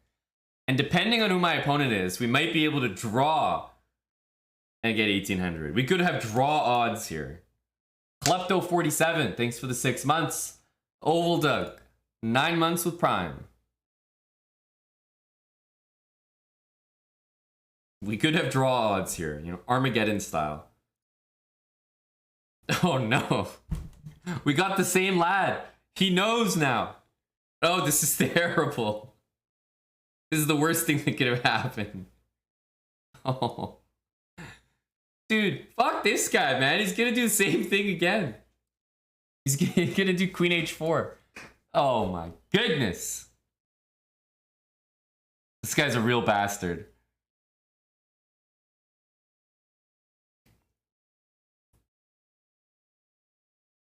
No, he's trolling me hard. But you know what? I now have access to a rule that I mentioned the entire time. I have now accessed the rule. Do you remember? When I first came up with this, I said, I copy until I can't copy anymore or unless I blunder mate in one by copying. And right now, that would be mate in one. I have access to a rule which was mentioned a long time ago. A long time ago. Yes, yes. Because whenever this happens, this is like somebody who knows the challenge. Knows the challenge and is just trying to like mess with it, you know? So I have access to this rule right now, and I will happily take his queen. Happily. I mean, if you're gonna play like this, buddy, you definitely deserve the L. Happily take your queen.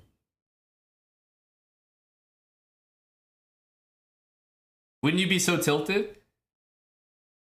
You play this move and then all of a sudden the guy just like snaps out of it and takes your piece and you're like, wait, what? Wait, what? We tricked him. We got him good, boys.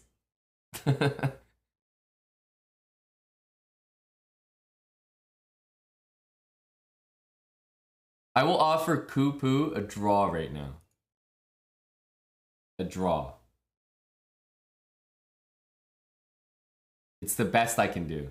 Because a draw is exactly plus 0 points.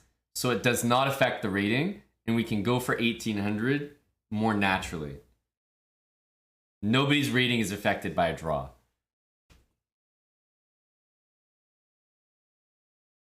All my opponent said during that game after I took his queen was, no copycat? Question mark?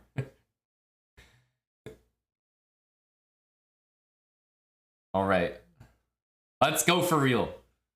Vicky Vix, 73. Big Vic.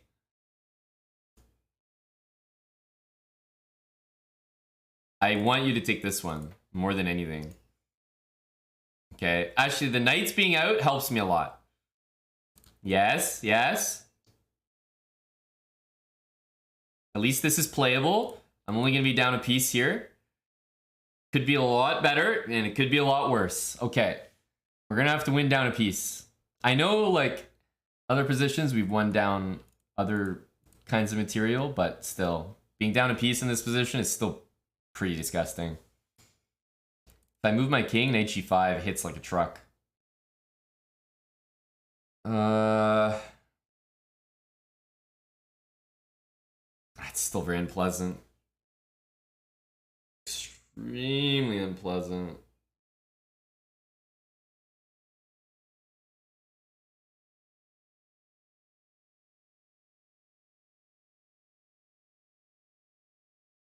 Brutal. Yeah, rook b8. This move is such a nasty one. Here, knight c7. Yeah, we can throw in bishop b4 there. It's a nice in-between move. If I move my rook, then he castles. So I think this move is very nice. Okay, that's good. He doesn't have a rook coming here to check me. Here, knight there. Knight takes. Bishop f5.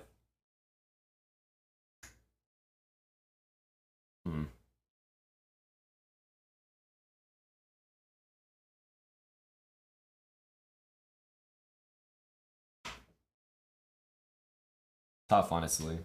Hey, I checking in if I could get you anything. Can you get me a win here? I've already copied, so I'm just battling here. Just going for 1800, but I've been going for 1800 for like 3 hours, buddy. So really down bad. I think you got a win here. Yeah. Really down bad. Yeah.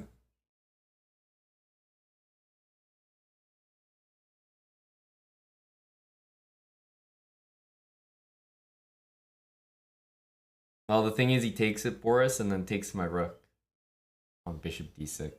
Will Vicky see that? Probably.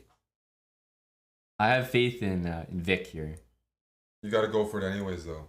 This is the. This is the principled continuation. Mm-hmm. You're gonna win this game.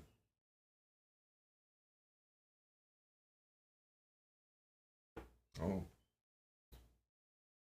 Interesting. Yeah, I thought you were gonna go bishop e6. Oh no, I play for tricks, brah. I'm a tricks only player.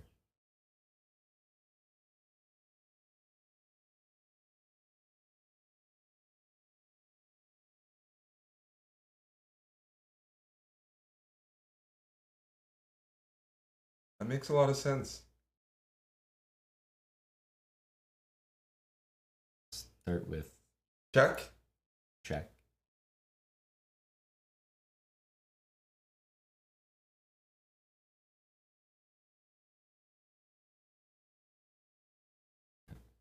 Must be.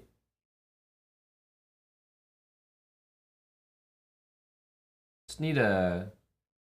Well, I think I need a lot of friendly moves, but... Oh, and actually, this guy's not even high rated enough that a draw would help. This is a unfortunate move. Ooh, I wish there was something on that square.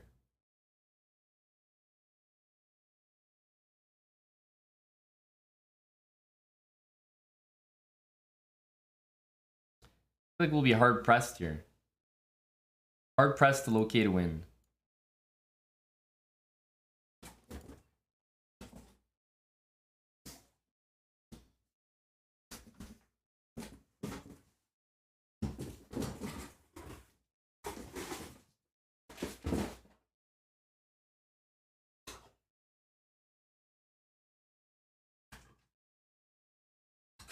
Trying to waste his time. The knight ended up on a pretty nice looking square.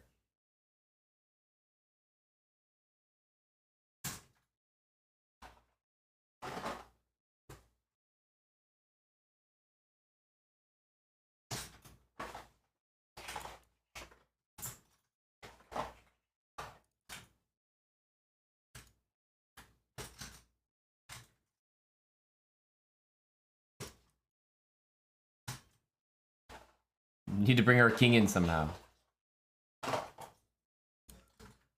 It's time for the king to enter.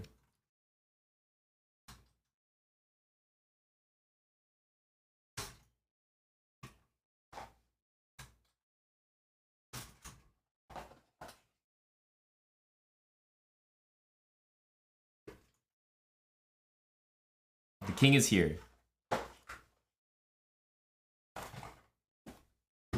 There it is.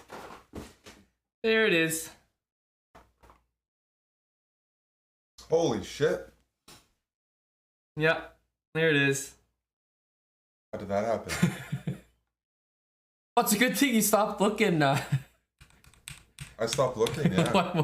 I saw this. I saw this. You're a wizard. Check.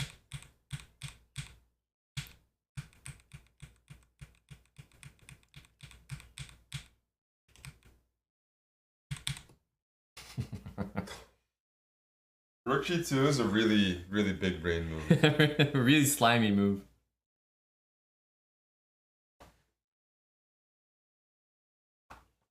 I think my opponent might be done with chess for the day after that one. Might have to pack it up. Boris Broski, thanks for the 5 gifted subs, bud. for 1800. Surely we've passed a few people's ratings in the chat by now. Coach Casey, thanks for the bits as well.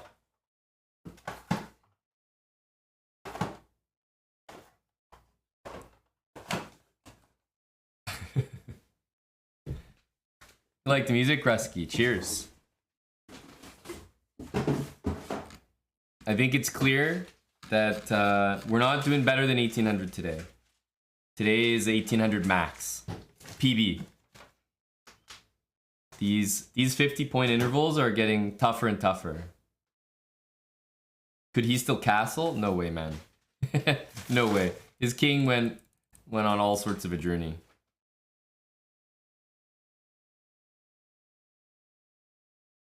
Okay, we're coming for you next time, Gory. Oh, some chocolate. Thanks for the win. Some shekels. Yes. You earned 2 chocolates. 2 Nespresso chocolates. No, you earned it. They're like nipple pasties. Wow, thanks. Why don't you put them on as nipple pasties? Right now. I dare you. You don't think I can put them on? I don't think Twitch will get upset during Pride Week. I think you can get away with a lot of things this week. How would they even maybe lick them or something?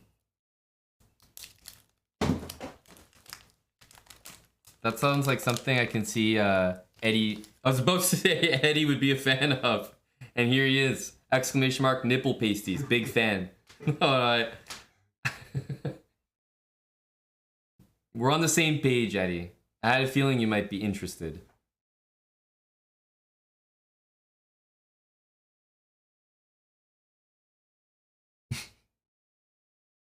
Load of Rychar, man.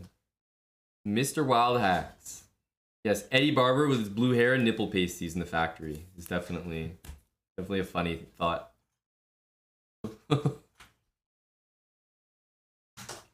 Hello, J-Bell. Mr. Chess Ninja, Vortex still here. Me location, Gory. I'll get you next time, Gory. We'll pass your rating next.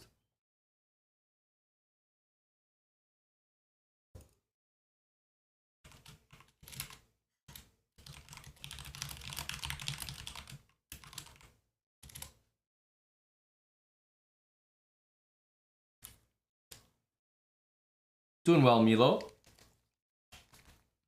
Doing well.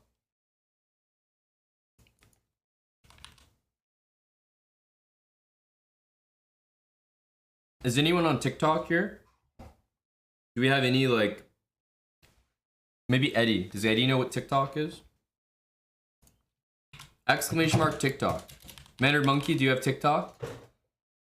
Yeah, we are posting and pushing. Exclamation mark TikTok. You guys should follow us, chessbrah. We're posting some bangers there lately. J-Bell seems like the kind of guy who'd have TikTok. He's a youthful lad.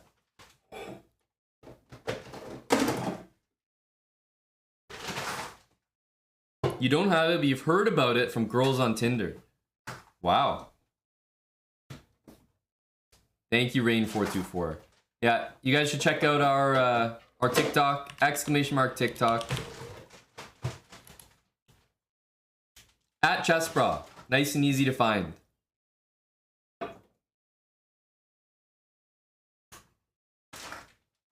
Well, we're hoping that it is addicting, Gory. But that's why you should only follow chessbrah. So that the only thing in your feed is chess. Nipple pasties. Eddie, you really got activated with the nipple pasties.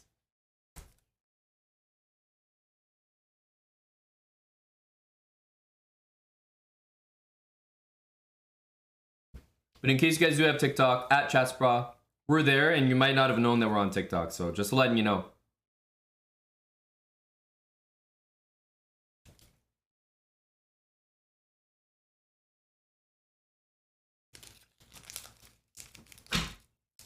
Ah, you have TikTok because you're following a lot of models, Gory. Ah. Interesting. Hopefully chessbrah qualifies as a model account.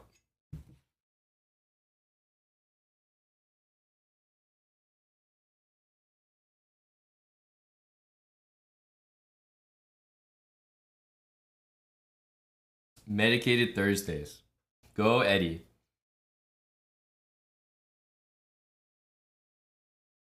Well, I'm happy enough with 1800, guys. What was it? It was like 2.5 hours. It felt like just to get just to get from 1750 to 1800. We were really grinding here.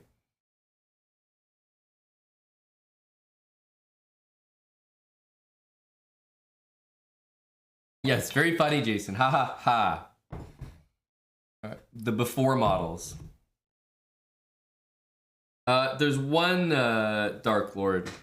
Lethbridge Chess, do we still have it up? The very first TikTok? There's one if it's still there.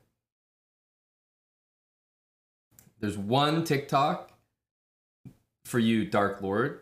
Hopefully that earns your follow on TikTok. There's one TikTok we did which doesn't have a chessboard. You'll appreciate my dance moves. It actually took us so long to do as well. Like when we tried to make this TikTok, I really gained an appreciation for how long they take. Start to finish to actually create.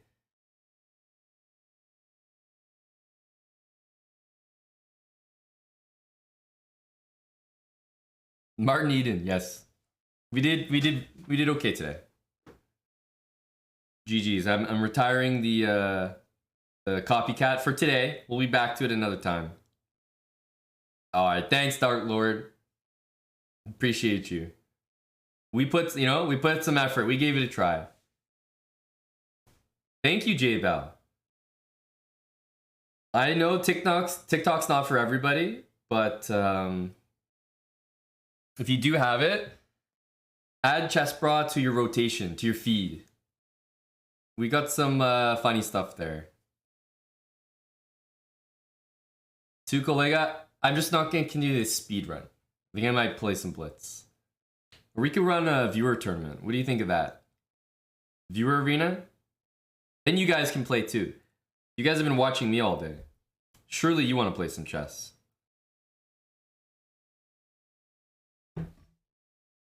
That's the thing with candidates. You end up watching so much chess that you play a lot less yourself.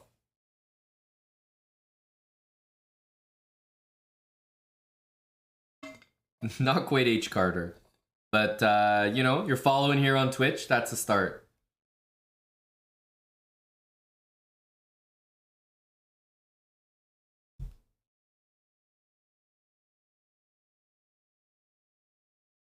Yeah. I'll change the title here.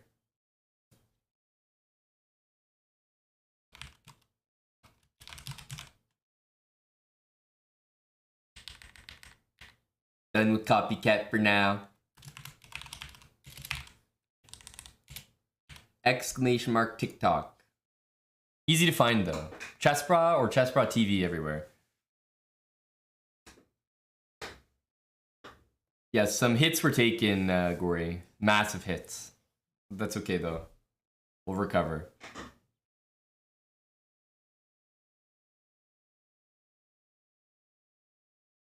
Yeah, pretty much H. Carter. That's how it works. All right, I'm gonna take a couple minutes break. Be right back. Done with the copycat speedrun. Thanks for hanging. But gonna keep going here for our Thursday stream. Put in at least a power hour here on my own rating. Seems like the energy's not right for a view arena, which is fine. I can play more chess. You guys just sit back, relax, and watch some ads while I take a break. Go ads. BRB.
Hello. All right, let's investigate the rating situation here. Yeah, Aslan, I if that's something I can say, we'll be proud. We'll be happy with it.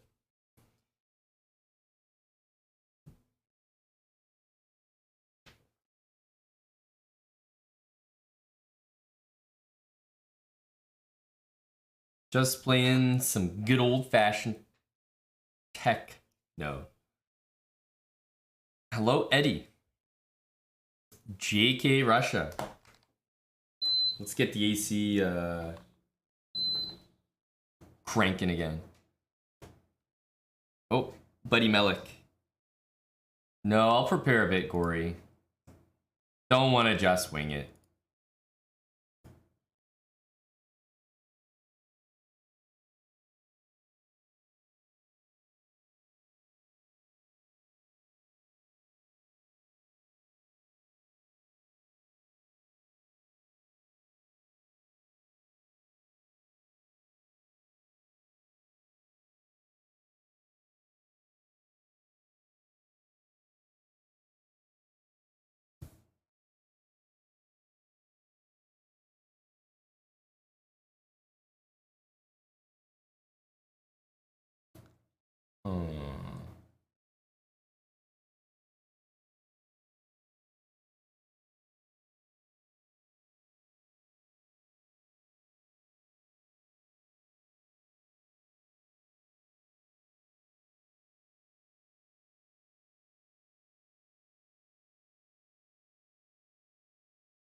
Making it up as we go here.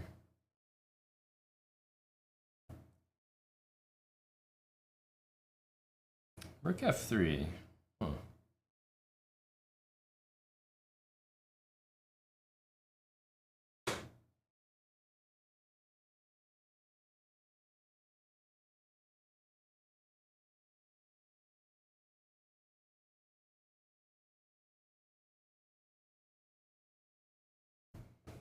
Because I play this line with white, so I'm really just trying to play something that I've never really faced. And, well, I've achieved that, that's for sure. G4 looks strong. Can't castle because of this, so it's all slightly annoying.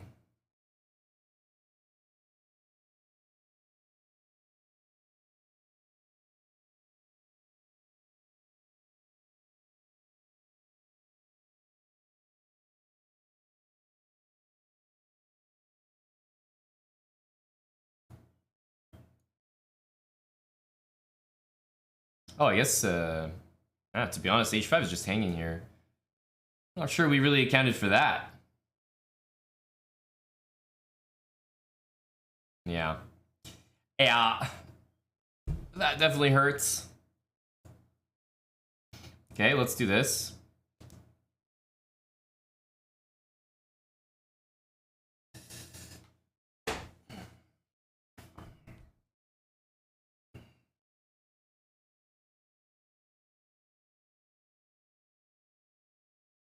Pretty much have to try this, but I'm not necessarily a believer. Knight f3, queen f4 is easy to digest, though.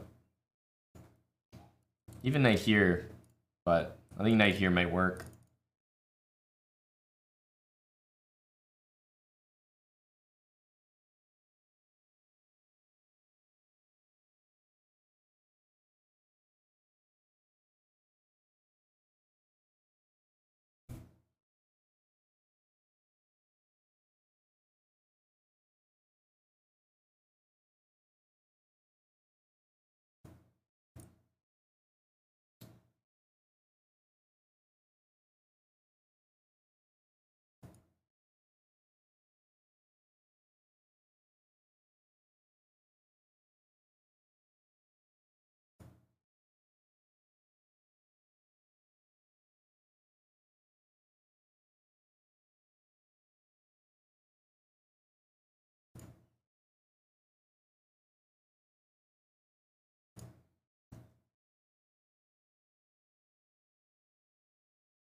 we need a bit more time, I think, to play these positions. Melik's like he's a good player, but he's a very quick player, and well, those are tough opponents. I need to capitalize a little bit more, I think, on the board than the clock. I'm definitely not going to be faster than him, I think, for the most part. Let's take... Yeah, like I can play this way where we take the queen and everything, but it's not that much of an advantage. I guess I'll play knight c3 and keep it, keep some pieces on the board here.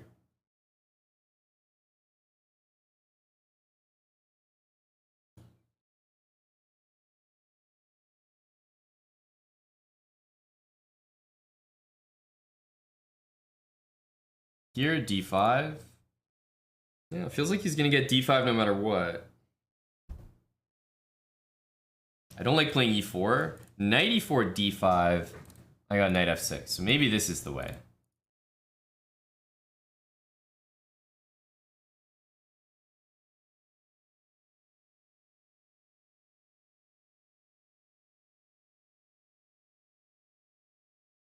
I was wondering if he was gonna go for this. I mean, I guess. Knight f6 takes dc. Just so wild. Queen b4, rook d1.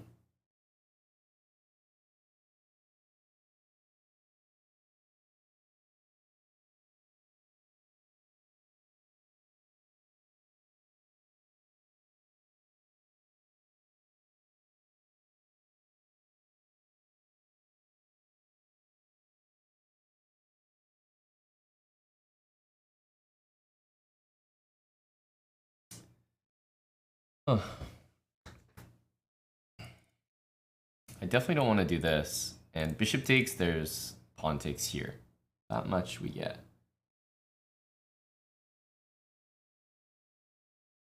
Ooh, okay. Did not even consider this move, to be quite honest with you.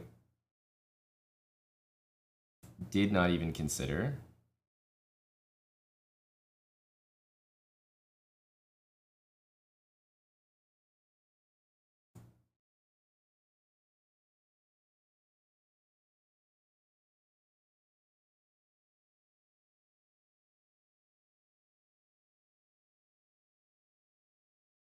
Here, does this work? Looks like it does.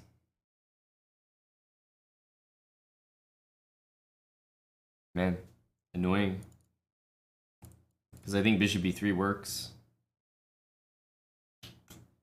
Again, I have to play this, but we've got no advantage.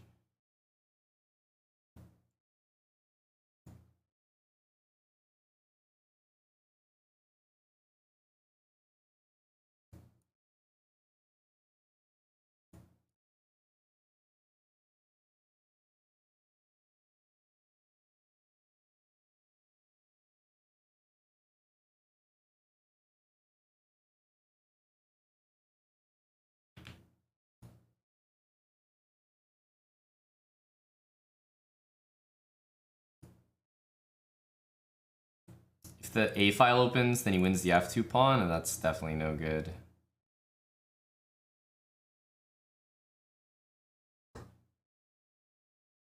I mean, we're better here, but nothing insane.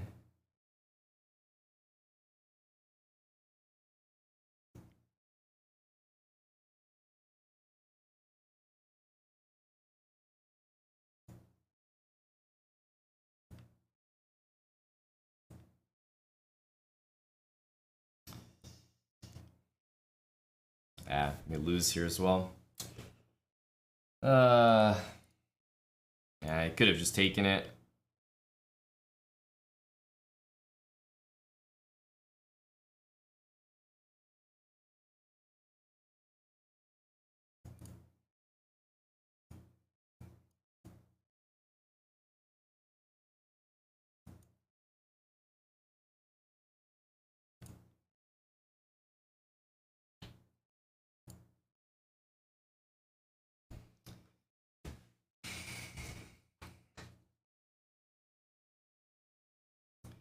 If I can convert the position, it looked good, but if I don't have something over the board there,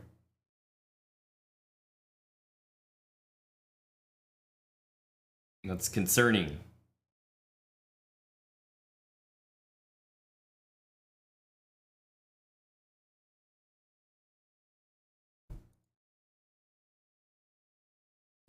Oh, he just takes.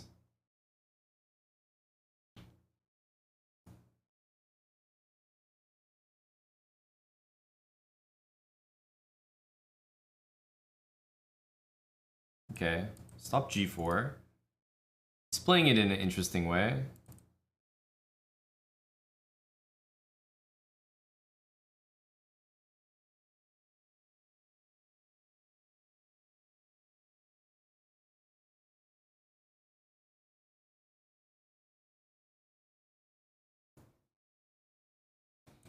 Bishop c2. This is like a very typical idea. Here, bishop g5. I don't know.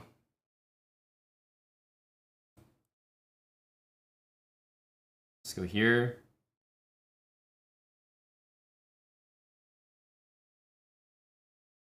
It's not like particularly good that I get this bishop, but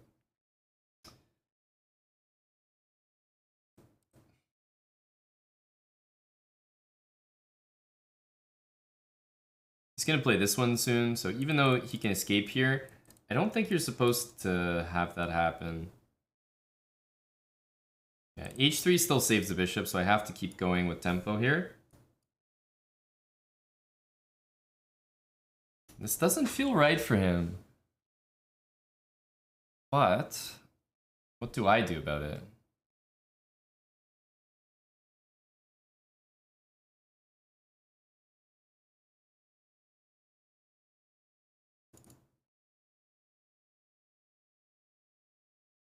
Oh, I thought this was extremely good for me. What did I miss? He's gonna sack or what? I don't know.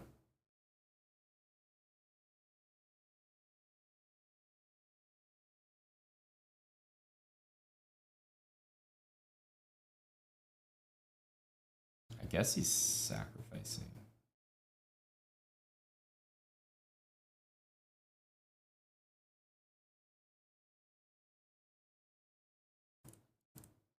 Whole thing is very strange though.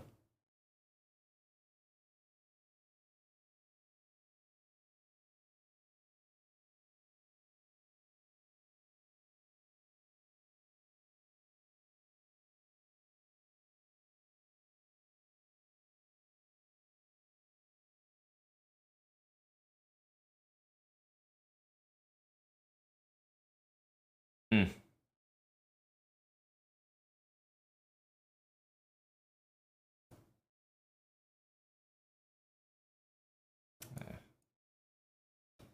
Not my finest work.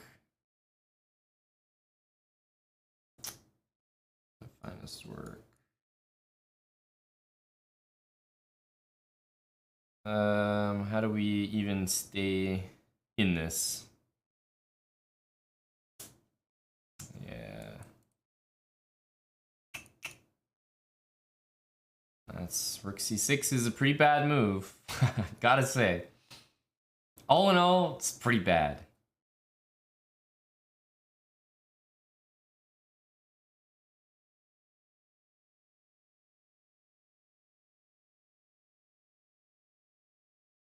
I think I gotta try to keep an H pawn on the board.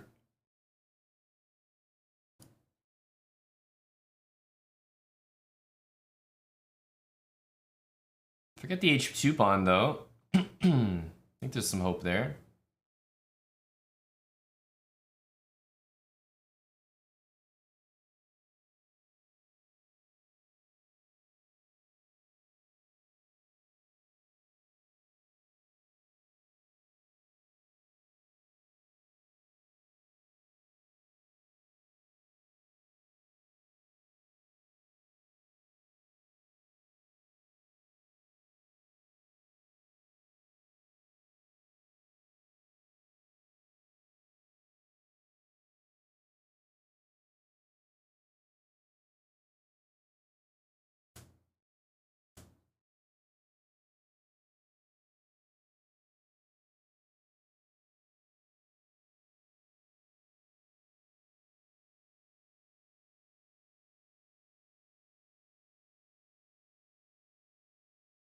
Ah, this doesn't work. My bad. Yeah, I missed king g2. Should still be alright though.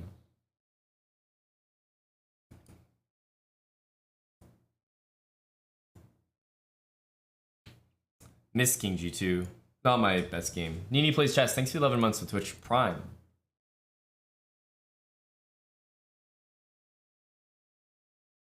Yeah, the problem is king here, knight takes g3, king takes h2, and the knights are very clumsy.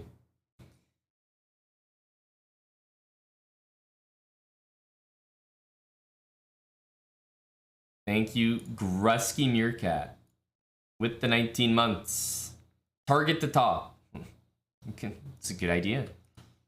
Should do that more often.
Okay.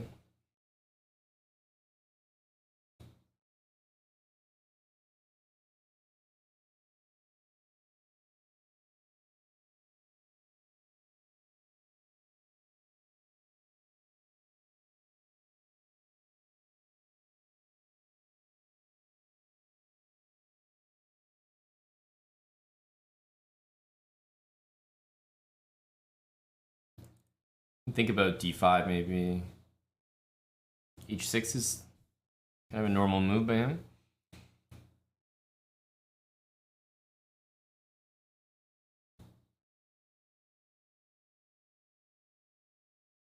Back to h2. Even queen e5, what's he doing? Going back?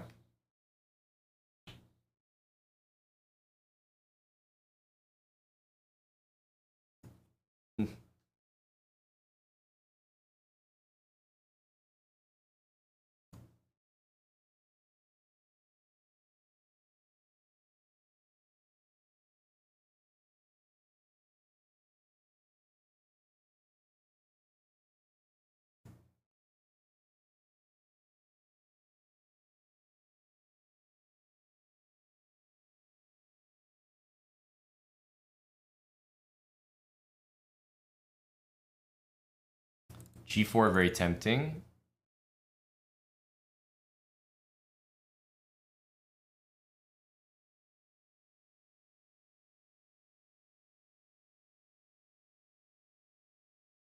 Or just knight d4.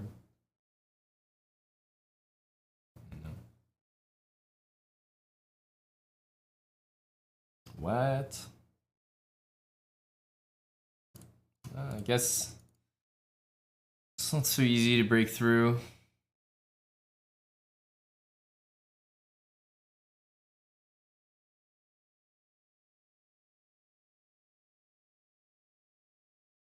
I'm not convinced he's playing very well, but I'm not convinced I'm playing very fast. They kind of balance each other out.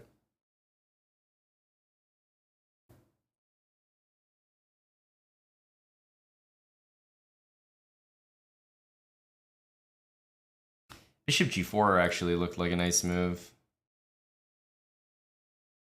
Yeah, maybe the bishop would have been a lot better on that diagonal, now that I think about it.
He's a quick player, man. Like, I'm not gonna survive this game.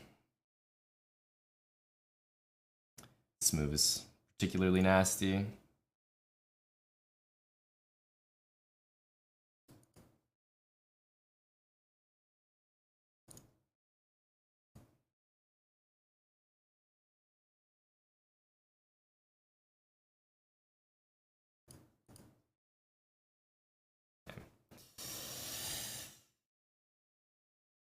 Just not enough time. Not enough time. This opening, I swear, it's one of those ones where I never actually know how to play it. So I'm always thinking way too much. And Black's moves are like instant. That opening we just played, I don't think his position was good almost ever. But I really don't know how to play it. And it's always been an issue for me. So I take way too long. But now I'm starting to get a feel for my opponent here. He's a real speedster. The antithesis of me.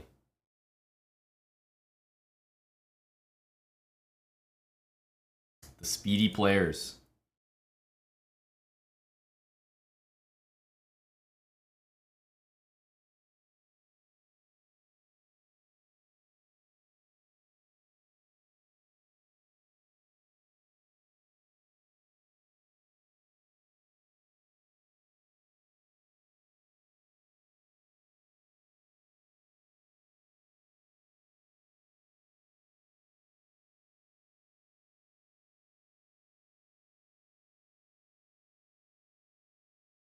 It's interesting he took.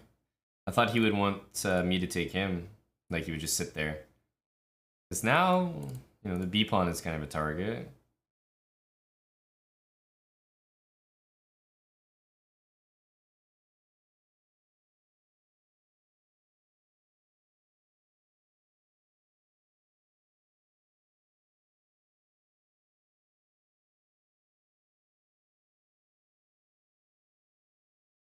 Hitting the rook, so here, knight takes, there's queen takes e1.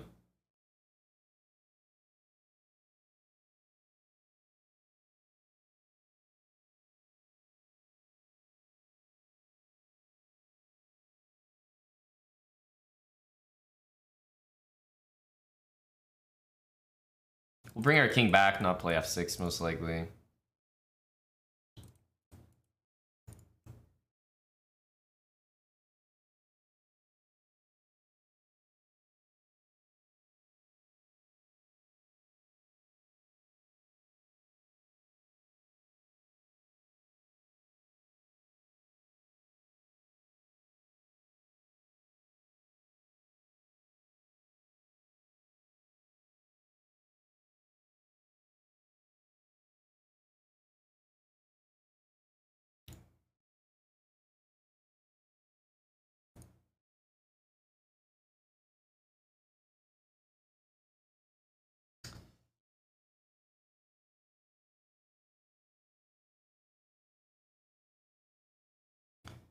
Not easy to play these positions.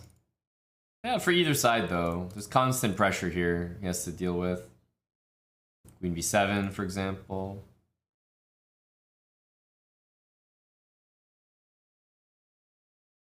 If I ever do this now, there's a6. I don't want to let that pawn get too far up the board.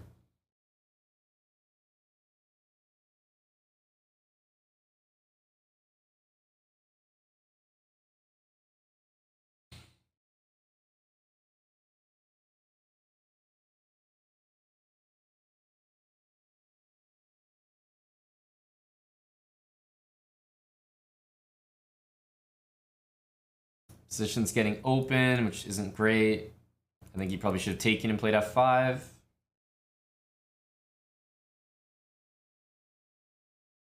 I have some pressure now. Queen a8 or queen b7.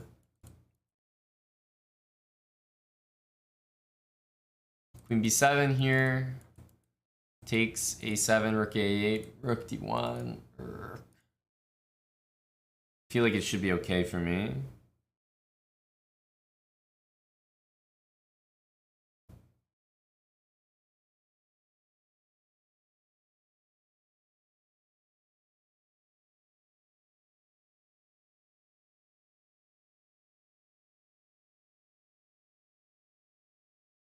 Take this next.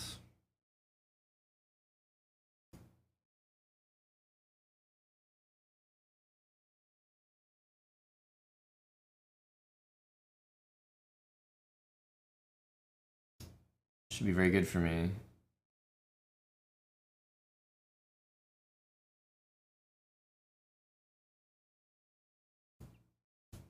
Now his rook is tied down to this pawn. Can't really move.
This doesn't matter that much, but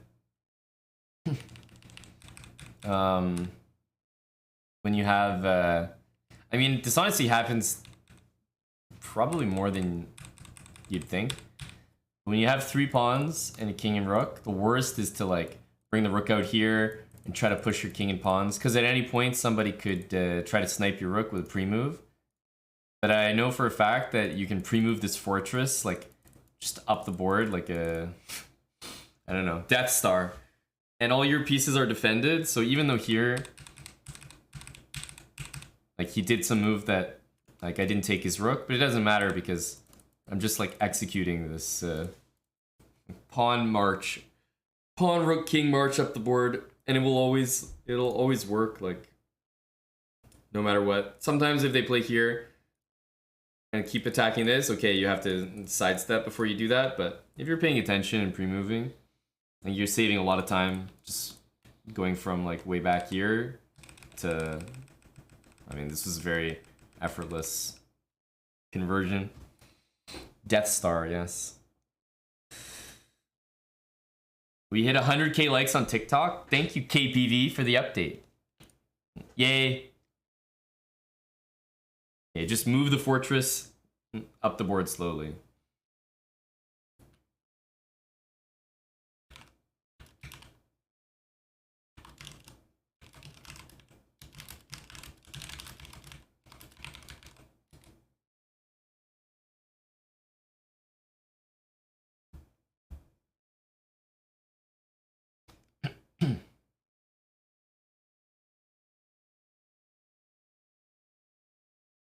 Huh?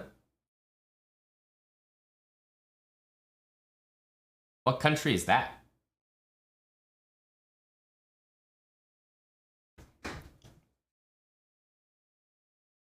Is it really? The real Slim Shady?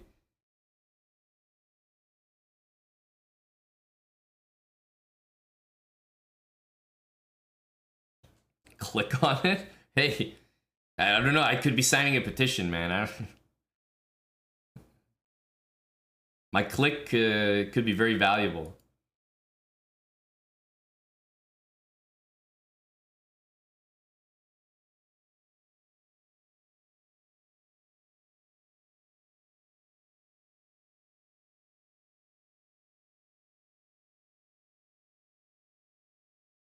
Well, I've never played against this flag before.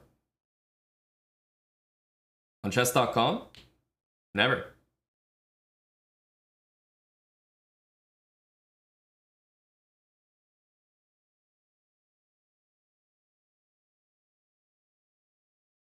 Isn't it just like if you play against someone that has it, then you know about it, but if you don't, how would you know about it? Isn't that the case?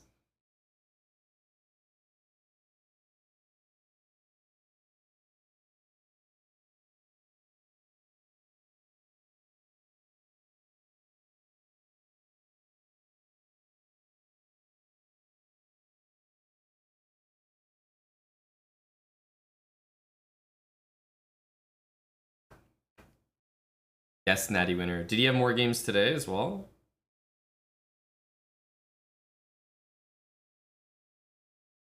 Knight d7 I'll take and bring a knight to c5. I kind of like that.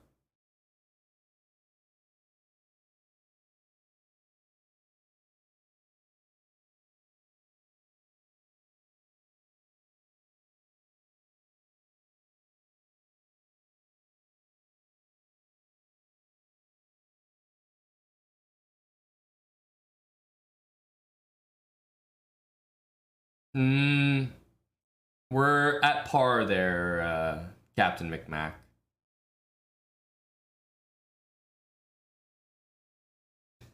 We're not overly generous today. I like this plan of bringing the knight here. I don't think he can take this. Maybe he can. Looks a bit risky. Wow, what a move. Takes. I don't think it works at all. Takes. I have rook e8 and queen f7 for starters. Also, we have maybe knight takes a6. No, there's rook takes. Yeah, this looks pretty powerful here.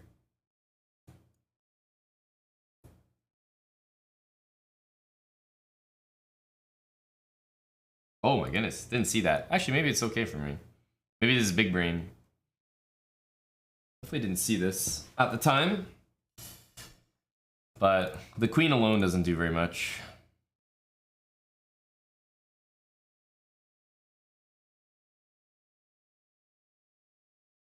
Rook takes seems like the obvious move, but then I was planning on going queen b6. Which is kind of frustrating. Because he'd be forced to trade queens, and I think it's a losing endgame.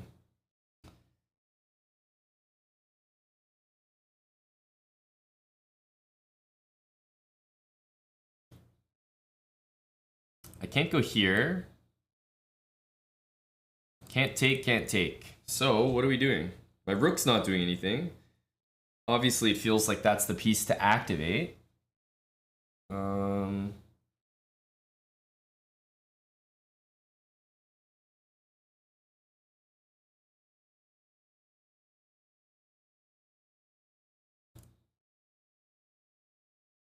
Let's put my rook here.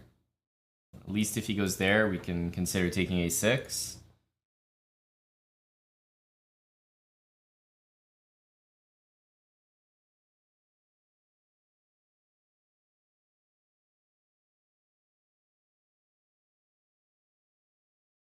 Ah. I guess that's disturbing, huh? Load time, pretty annoying.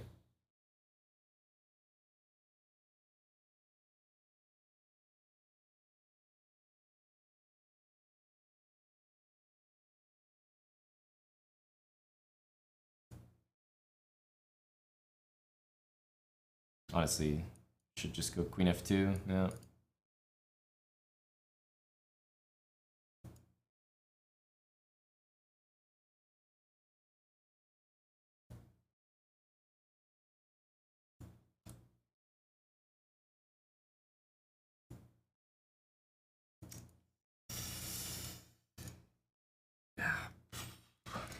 Maybe I shouldn't have pre-moved queen h5, a little hasty. I had 3.5 seconds, so maybe it's a little much. I guess I really didn't think he'd see it.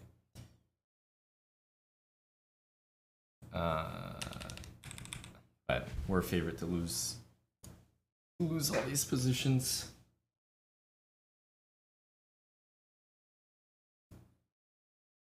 Okay, what a username.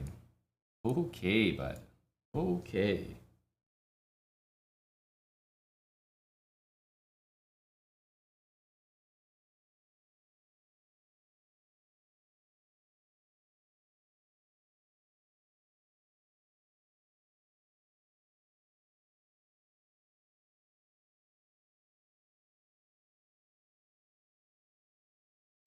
Interesting. I don't actually know Caro-Kann theory. I just play it. It's one of the openings that it feels solid. So when you play it online, I think you can do it without too much actual theory.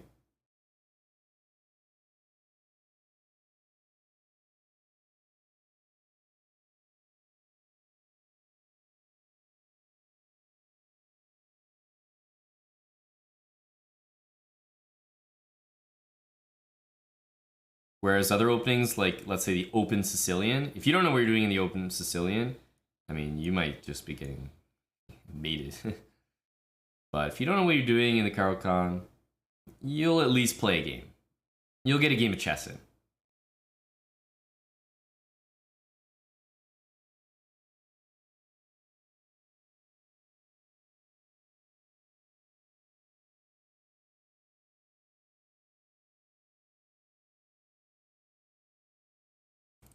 Let me put this bishop back. I think bishop d3 is kind of normal. This pressure is actually really annoying. I wish that pawn wasn't there, definitely.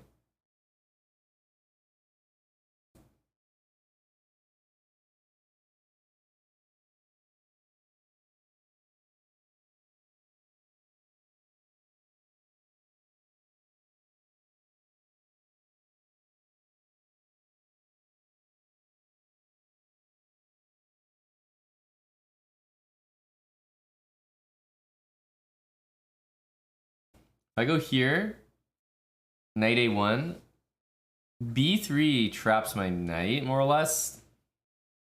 So I'm kind of adverse to that. We got to go back. Knight f8 to guard this. He's got full control over these squares here, though.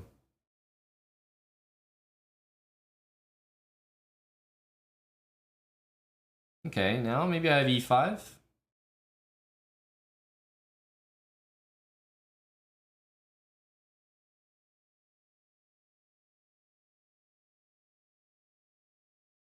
Trying to play this.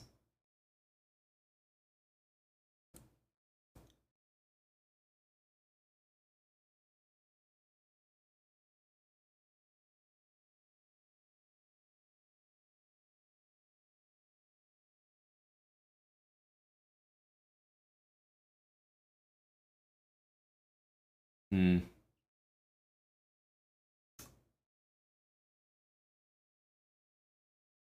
Man, I can't quite get what I want here.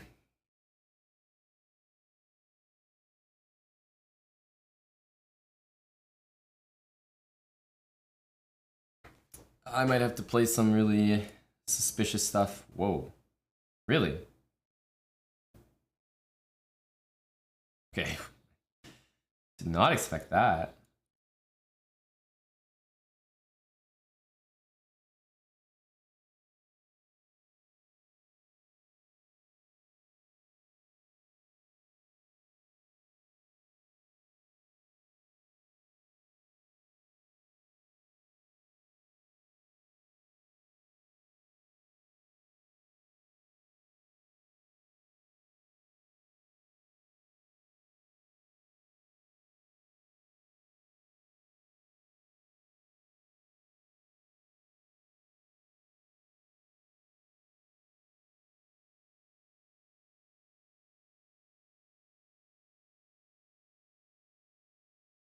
There might be some rook here, an h3 check.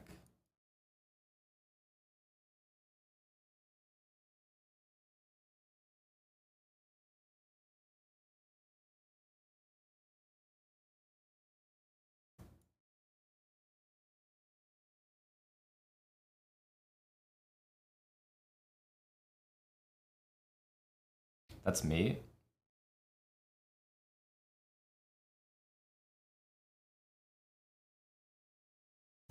It was a pretty serious comeback.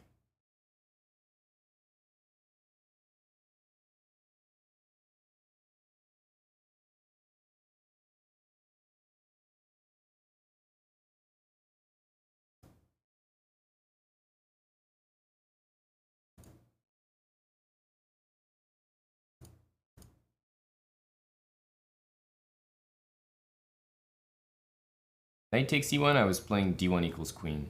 So I'm not sure what he would have done differently.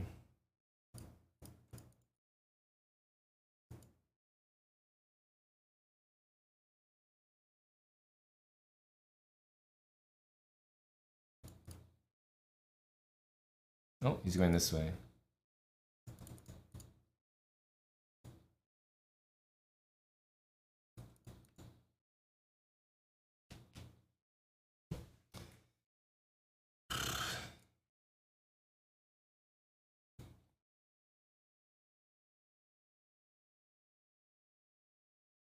Maybe they are a Chester Copperpot. I could see it. Me, I'm not, but I know a lot of guys who are. Yeah, you do it enough time, like, I mean, man, how many times have I done that checkmate? I don't even know. You do it enough times, you definitely develop a bit of a muscle memory, patterns that work that you can just repeat every time.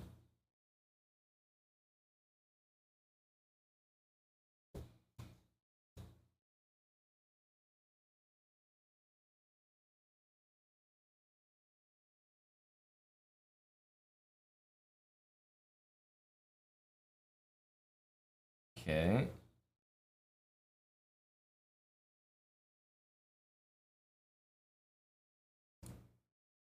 I mean, this move exists.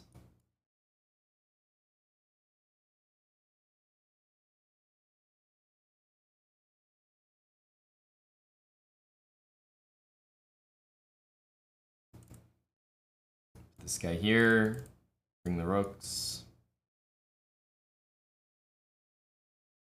Yeah, this looks pretty trustworthy. He's definitely planning something like f5. Makes sense.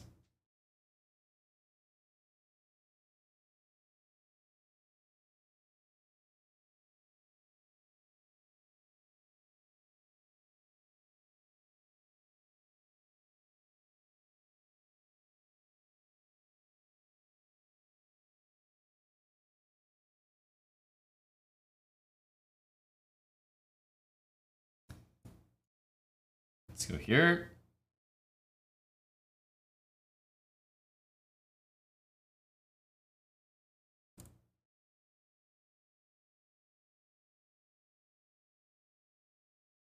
Knight c7, maybe even more trustworthy.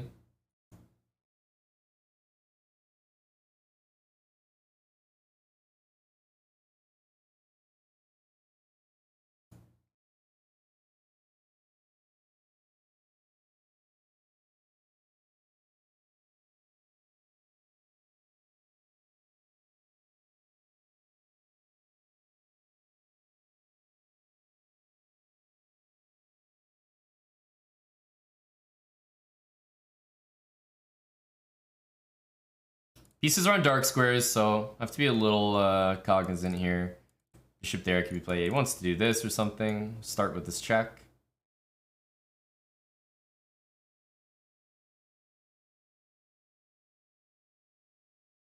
This check doesn't even threaten anything.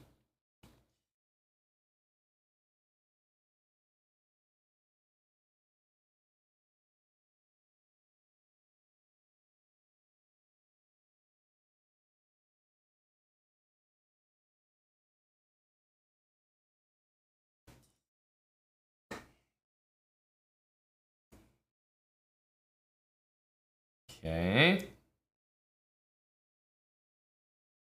Nasty little mate there. The rooks working together, the pins working.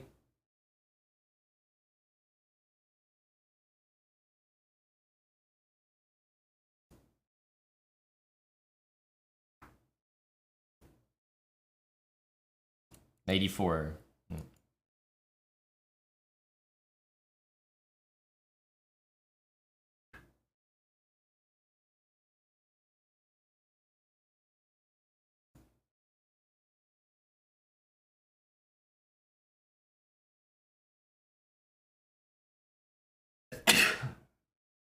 Just in time.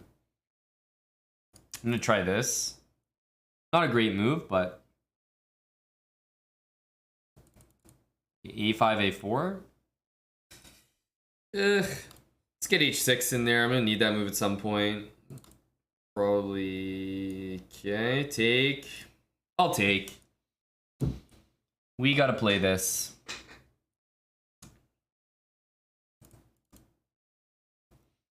He's gonna go bishop d2. Probably try to play b3, c4, as he should.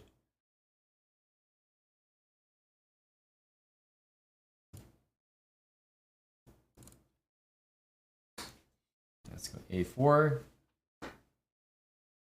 Ah, that move I love to see. I really do. a3 is very friendly.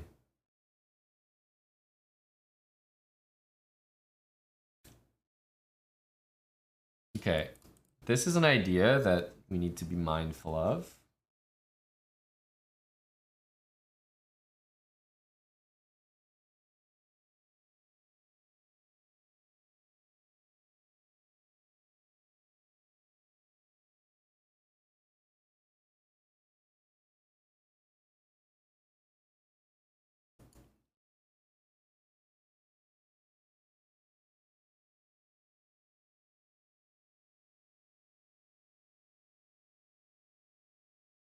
Okay, he's kind of lucky that he has a square.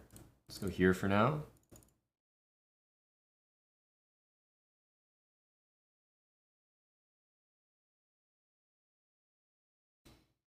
He's trapping his rook there. I mean, he can get it out like this, but somehow it just feels a little bit odd.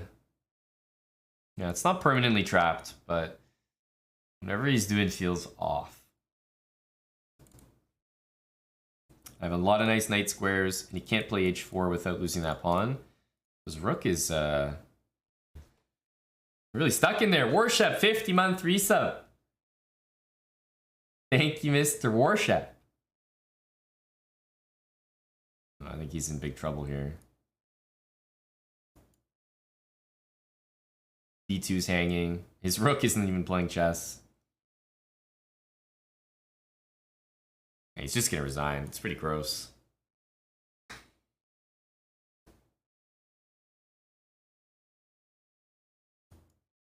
What line is this? Is this the line? I don't know.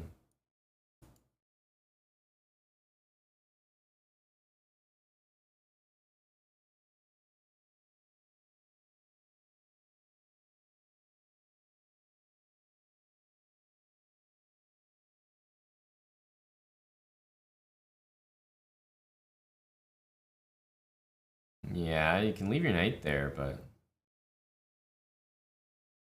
I don't know. Really? If I get a rook to d1, it's like a good start. h4 also looks like a fairly reasonable move.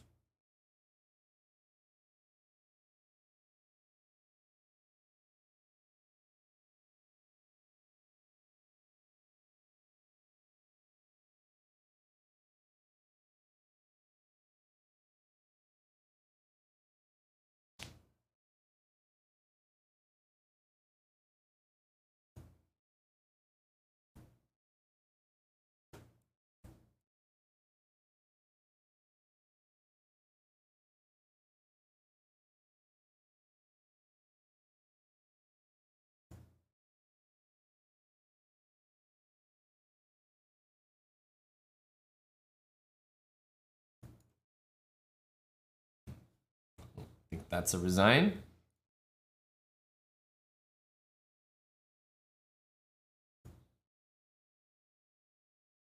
The opening, it wasn't even an opening, whatever he did. It was like the Nimzo, but instead of pinning the knight, you just go bishop e7. It just like can't be right.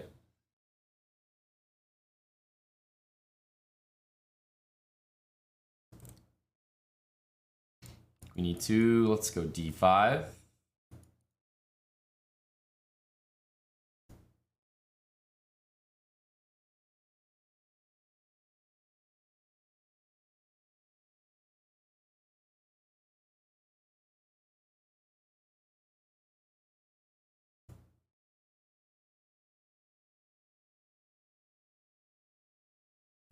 You can't even play rook g3, so I find this move to be a little bit odd.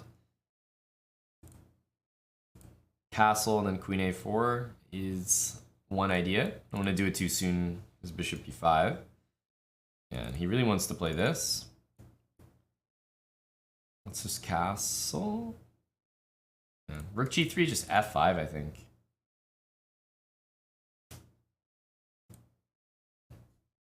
Okay, we can't do f5 right away. That's all right. Queen a4. Take control of that square, threaten the pawn. Probably bishop e3 gets played. Oh, yeah, of course. This makes way more sense than bishop e3. One thing it does allow me to do, though, is f5. Takes, knight g4. He's gonna pick up this pawn, but the position itself looks a little sketch for him.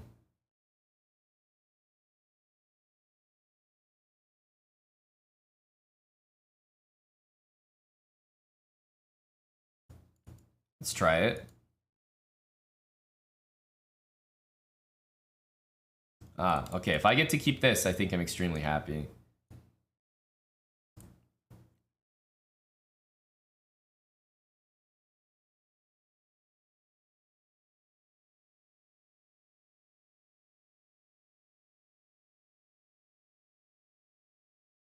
Trying to control the light squares.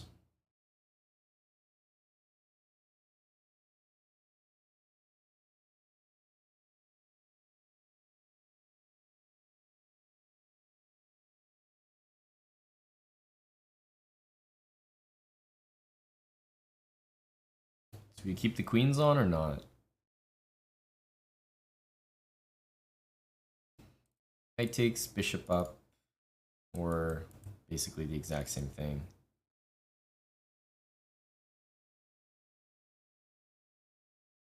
Stick with the queen. Not sure about this.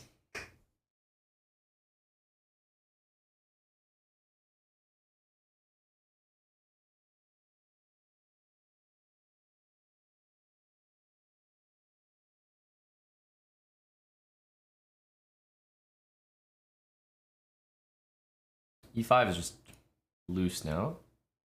Rook d1, we'll go rook d8. Not in a rush to take this and allow rook d7.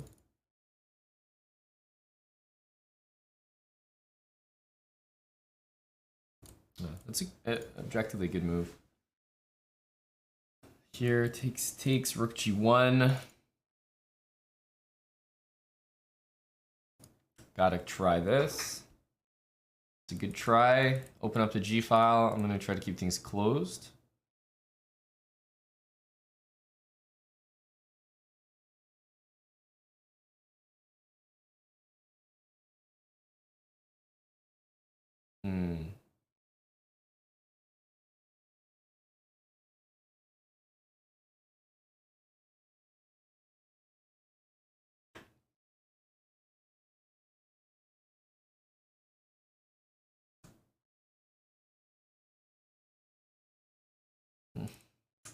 This one is playable.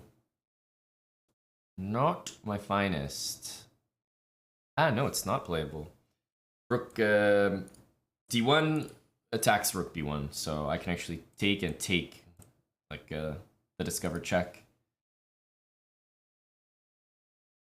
Okay, well, I'll play this one more time, just because, yeah, I think he's gonna probably switch up his line. The last one didn't go too well. The tip is usually when they play rook e8, you play d5, because the plan for black is usually f5, and the rook wants to be back on f8. So when they go here, then all of a sudden, it's time for that. Let's go for this.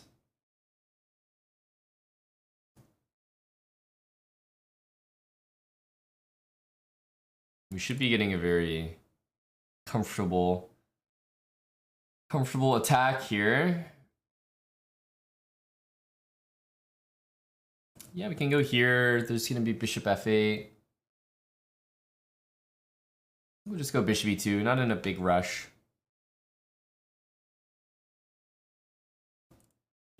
There's no threats that I can see over here.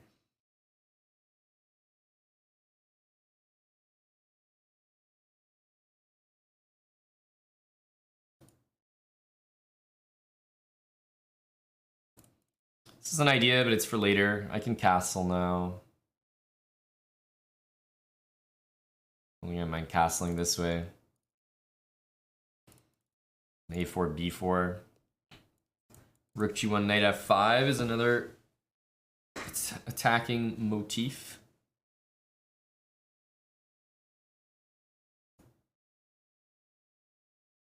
His pieces are all just kind of on the wrong squares, wrong vibe here.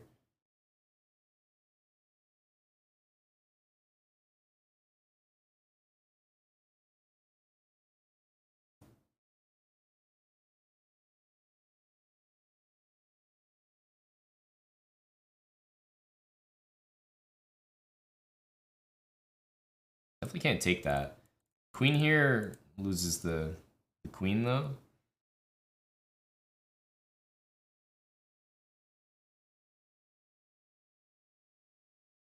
It's not that easy to break through here, to be quite honest with you. Let's bring this piece in. Knight here, I'll go a3.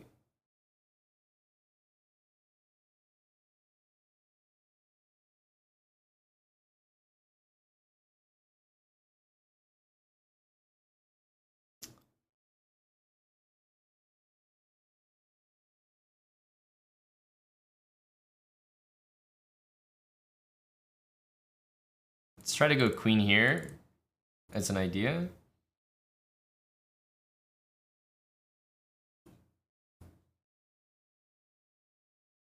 Takes in bishop g7. But even then, king f8, I guess I just take on g6. It's not totally convincing, I have to say.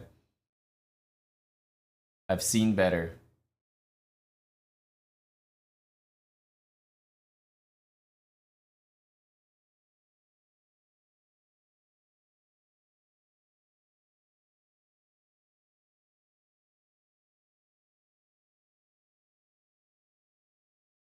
It's like it's totally winning, but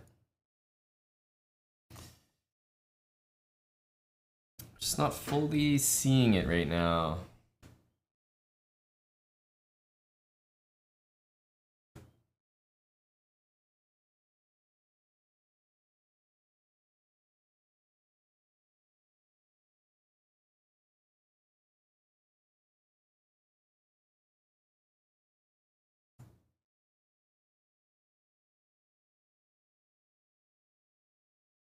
I'm still not seeing it, but because he did this, I decided to go early. I really wanted to play this move first.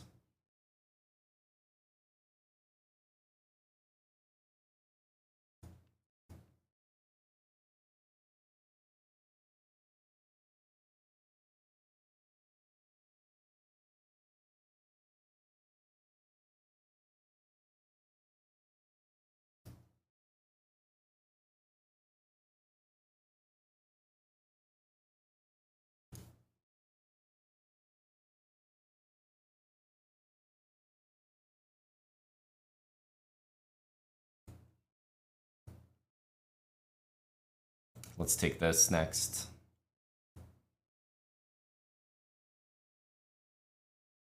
That'll get our queen down there. This will do.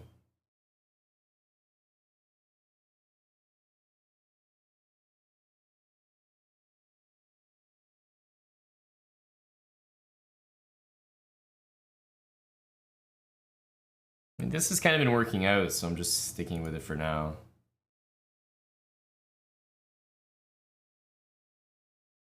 It was close on time that game. It really wasn't close on the board. Okay, he's playing a good line now.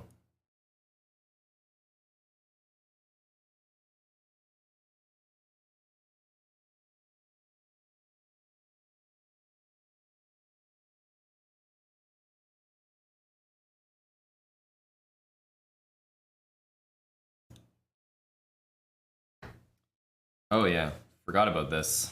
Forgot about this way of playing. Because here they can go knight b5 straight away.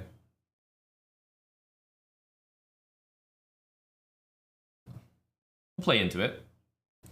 Knight b5 will drop the queen, and then look to play a6.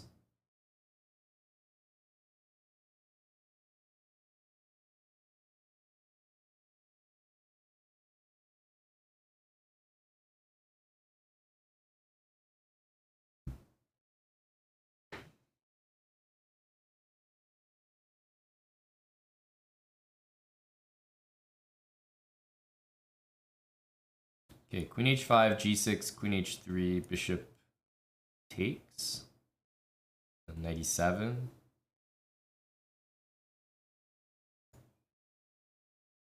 It's pinned, so we can't take it.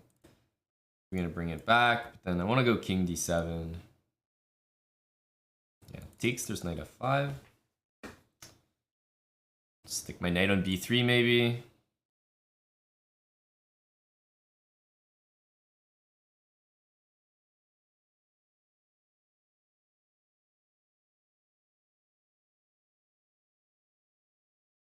This one is about to happen. It's a powerful move. It's a powerful move.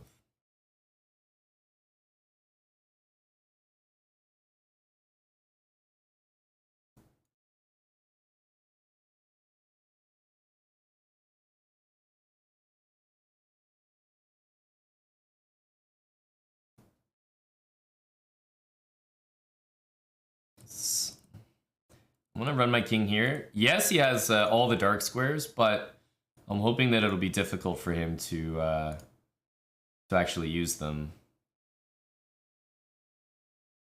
Okay, well, let's say this rook is stuck.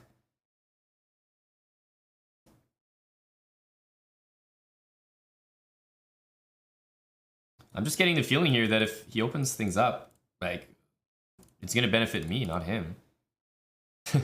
He's the one playing without a rook here.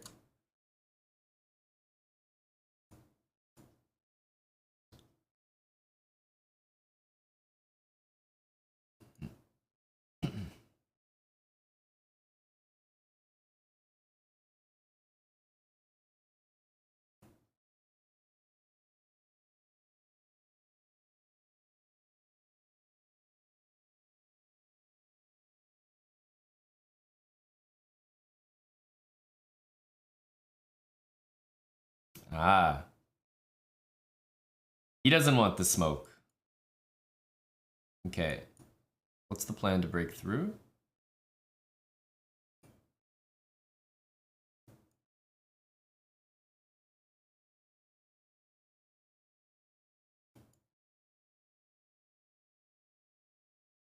B5, I guess?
Just gotta take the pawns the right way. The knight should win against the bishop in those endgames. Okay. Is he gonna play? Which line is he gonna play? Back to that one? No. An even different one.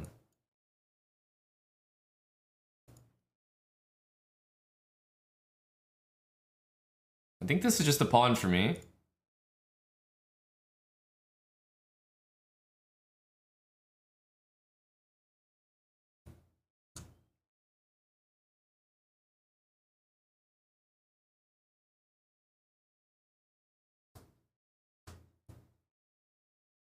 It's not the end of the world for him. Like he's gonna have reasonable compensation.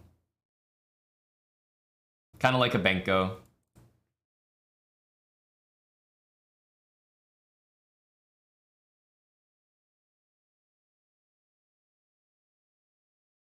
B3 is a nice move soon.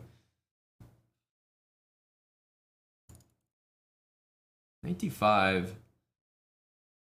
But e6 and then a2 falls. Not a huge fan of that. Yeah, so let's play b3. Drop that bishop back. These pieces aren't really doing anything that scary to me. Like f4, like, don't think I'm that bothered by f4.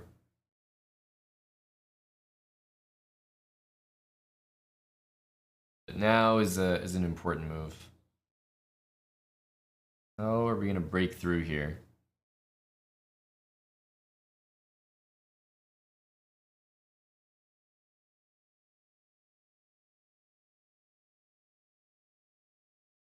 Knight a4, just to attack c7.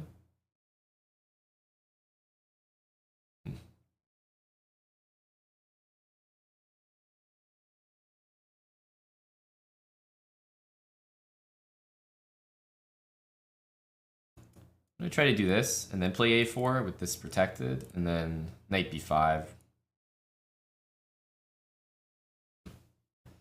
So we'll push like d5, I guess, and then put something there. Start with this. Like, yeah, if he wants to do this, it's fine.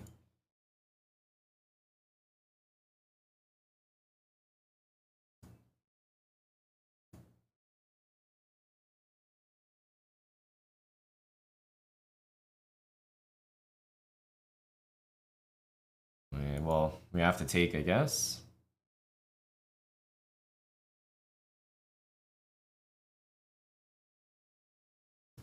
Not the cleanest game. Oh. Thought he was going to take this and take one of my pawns. The bishop, it feels like it kind of has to stay there, though. That's the thing.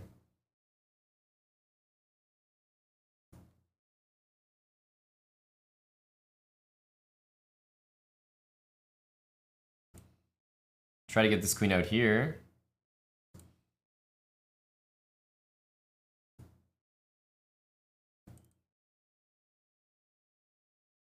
Ooh, it's a fancy move. Here, bishop takes d4.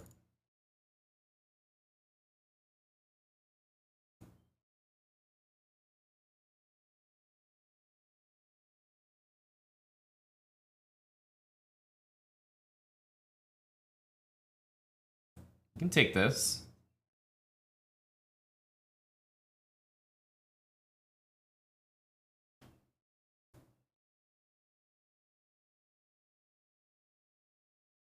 Can't really take it.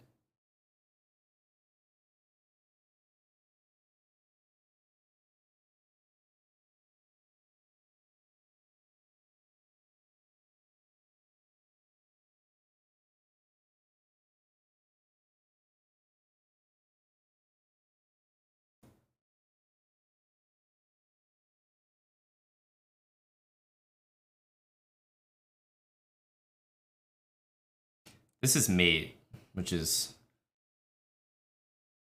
important to remember.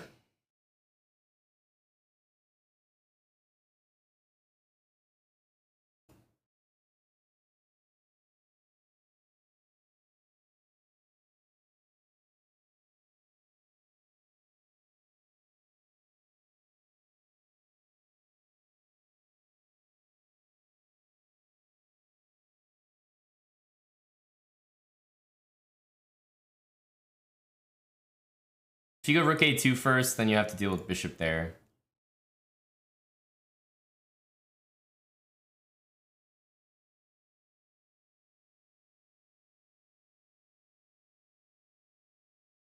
Bishop here would just take it.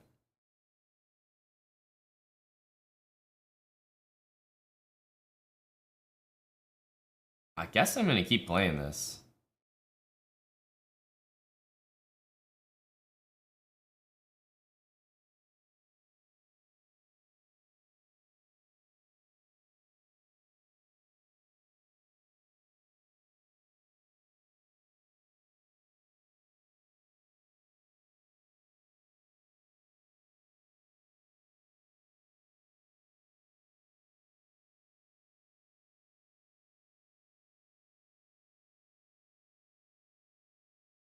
c4 we can take.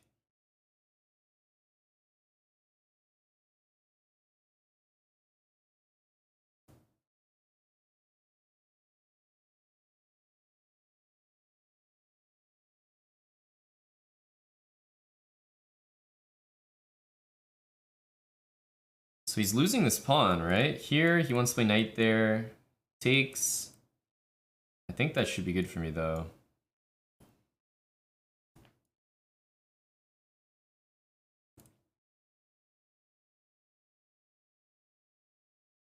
Yeah, definitely.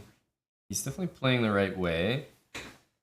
What about rook d5 here? If c4, we get knight d4, which is surely good. Kind of like this move.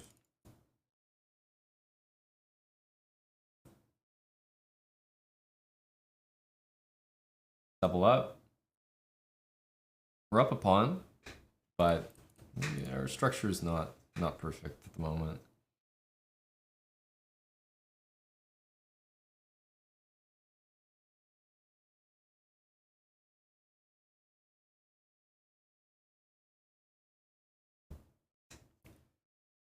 Let's go here, so there's no pressure on that pawn. Ooh, it's a nice move. Let's go h5.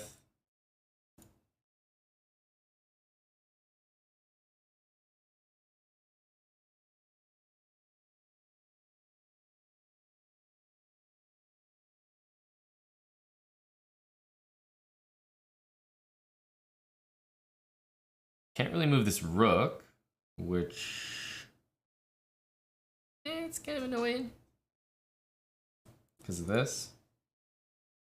So I feel like it's about time to move my knight.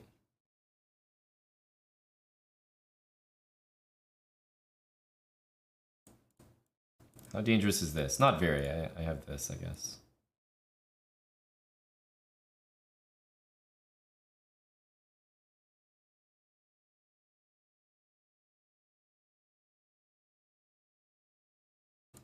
Here, rook takes. Is there knight d4?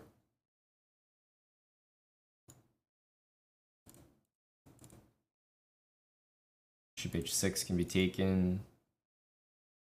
I don't know. Probably just have to trust it.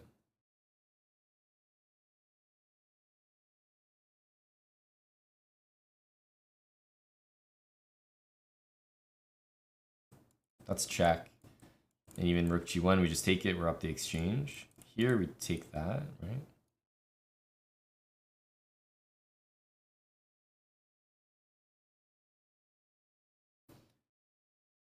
Back here. Rook endgame should be winning.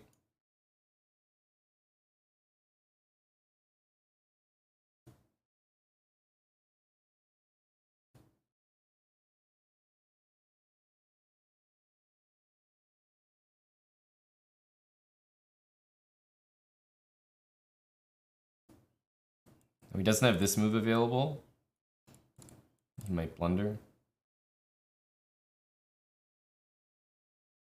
Let's cut the king off. Everything's defended in my position, so I just literally don't have any weaknesses.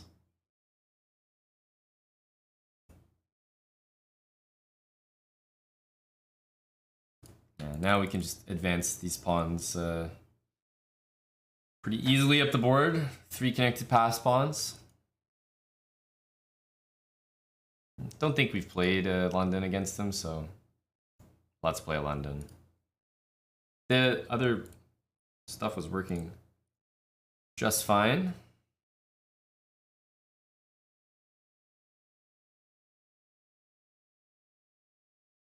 May as well keep pushing here. Takes tick this way.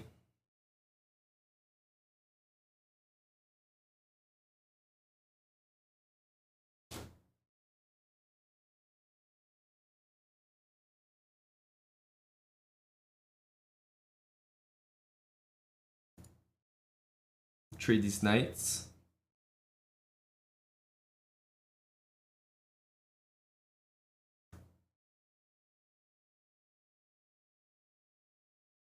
Keep it in balance. Take this way.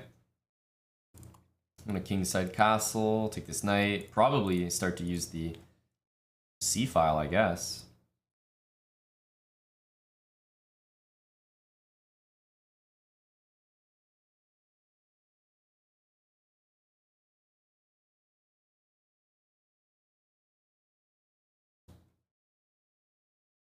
Just make sure we're not blundering some weird tactic there. Like, he can take on f2, but I don't think it's that good. If I get the knight off the board, then we look to pressure here. Like, we're trying to get him really to play like c6 or d5, because that'll make my bishop better.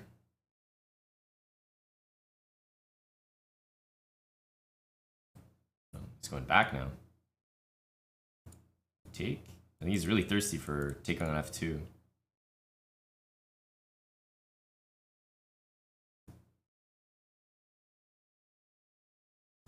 Bishop g3 covers this for now, but it's not a long-term thing. Rook c1 needs to be played at some point. Useful move. But yeah, bishop here. Rook c1. Okay, so he's giving me this, but obviously he gets f2.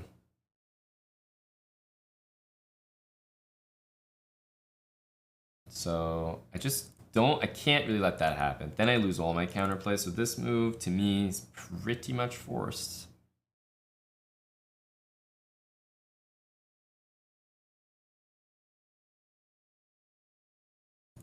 Here.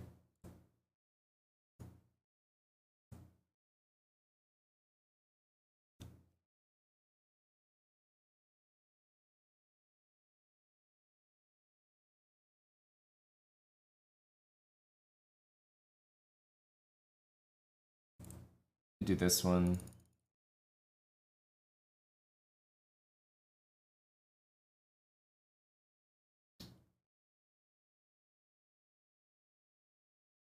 Really, I just want to do this. That's what I actually want to do. Let's just do it. Takes in rook e2, guard this. I'm threatening that, and I guess I want to go rook d2 and like, yeah, just all the homies attack d5, I suppose.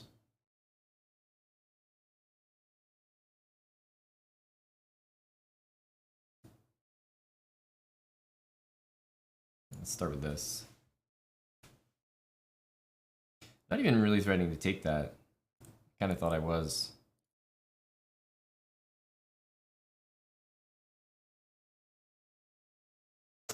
I think I'm going to play here.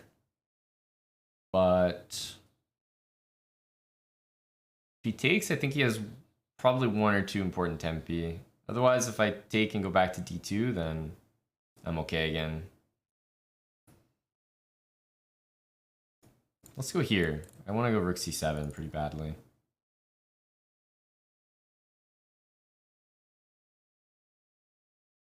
If rook c8, we'll go rook b1. I'm really trying to imbalance things. Like, I want his d pawn. Even still, I'm going to be down a pawn, but...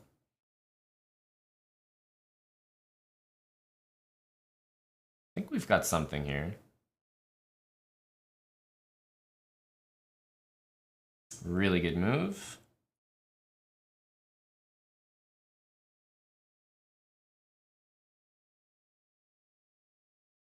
g6 is threatened, so we can't grab f2.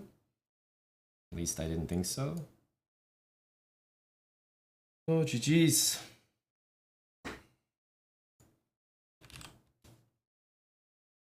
We'll take the blitz adoption. He's a 2500, but we'll still take it.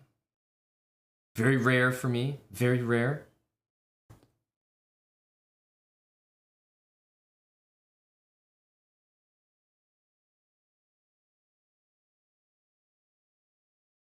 Very rare. He kind of fell apart that last game. That was his best one, I think. That was his best one.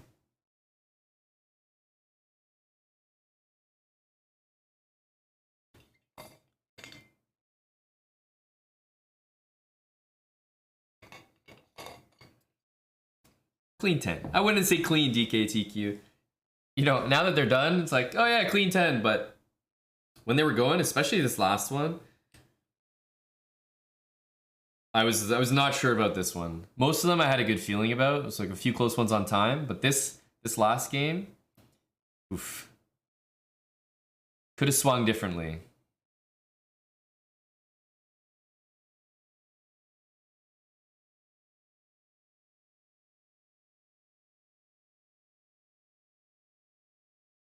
Oh, you tuned in 5 minutes ago? Okay, then maybe you missed the sketchy ones.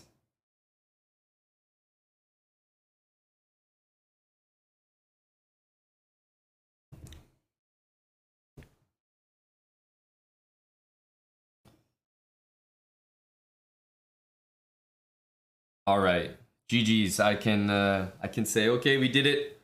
We did it. Can I get a prime sub for that? Is there anyone with a prime? What about you, Goose Roo? Goose Roo. A previous sub. Jesus Christ, Hamilton. That was slick. How about your prime, Goose Roo? I'm hunting primes right now. And yours looks slick. There's got to be some primers out there.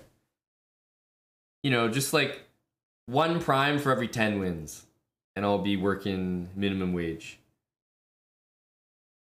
Hockey is starting soon. I don't think so, Bill Verados. There was hockey last night, right? So hockey should be tomorrow.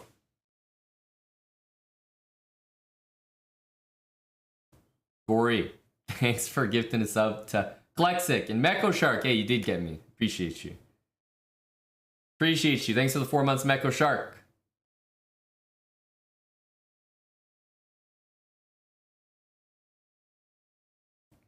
It's true it wasn't a prime, so we still need a prime out there, but I appreciate you, Meko. I appreciate you, buddy. Yeah, I think it's tomorrow, Bill. But yeah, I'm excited for it. I think the Avs take it in 5.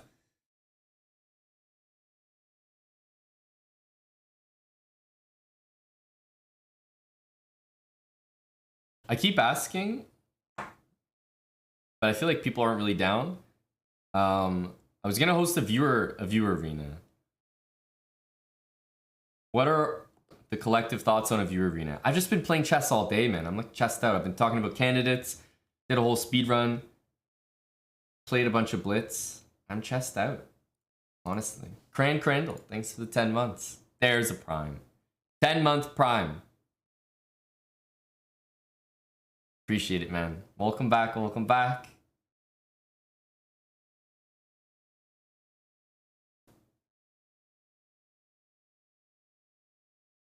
You're stoned and ready to win.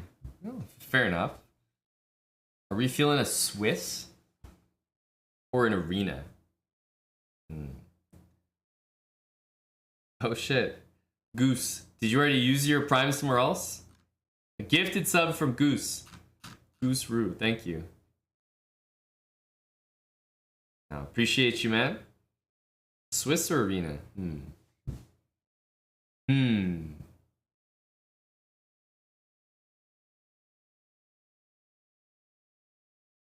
I mean, it really should be an arena vibe. But it's about who's vocal.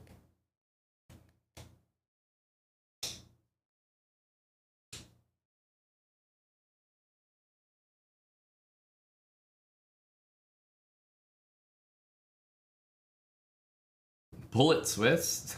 I think it's going to be a Blitz tournament for sure. I don't think there's going to be a lot of people joining this one, so I'd rather do a Swiss. If there's not going to be a ton. We can just do a baby one, 5-round. 5-round Swiss.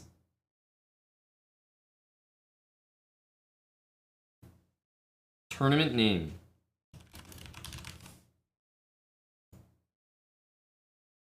Three-minute chess. I can't make it for subs, required ransom. Just don't have the power.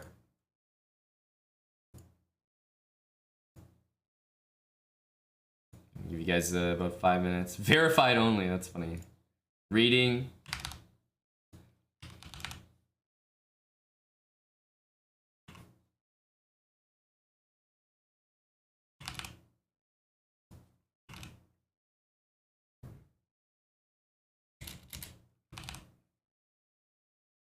$25 blitz games. Here we go. You're 69 elo? Sorry, brah. Can't play. Alright. Just the cute 5-round Swiss. I'm thinking of doing 3+2. There we go. 3+2. Starts in 7 minutes.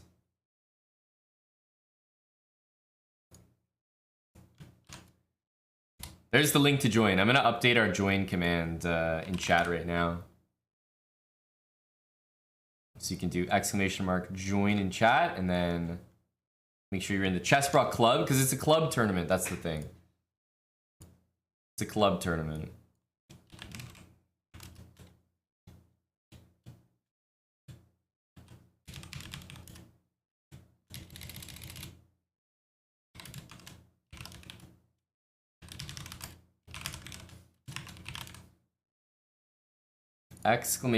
!join.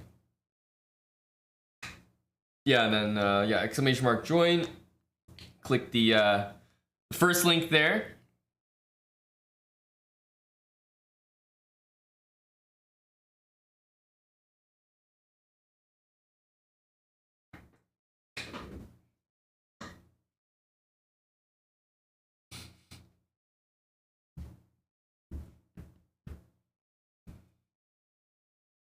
So yeah, make sure you're in the chessbrah club.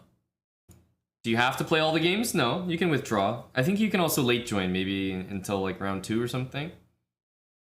It's 3 minutes, 2-second increment. We got 25 people in here. That's good. Good to see. Take a shot or rip a bong? I would say take a shot. Ripping a bong sounds like it might affect you more. Blobfish87, thanks for the 8 months with Prime. And thanks again for that sub, Goose. Okay. I'm going to... So there's 5 minutes till it starts. I'm just going to go to the bathroom real quick. I'll be back well before it starts. All right. Thanks for watching, especially those tuning in from Chess TV as well. Hello. Hi, Chess TV. We're going to do a viewer tournament. It's not an arena. It's a Swiss. So 5 rounds. Everybody plays 5 rounds. You'll be matched with people a little bit closer to your rating for the most part, unless you're doing really well or really poorly. And I will be back in just a few minutes. And then we'll get started. !join to get in here. We got 35 people. Keep it coming.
Domestic shenanigans. Well, hi and thank you very much. For the 14-month resub of Twitch Prime. All right. We have 53 players in here. Still got a minute and a half to join. It's a Swiss tournament. It's only 5 rounds. It'll be nice and quick. 3+2 though. Some nice serious stuff.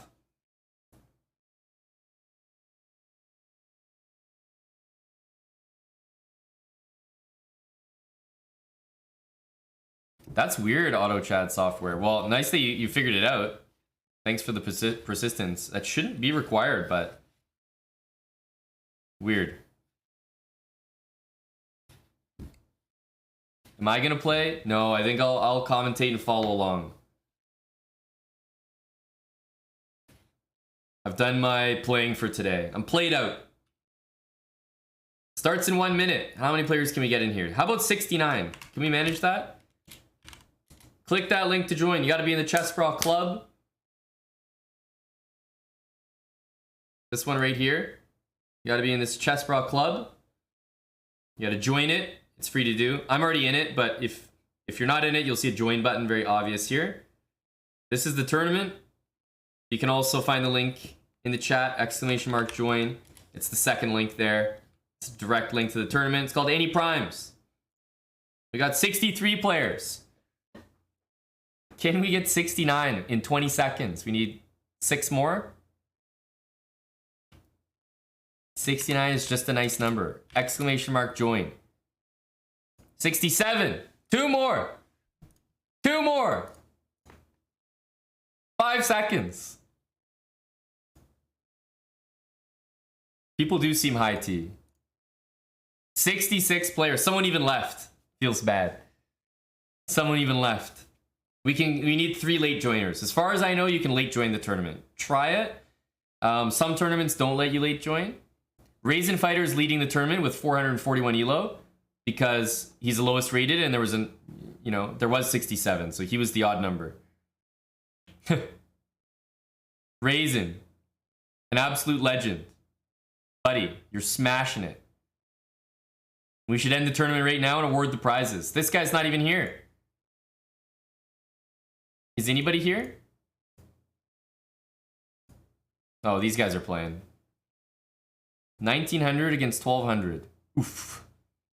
There are going to be some early claps, and then you're going to start playing people you're rating. Mr. Versatile with the dub. Bullet Mercenary should be in cruise control here. Did he move yet? No, still didn't move.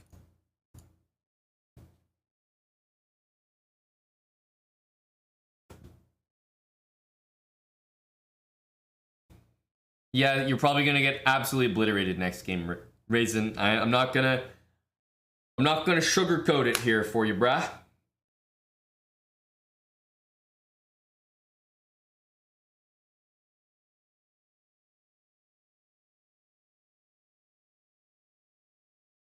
Yeah, you never have to play the whole thing, so. Let's have a look down here. The Goose.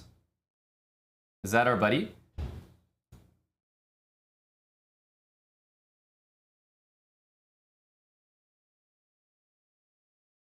The Goose from UK. All right, all right. It has started, Narwhal, but we're only in round 1 right now.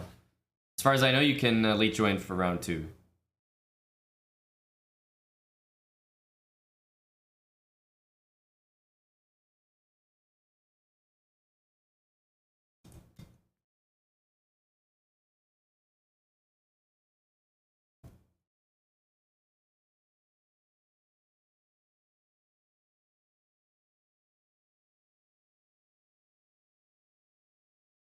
Joe, I would find it surprising if you couldn't join the event if you have 25 Blitz games and you're in the chessbrah club. That's weird. The only other thing is if you're talking about right now. I thought you were talking about before the tournament. Are you talking about right now? Because it's possible that you can't late join it. It's possible. I don't know. But honestly, no. Now that I see 79 players, it means a ton of people are late joining. So if you're trying to join right now, you're a member of the chessbrah club, and you have 25 Blitz games, you should be able to get in. I don't know what to tell you. Tulk, nice win, buddy. Yeah, you can late join and you'll get like you'll get half credit. You get half credit, so you'll get it 0.5 points.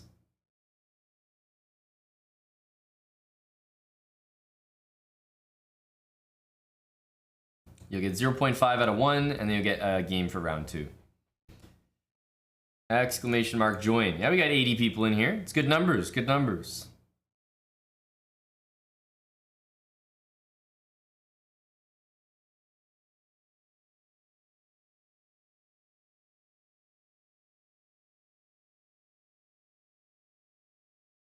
You don't want to risk it, you Bitsia. You, well, that means you're putting some respect on people's names. Base Guy 33, thanks for the 5 months. Welcome back.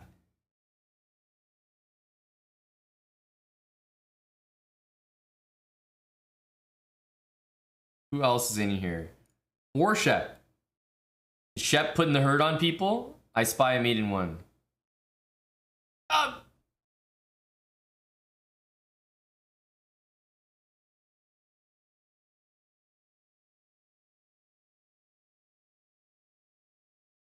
Oh my goodness. This won the queen. Instead, we're doing this. Okay. Okay.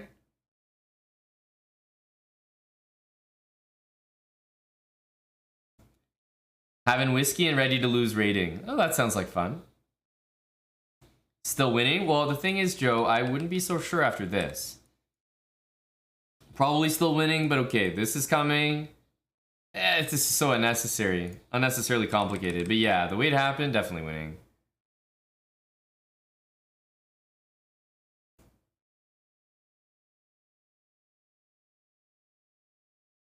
Easy win.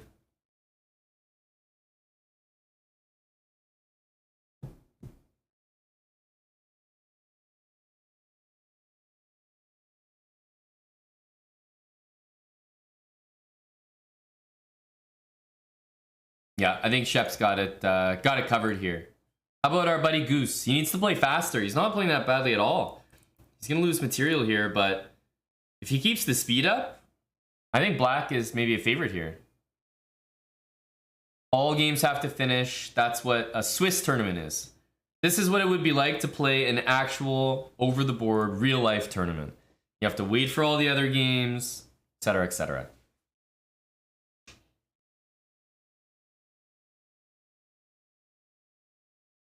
An arena on chess.com is a tournament that only exists online, where you try to collect as many points as possible, as fast as possible, so your game starts immediately.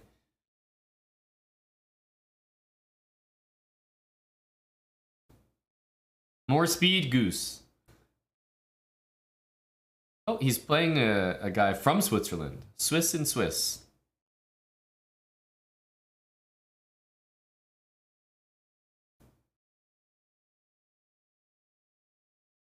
You can late join, yeah. I don't know if you can late join after round 2, though. So if I were you, I'd late join right now. Because this round is about to end, round 1, and then round 2 is going to immediately start. And there's only this many games left.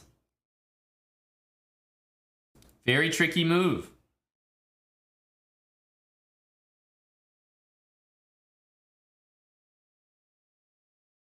Remember, you have that +2 increment, which is going to help a lot. A lot of reading mismatches. This guy's still going, eh? From Norway. What a sturdy game from the guy. He's worse, but what a good game.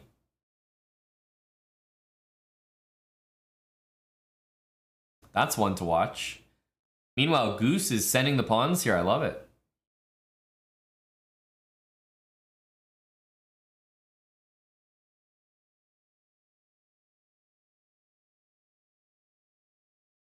A good thing to remember when you have a dark square bishop and you're advancing your pawns, always put them on light squares. So back here, what should Black be doing? Playing b5 and c4 and trying to play maybe d3 if c3, right? Pawns on light squares. You have a dark square bishop. You put them like this, they're just going to block your bishop, and white can control these squares very easily and just stop your pawns in their tracks. So here, once again, what should Black be doing? This was great, but you should be playing c4 or a4. Light square. b4 is really nasty because white can control this square. Well, the pawn's hanging now as well, but yeah, unfortunately, these pawns just never got going. Yes, it is rated Swiss. Always rated.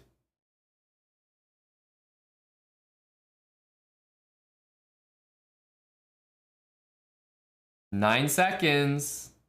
2-2 has the upper hand here. Is he gonna take the pawn here? Bishop takes e5. Is good energy from Goose.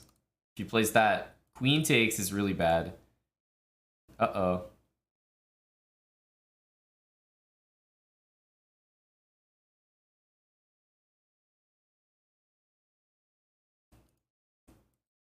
Oh, the queen trade. You can't trade queens.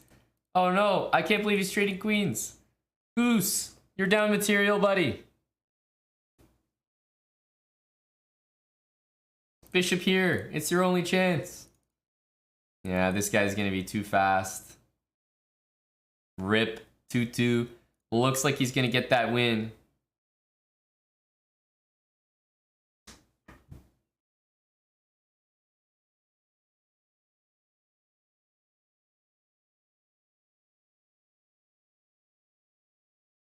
Meanwhile, this one looks winning. What about this? Oh, Sandude found a way. All right, it looks like we're gonna get all decisive games with the remaining 3. GG. Some good fights though. Got 83 people in the event. No, this is he's gonna run into his own king here. There we go. He fixed it. Nice. And GG. Man, the 1100s, 1200s really made these guys work. All right, we're on to round 2, I believe.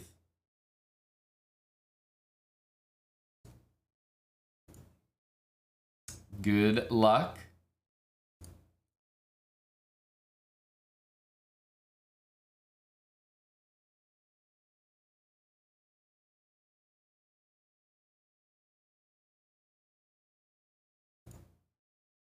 Let's have a look-see here.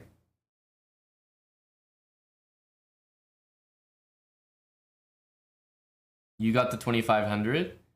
Yes, but Gory, you're in here smurfing, no? 1545. DGen Jets. Jets fans deserve everything. Jets fans deserve everything.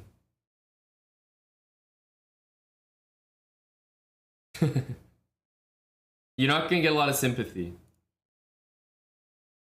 We're sending a strong Canadian at you. Okay, what else is in here? Fret. How's our buddy Fret doing?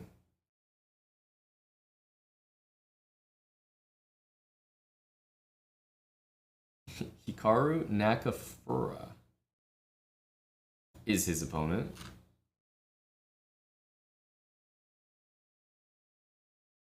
We got a girthy tournament here.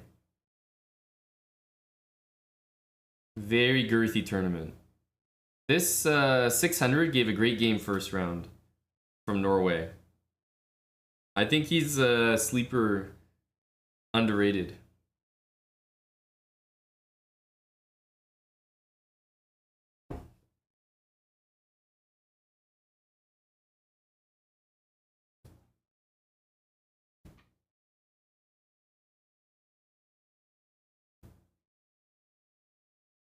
Okay, King's gonna move though.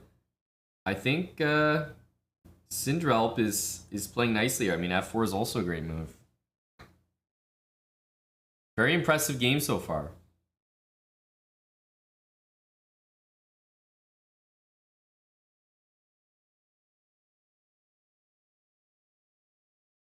Etienne is also sending it against Dark Pawn. How's it going for Etienne? Not too bad. I don't like this pawn here. I wish it was on B2. How did it get there? Ew, we just played it. Oh, Etienne. No, we gotta keep it nice and chill. Reroute some pieces. Maybe get the queen out. B3 is yuck. B3 is yuck.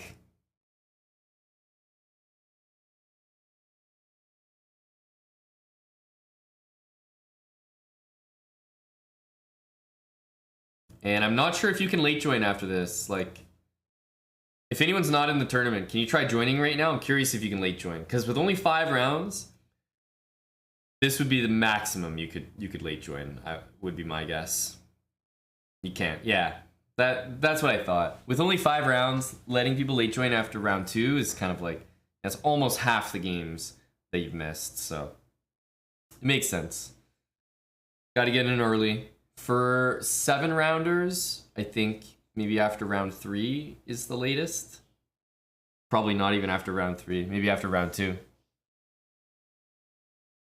Your opponent didn't show up? There's probably going to be a few of those.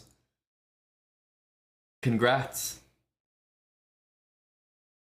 How's Gory doing? Not a bad game at all from the kid. In round 1, you could King Crucify. So if you couldn't, it meant that you're not in our chessbrah club on chess.com, or you don't have 25 blitz games on your account.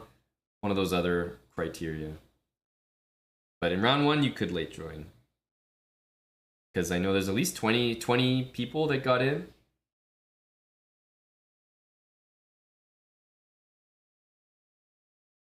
Got Smucker joining Smurfing as well.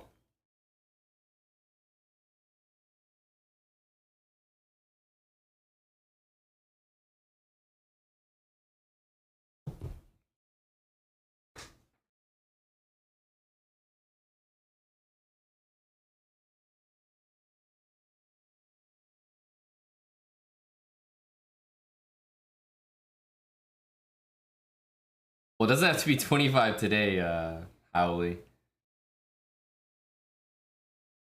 But, you know, I just don't want brand new accounts joining. And if you don't have 25 blitz games, then that's fine. You'll get 25 over the course of your regular gameplay, and then when you have 25, you'll be able to play. 25 or 30 in blitz or bullet is the most you'll need to participate in these tournaments.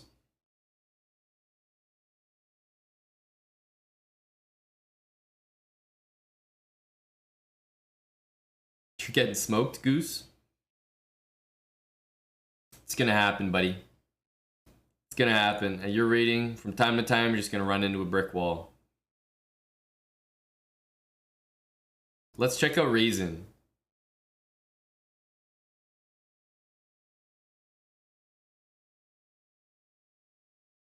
For Scholars Mate, Force and CD.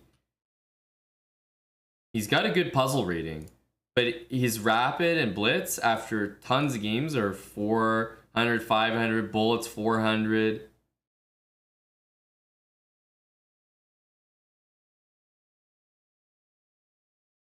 Raisin Fighter. And is he giving the work right now to Shep? This is great to see. Shep is being throttled here. Honestly, Worship didn't give him a too challenging of an opening. Also, you should always take the bishop pair when you can.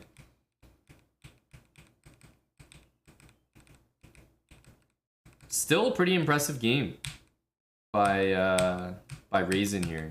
Very impressive game.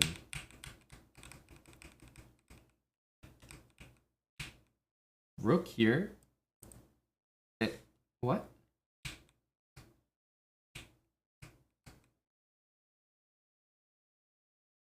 What in the hell is going on here? This is hanging for way too many moves. Taken. Rook b6. Worship doesn't realize the knight guards the square it was just on. Then he realizes a move later. What the hell am I looking at here? Once you lose out, you're out? No, it's not a knockout tournament of any sort. Now black hangs a rook. What is going on here? If none of these pieces could block, that would be checkmate. This is incredible stuff here. You got a smothered mate, Brandon? Like, you got to do it? It always feels, that's one of the best feelings in chess, man. So I'll say congrats. Unless it happened to you, and then I'll say rip.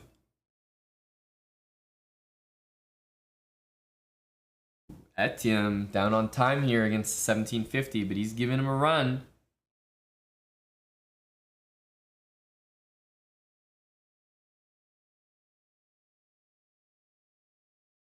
This one is probably necessary. Time is so low though. Ooh, this is not good enough. King finds safety and this pawn is protected. Rip Etienne.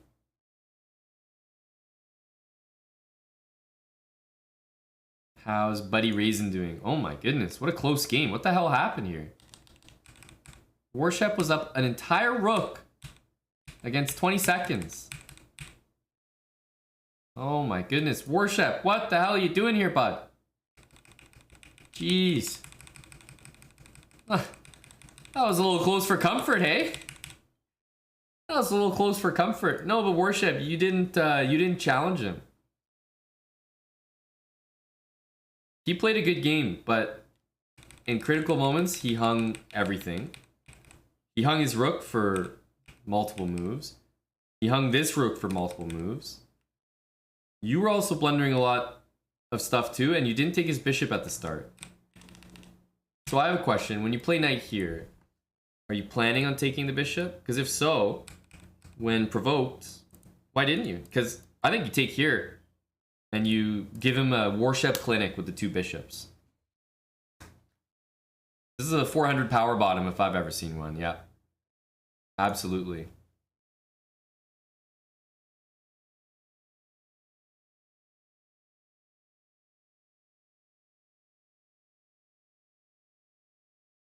Luke Cannon, he should be in tough here. Sand Dude always playing the longest games of the round. And a win here. Okay, so there's only a couple games left before we get into round 3. And I think he's got this one now.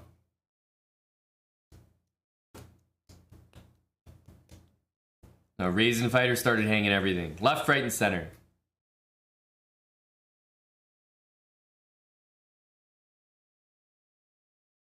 Well, Raisin Fighter is like 400 rapid, 400 bullet, 500 blitz or something after hundreds of games. So he's pretty established. But he definitely had a very good game there. Increment probably helps in general. Oof. And that's going to be it. It's time for the next round. There's no more late joiners. We got 81 people in here. There's very strong 400s in there. There's how many people?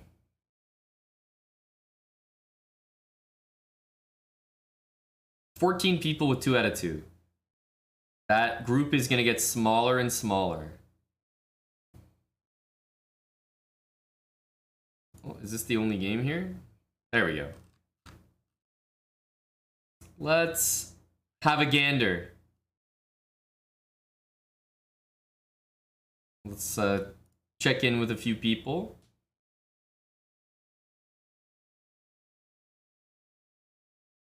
Warshep is still up there. Love to see it. Bunglet as well. Big Bungle. He's asking for trouble here, though. I don't know if he'll get any trouble, but he's asking for it. Crandall against Lost Moose. Clueless Ninja in there. These are the standings. Let's check out this one as well. Mr. Versatile. Against Big Smuck.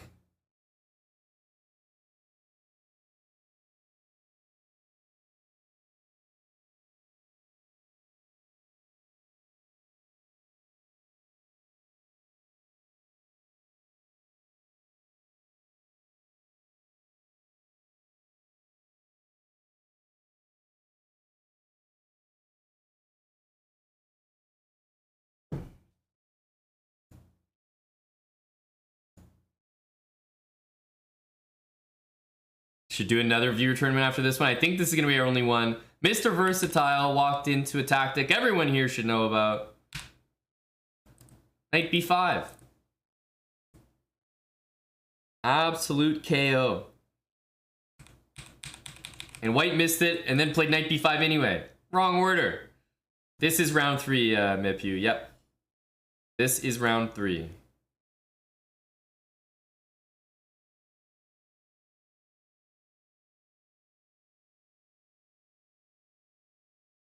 Bishop g6, knight f6.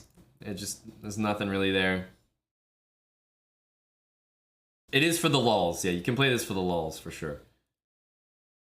It will be for the lulz only though. How's Bunglet doing? He took this pawn. He was very excited to take on g2. And I think it's paying off for him here. I don't see any big attack for white. Rain is, oof, absolutely sending it. Yikes. Yeah, I should maybe take join out of the title. I got you to chat for the first time, so I'm gonna say worth there, Slazer. But in chess tournaments, usually it's a 5-round event. We're already on the 3rd round, so if you late joined right now, you would only get to play 2 games. Usually they don't even let you late join at that point. So yeah, you can't join the tournament anymore. It's already in progress and more than halfway over.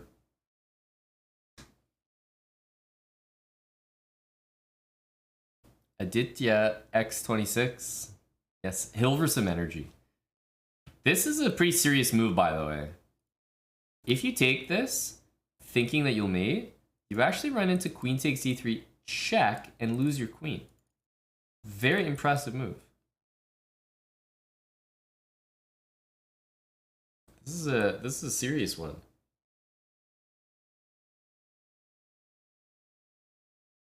Like, it's surprising that your position isn't amazing. And actually, after queen here, knight here, your queen is almost trapped. Imagine you have this move. And he takes f6 played. Rain is at risk here. Strong 1200. Damn, coming up with big time stuff. That was nasty. That was nasty. Is this already over? Oh my goodness. Dude, Smucker. What are you doing? But first of all, Smucker, you're missing knight b5, winning the game on the damn spot. And then you played here when it's low T.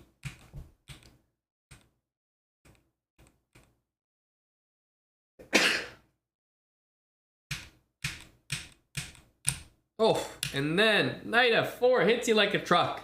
Nasty. Nasty. Tripled pawns and the queen incoming.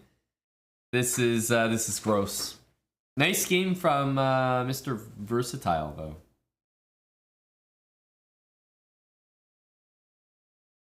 You haven't played in a month? No. Smucker, if you didn't boulder in a month, it's not like you wouldn't be able to climb a V3. What I just witnessed was like somebody stuck on like level V2 or something. So no, you're not getting any sympathy there, my guy. Nice try. Sometimes that's how it is, Warshep. Honestly speaking. Looks like Bunglet is handling business here. Rain, I wonder if Rain is going to win, though. There's time pressure on his opponent, and he does have, what, 2 pieces, 2 knights for the queen? It can be very tricky.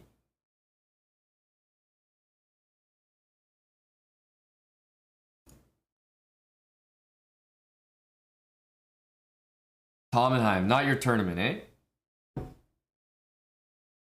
Not your tournament, eh? You'll make it up the next game? Alright, bet. I'll be paying attention, Smucker. I'll be keeping my eye on you.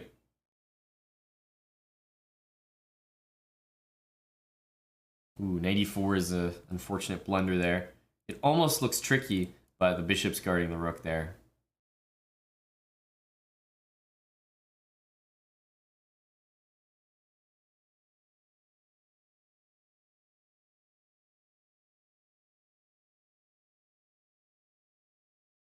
This is like the training grounds, proving grounds. We find oh, worship.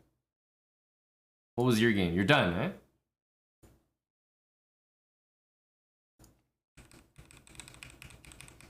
Worship with the black pieces. This looks like a kingside attack. Nope.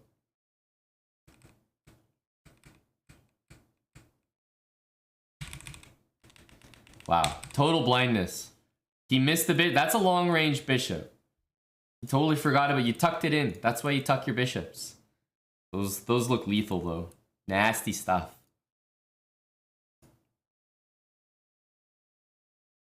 How many games are left here? How's Etienne doing? Oh, is he making a draw here? Huge draw energy?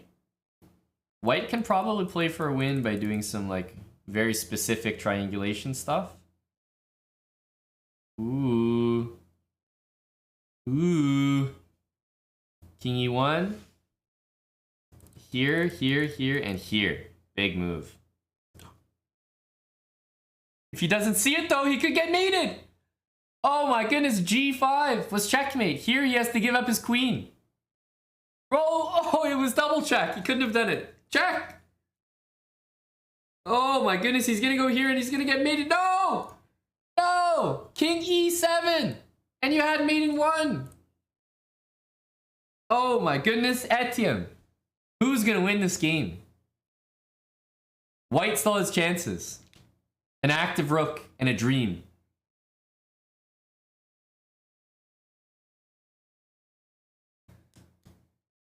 Oh, this is scary. The other game going on is this one. This one looks over, though. This is the one to watch. This is where the guys get paid the big bucks on the main stage to hang their rook, and that's the end of the game. Yeah, okay, never mind.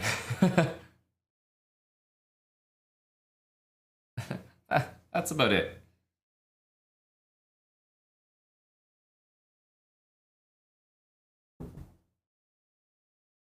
Yeah, you really asked for it there, Loafs, eh?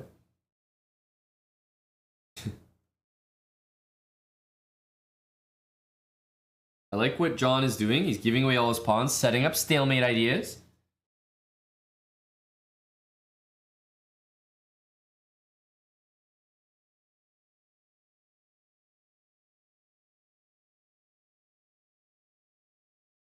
This is the last game of the round, by the way. Then I think we're on to round 4. And there's only 5 rounds in it, so last 2. Ooh, he kind of just slowed down here. And Etienne is yawning his way to victory. Oh, there is still this game. I guess you got to be a little careful of stalemate. But as long as you do this, you should have it covered. GG. All right, here we go. On to the next round. Let's see, who has 3 out of 3? So we have 1, 2, 3, 4, 5, 6 people. Let me refresh this. Yes, Trader Emil. Sorry, brah. Where's the tournament? Here we go.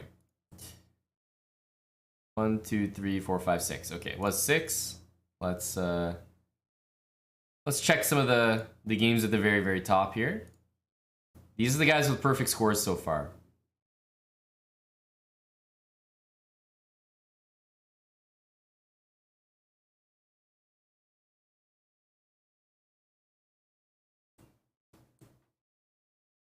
I mean, taking is normal, yeah.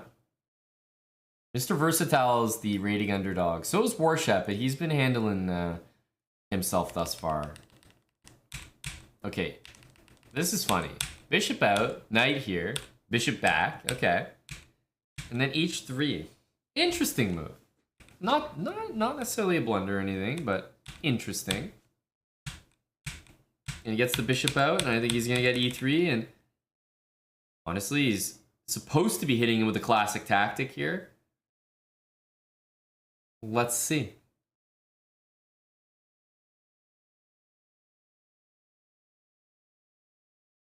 Yep, there it is. Smack in your face. Bishop b4 check is a huge move from black. This is absolutely a tactic to know about, and it's a good sign that Worship is looking at it. But you need to have your king sheltered from checks. Thanks, Johnny W2K. Huge, buddy. Welcome back. Tier 3. That's for a damn long time as well. 18 months. Thanks for the year and a half, buddy. Let's have a look at those other games. Worship looks like he's in trouble. Black's position looks solid here. I mean, nothing wrong with White's game, but I think Black has a lot of active ideas. And what was the other game? Was it this one? Yeah, Mr. Versatile. Yeah, also totally even game so far. Dirk Diegler, 28 months, tier 3. Yo, thank you, Dirk.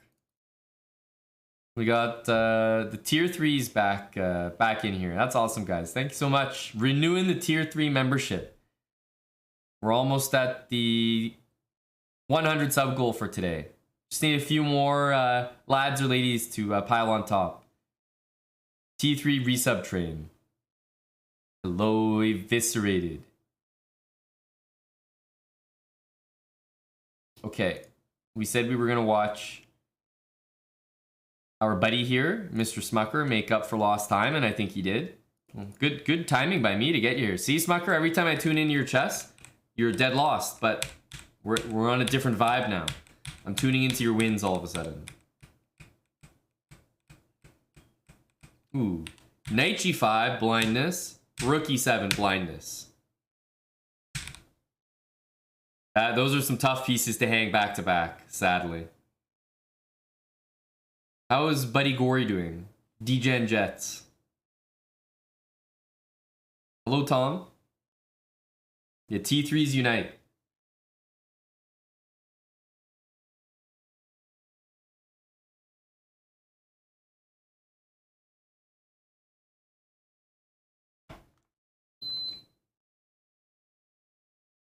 Clever.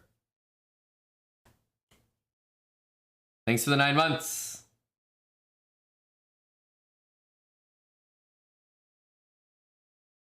Yeah, I like perfect hair, don't care. It's solid. What's up, Hunter? Hello, dude. 9 months, thank you, Clever. Getting us closer to the 100 today. Worship did go down. Yeah, that looked like a bad opening. Went for a tactic. Unfortunately, it did not work in that case. Who have we not taken a look at so far? I don't think we've checked on these players. Ellie 2000 and Caduceus.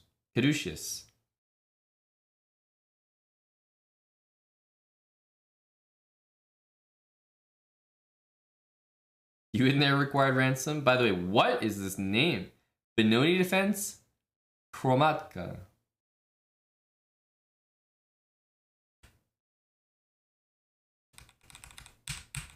And it's actually a very normal, like, opening. Interesting. I've never heard of that name before.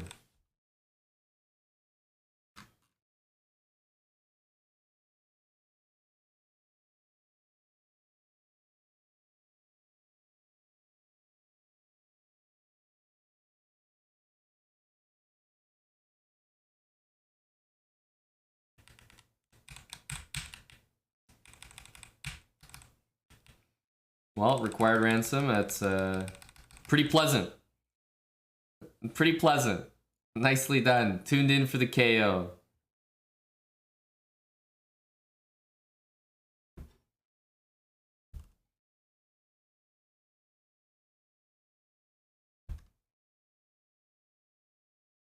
I like this matchup. This is a battle of the ages.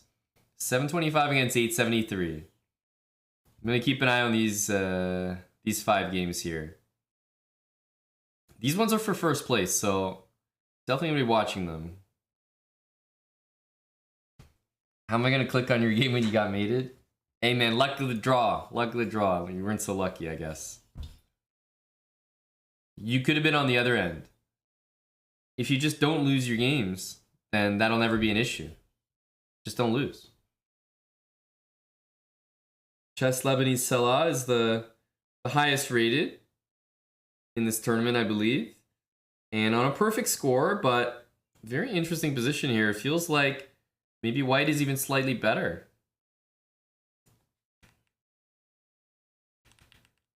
Really nice play by white, actually. I like this. E5, simple chess.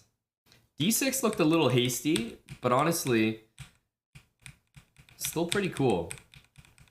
Do not like bishop b6. I think this is the line. You just take here, and I mean, if anything, white might be better in this endgame. The way it happened, though, playing bishop there and then trading, really bad. Now I think black is better again, but with only 7 seconds. It's gonna be really uncomfortable. So if white holds this, I'll be very impressed.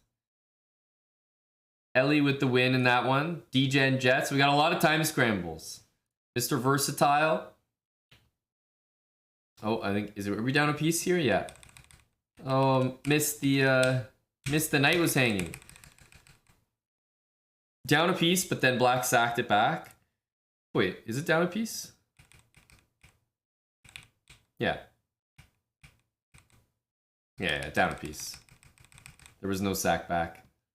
I think this is just dead. Queen takes here.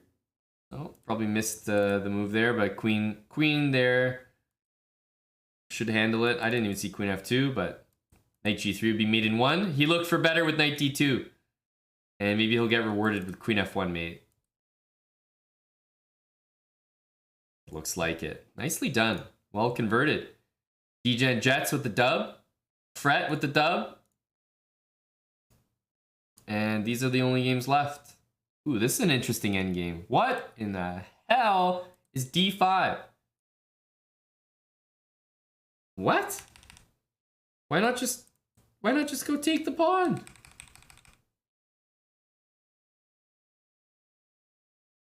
Well, I wonder if black is going to be able to win this game. King d4 is such a bad move. Oh, man. Oh, what are you doing? Go take the pawn. It's going to be a draw. What are you doing? Go take the damn pawn. He's going to take e5. Okay, he did get it done. Oh, my goodness. I can see white winning this somehow. Like, d3 here. Takes, and then white goes and takes all these. I can see white win occurring. It will be a sad day, but king here, king back. I can see white winning this. E4 takes or something. Oh my goodness. Don't tell me you're drawing this. Unbelievable. Chess Surf Twitch. This is terrible. Oh. 2 connected pawns. This is really bad. God damn.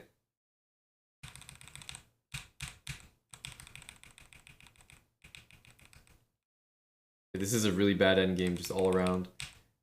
King there, dropping a pawn, but lost moves with an incredible recovery. You feel like you should be winning. Oh my goodness. I don't even know what I just looked at. Hot damn. Don't come here now. No, Chess Surf, I've been here, my guy. Believe me. I've been here the whole time. I didn't just get here.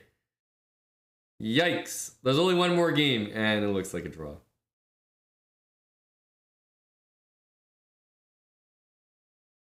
Draw. All right, last round. Right? This is the last game? Yeah. Okay, round 5. Round 5.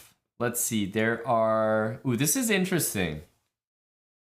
So, this is kind of funny because what we see here is Chess Lebanese Salah,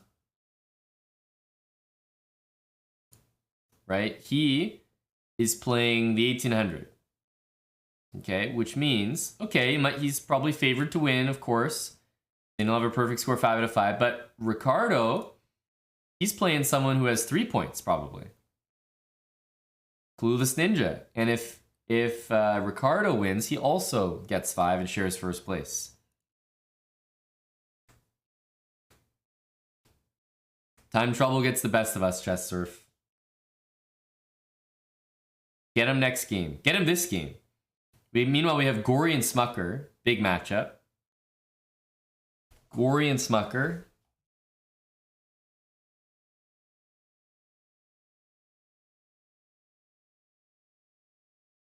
Yeah, A3 and knight c4 or something like that. Knight c4 first is always pretty nasty. Like, the only reason knight c4 first doesn't really work is knight takes e4, but otherwise it's a nice move to play.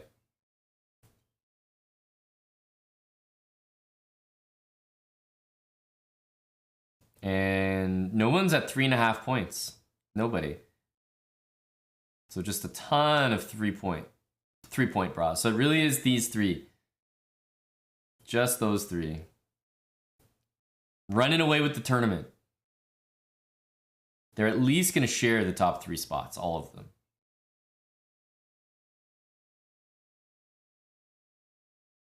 Gory and Smucker, another high-profile match. Is everyone playing chess right now? Are there any subs, guys? Let's get 3 more. Then I can at least say it was all in a day's work. You know, 100 sub goal. There must be some loose primes out there.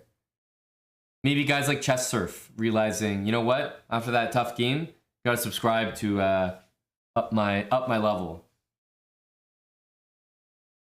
If we don't make 100, then there's one less piece of chicken that gets put on my plate at dinner.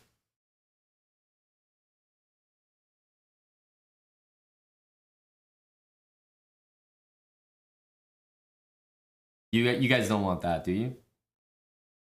I need to bulk.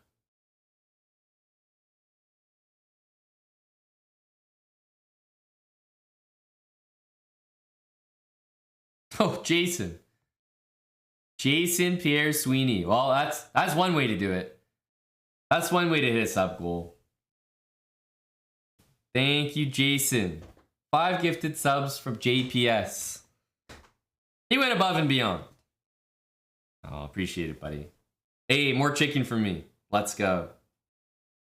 GG's Bunglet. Yeah, you had a late join and 1 loss, right?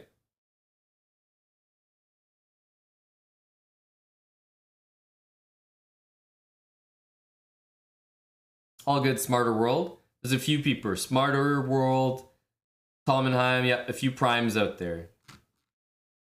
More chicken for me, Skeg. We're living large out here.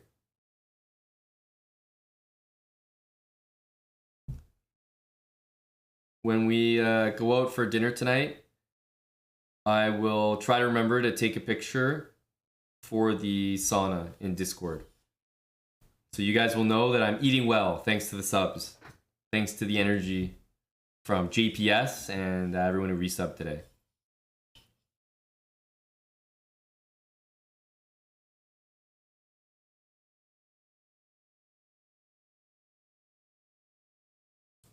Okay, these pawns are very cute.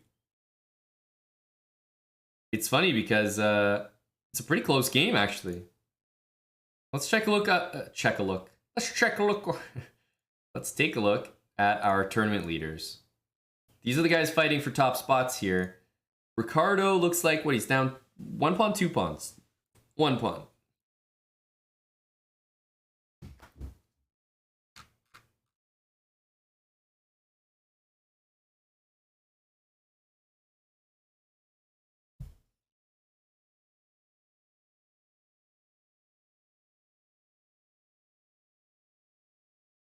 You could take this and go for the A pawn. You're going to drop this, but, you know, you bring your knight back. I still think it's probably favoring black, but, you know, queen A8, knight C6, all of a sudden the E7 pawn, the king moves over, queen H3. Could be some checkmate ideas. Congrats required. And let's check the other one, Chess Lebanese Salah. How's this game going? What the hell? Okay. Long castle, E5. This game's a bit of a mess. Black is definitely doing well. But this game is definitely spicy. You know, it's bishop here. There's knight C5. Yeah. Probably a knight's landing there. Or maybe queen E3 if he wants to try to force a trade. The thing about that is you do drop the A6 pawn. Knight c5 also threatens a6, so that's what I was saying. There's definitely some energy in this position. Knight d6. I wouldn't count white out just yet. Wow, what's happening here? Okay, the rook was pinned. g5 by our buddy Gory.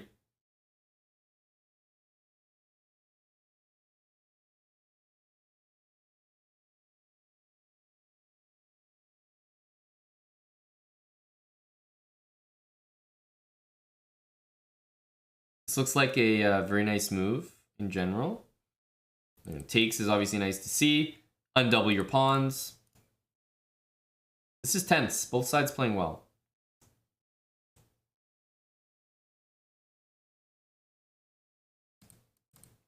Queen here, rook f6.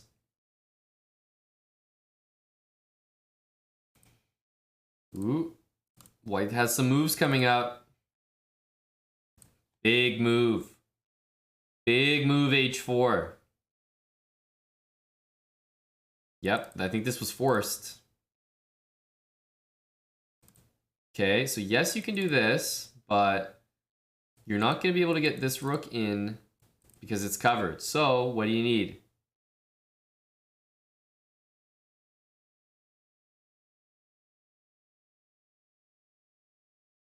He's realizing that right now.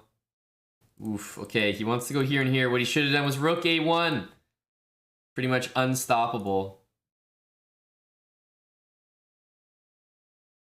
So you might try this. Oh, queen back, but now rook e7. I think white should win. You can put him in zugzwang as well.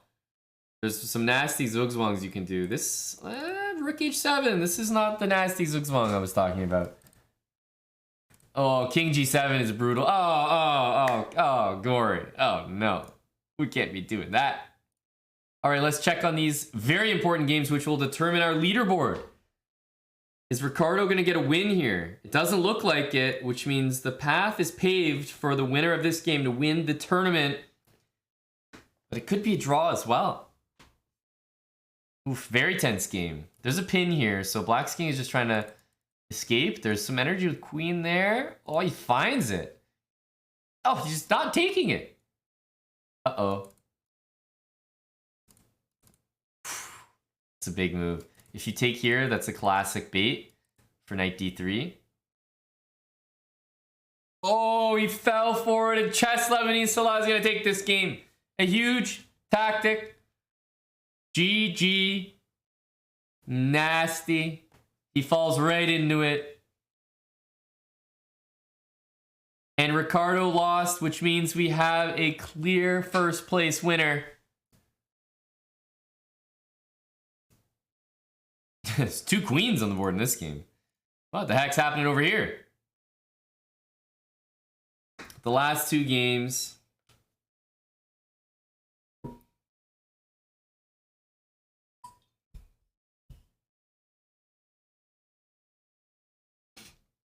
Queen with check, and I think that will be it. There it is.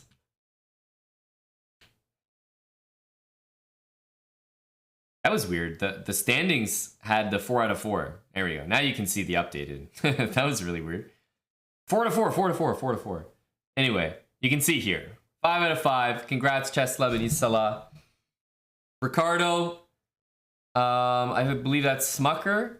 And GM Eagles sneaking in for the medal there. Because they all had the exact same tie breaks. So congrats, GM Eagles, sneaking on. A lot of people tied with 4 out of 5. But GG, GM Eagles 2000. Well done. 91 points. Holy smokes, Sand Dude. Chess Lebanese Salah, well done. We had Clueless there. Who are the biggest overperformers in terms of rating? High Water, fantastic score. Sand Dude, as you mentioned, gained a ton of rating. Chess Surfade, did you win or draw your last game? Either way, 3.5 out of 5. For your rating, definitely. You probably gained some rating this event. Required Ransom, 3 out of 5 at 1,000. Let's go, let's go. Good stuff. Good stuff. Yes, you got a medal, Smucker. Way to go. You'll risk the 2200 rating. First of all, required ransom, thank you very much. You killed the tournament, and you're killing it with the support. Thanks for the 5 gifted subs. Yeah, check out our TikTok.